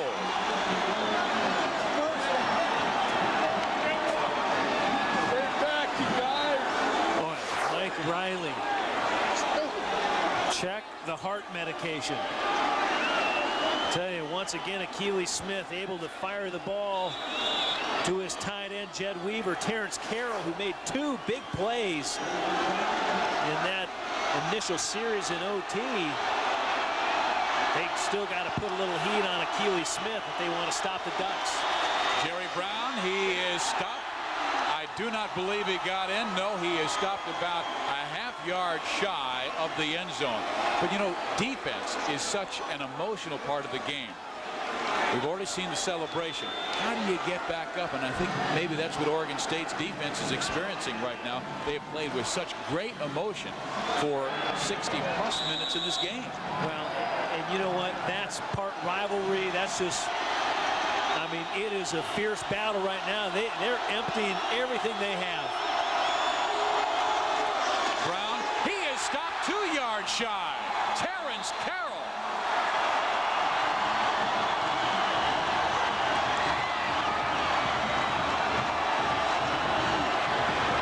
All of a sudden, Oregon, you know, is on the 1, and now with Carroll coming off the edge and just putting a helmet right into the side of number 21, Jerry Brown. All of a sudden, they're back a couple yards. Mike Bellotti trying to get a little English, but Is it time for the Keeley option? I think you definitely play action, get a little runner pass. And he will play action. He's in trouble. He loops an end zone. Weaver for the touchdown.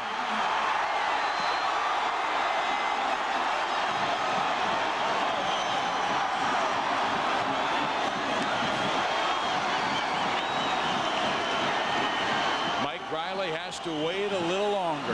Now his football team will get it to the 25-yard line, but they still have to go for the extra point. And Oregon to tie State this game up. Taking a timeout, but right there, Akili Smith once again, a little play action into the line, and then the flip to Jed Weaver. Bellotti knew he had a good play called right there. 1 point, go ahead, get the extra point. That's the most important thing right now. Oregon State taking the timeout. This is the first overtime.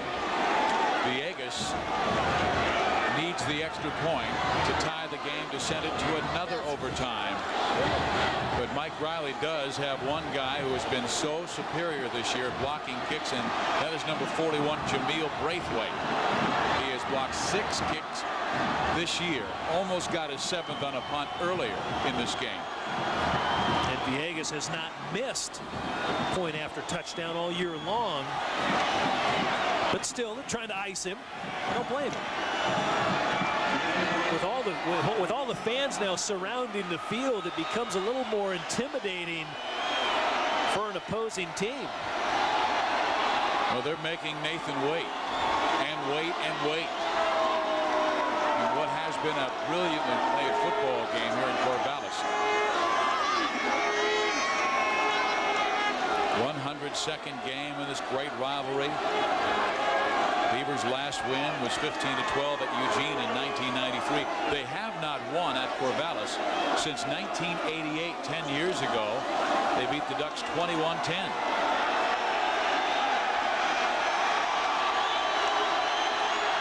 Villegas has waited long enough. This to send it to 2 overtimes. He got it. We are going to the second overtime in Corvallis. Locked up at 38.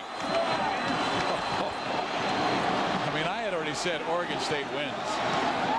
They had already climbed onto the field. That official was still pulling the flag out, dropped it, picked it up and threw it. And Mike Riley's gone, win.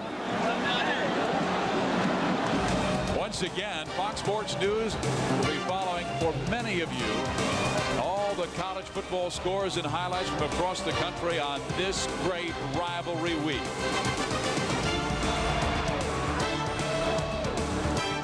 USC lost their game in their LA shootout with UCLA 34-17. The Bruins remain unbeaten.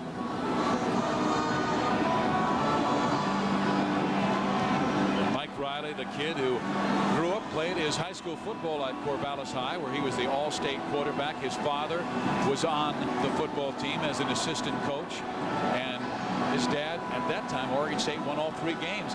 But even Mike said to you that, you know, it's not the same when you're watching it as a kid in the sideline. No, even if you're close, you're still far removed. But Mike Riley, one of the funniest things he told us 2 weeks ago when he went down to Alabama, he was going to be the next Kenny Stabler, left-handed QB. He was for 6 days. Then they said, Mike, you're going to go over to defense, my man. Just a great football mind, and done a great job for bringing that Beaver program back, second year at the helm. Well, he was on the sideline the last time Oregon State had a winning season in 1970. They won 6 games that year. They won 5 in 1971. And they have not won 5 games since. Oregon will have the football first in this second overtime period. So they will start from the 25-yard line. It all locked up at 38. You know, we had some great rivalries tonight on this rivalry in college football weekend. Of course, Ohio State beat Michigan 31-16. Great one with Brigham Young and Utah 26-24. But the most played rivalries in the history of college football, Minnesota and Wisconsin have met 108 times. Kansas and Mizzou 107 times. Texas and Texas A&M right there is Oregon and Oregon State having played as well. The beginning game I think was 1898. Oregon State won.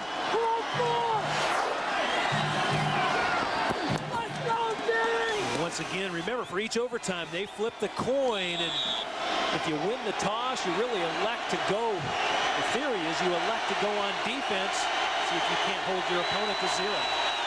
Akili Smith back, fires the football, completes it at the 17-yard line. All of a sudden, he's going away from his wide receivers, and that is 3 passes in a row he's thrown to Jed Weaver. Let's go back and take a look at that controversial play. That was on 4th down. Oh, and it's interesting. Sure enough, he does get jarred before the ball actually hits him, and the side judge is the one that throws the flag, but as I said, the flag came out of his pocket, just dropped on the ground right near the sideline, and nobody could see that the flag had been thrown. Fans poured onto the field, then he picked it up and threw the flag.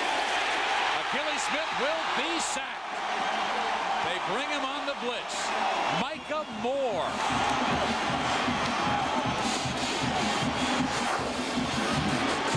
Moore coming from the outside linebacker spot, unblocked, just puts his helmet right into the back of Akili Smith, and Smith unable to get rid of the ball that time. It'll be 3rd down for Oregon. 3rd and 6. Hartley Haynes left. Griffin right. Lone setback is Chris Young, the fullback. Smith throws and completes it for a 1st down to again his tight end Jed Weaver. He needed to get to the 15 for a first. He got to the 14. They played that awfully close. As you said a moment ago, Fizz, sure enough, he's starting to work the tight end into the routes a little more. They've been so wide receiver oriented. But finding Jed Weaver underneath and just getting it up for the 1st down. From the 14.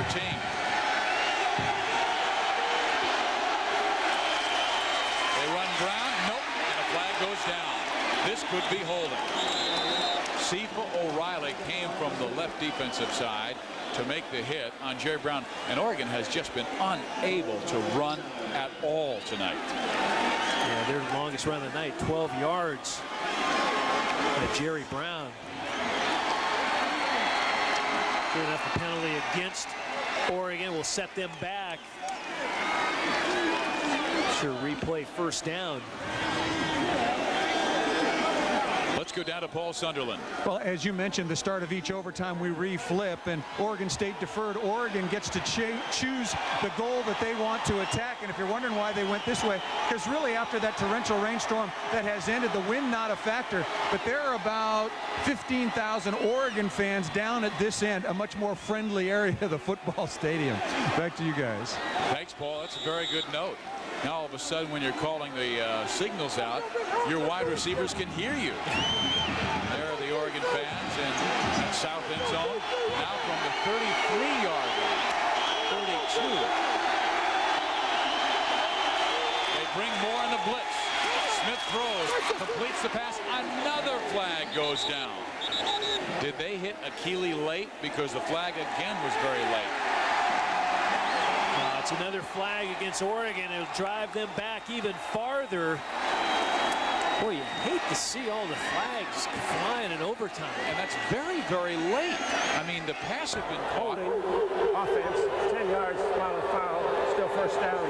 The pass had been caught, the tackle had been made, and then the flag comes out. You know, sometimes you just can't argue, and when the flags come out. 69 looks like he's holding. Yeah, Aguirre. That was Marco Aguirre. Aguirre, sure enough, had his man tied up pretty good. Penalties and yards tonight. Each team up over 90 yards. 1st and 43.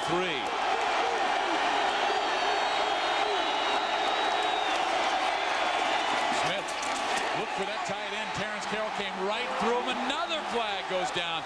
This will be pass interference. Boy, right now, it was actually a pretty clean game up until right into overtime. All of a sudden, the flags are flying. This time, Terrence Carroll comes in and jars the receiver. Pass interference on the defense. The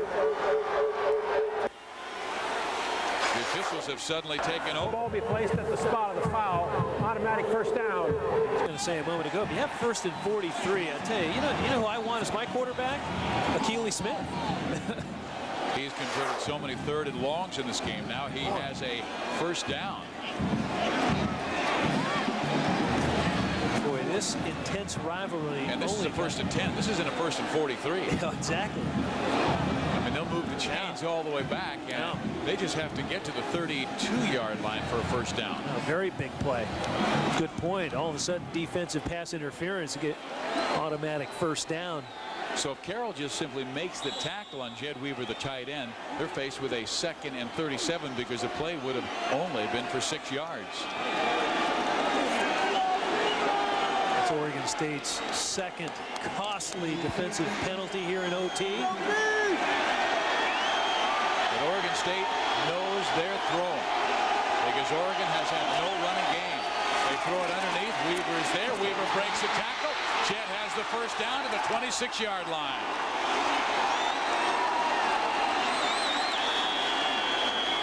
Well, that old cliche of take what the defense gives you, and right now they are giving them the tight end. Yep, and Akili Smith knows it right off the bat. They catch him in blitz once again, and he just pops the ball into the tight end. Jed Weaver, and the man that came out to make the hit, Terrence Carroll, he's down right now with an injury. 9 catches for 87 yards for Jed Weaver, his best game in his career. Terrence Carroll was the injured man as he delivered the hit on Jed Weaver. He slid off and may have hurt his shoulder. Well, that's a big loss. He is a sophomore who started as a linebacker as a freshman. Now Akili Smith goes to the sideline to get a break, talk with his coach, Mike Bellotti. And Aaron Wright must come in to take over. You gotta like Akili Smith, though. Didn't he look kind of cool and calm with? Very. He had his helmet off. I mean, look at the total number, 445. He's the leading rusher too. Yeah. From the 26-yard line. They'll swing that pass out to the running back, and there's nothing there. They've gobbled up every single running back, and this time it was Oregon State extra linebacker Brian Jones. Boy, again, Oregon State defense reading the play. They're able to execute, dig through the blockers, and put the hit on KP, Kevin Parker. I'm sorry, Jason Cooper. Oregon State, once again, Greg Newhouse coaching them up well, but again, faced with a big 2nd down. 2nd and 9. Will they throw to the tight end? Weaver looks to get open. They throw wide to Hartley, and Hartley has a short gain to the 23-yard line, so it's 3rd down and about 7 yards to go, maybe 6. Still, passing situation for Mike Bellotti in Oregon. Once again, 3rd and 7 now. Have they put a linebacker right over Weaver just to stuff him at the line? They may need Villegas, who is such a great kicker in the Pac-10 Conference this year. He came in 18 for 20. Oregon has been better than 50% converting 3rd downs, and this is a 3rd and 6. Smith whips it right to Weaver, and Weaver leans forward and gets the first down. Well, you said it a moment ago, Steve. You know what's interesting? The wideouts for Oregon are so dangerous. They're almost playing a little overemphasizing pass coverage on those wideouts, and it allows Jed Weaver to kind of be the unfound man, and then all of a sudden he sneaks out, pops out right along the sideline, gets enough for the first down, keeping this drive alive once again. Weaver has come out of the shadow. He's been a splendid tight end, the main target of Akili Smith in the late goings of the football game, and now in overtime. Over the middle they go. It's Weaver again trying to break a tackle, but he'll have a short gain of just a yard to the 12. Big, strong kid from Redmond, Oregon. He knows a lot about this Civil War. Had to back up the great Blake Spence for the last 3 seasons, and now as a senior, he's really coming of age. And Weaver with 10 catches, actually 11 catches for Jed Weaver tonight. 37 on the season. Hartley, Griffin both go left. Haynes is to the right, and Weaver is a tight end to the right side. Akili is looking his way. Now he'll have to scramble, and he is sat down at the 10-yard line. Sean Ball, the defensive tackle, brought down Akili Smith. He faces another third down situation. They are now 12 of 21 converting third downs. Sean Ball, another part of that Hawaiian connection. Wow. For that defensive line of the Beavers. Sean Ball out of Punahou High. Jason Cooper comes in the game for the fullback.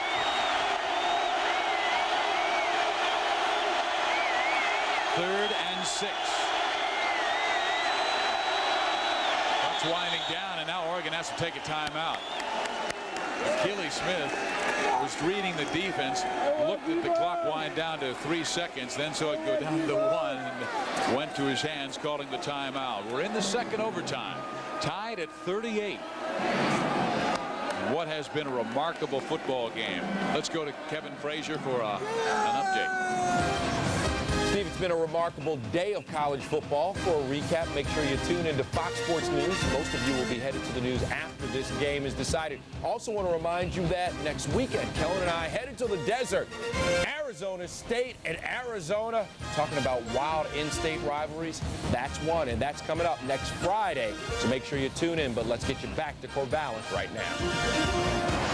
Kevin, you and Kellen will be buying us dinner because right. We will be there as well, and we've been on the road all year long. So that's our invitation to you. Bringing the big guns down to Phoenix. Kevin and Kellen. This drive, 9 plays, 16 yards. They at one time had a 1st and 43. I've never heard of a 9 plays, 16 drive. Well, this game has had a lot of things that we've never seen before. Anoki Brechter Field just wants one more win.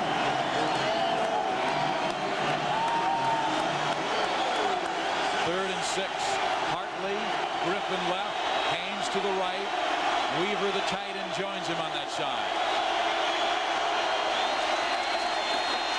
Smith down the middle. It is broken up. 4th down and 6. A great play by Micah Moore.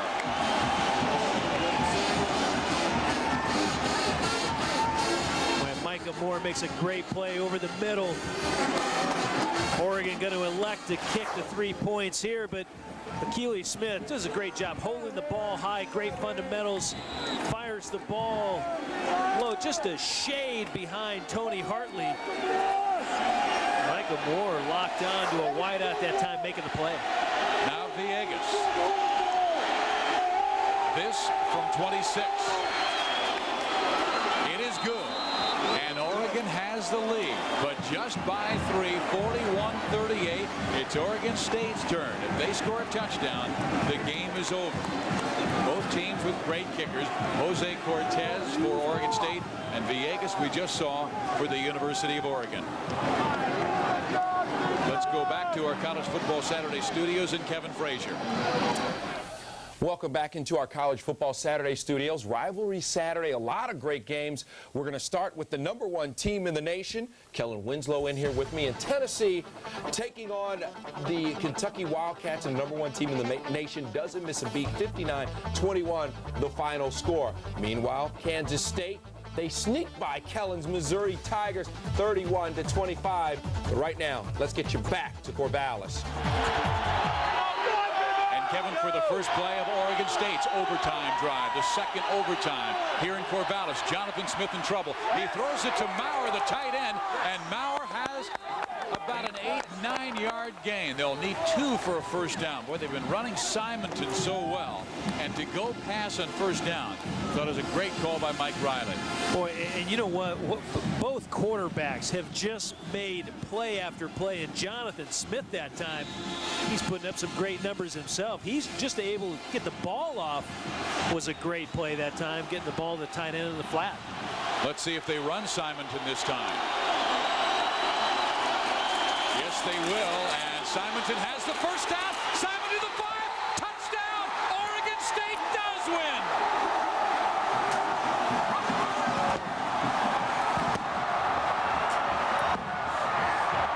Well, they're getting better at the celebration. Now they're all over the field.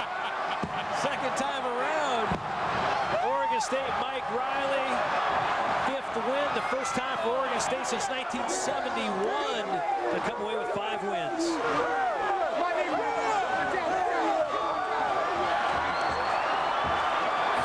So that's it from Corvallis, Oregon, in a fabulous football game where Oregon State beats Oregon 44-41 in 2 overtimes. Be sure to tune in next Friday as we wrap up our college football coverage on Fox Sports Net. Our special Friday edition features Pac-10 action between Arizona State and Arizona. Coverage begins at 6:30 Eastern, 3:30 Pacific. Check your local listings. For Tom Ramsey and Paul Sunderland, I'm Steve Physiak. College Football Saturday has been a presentation of Fox Sports Net. Fox Sports News is next in many areas.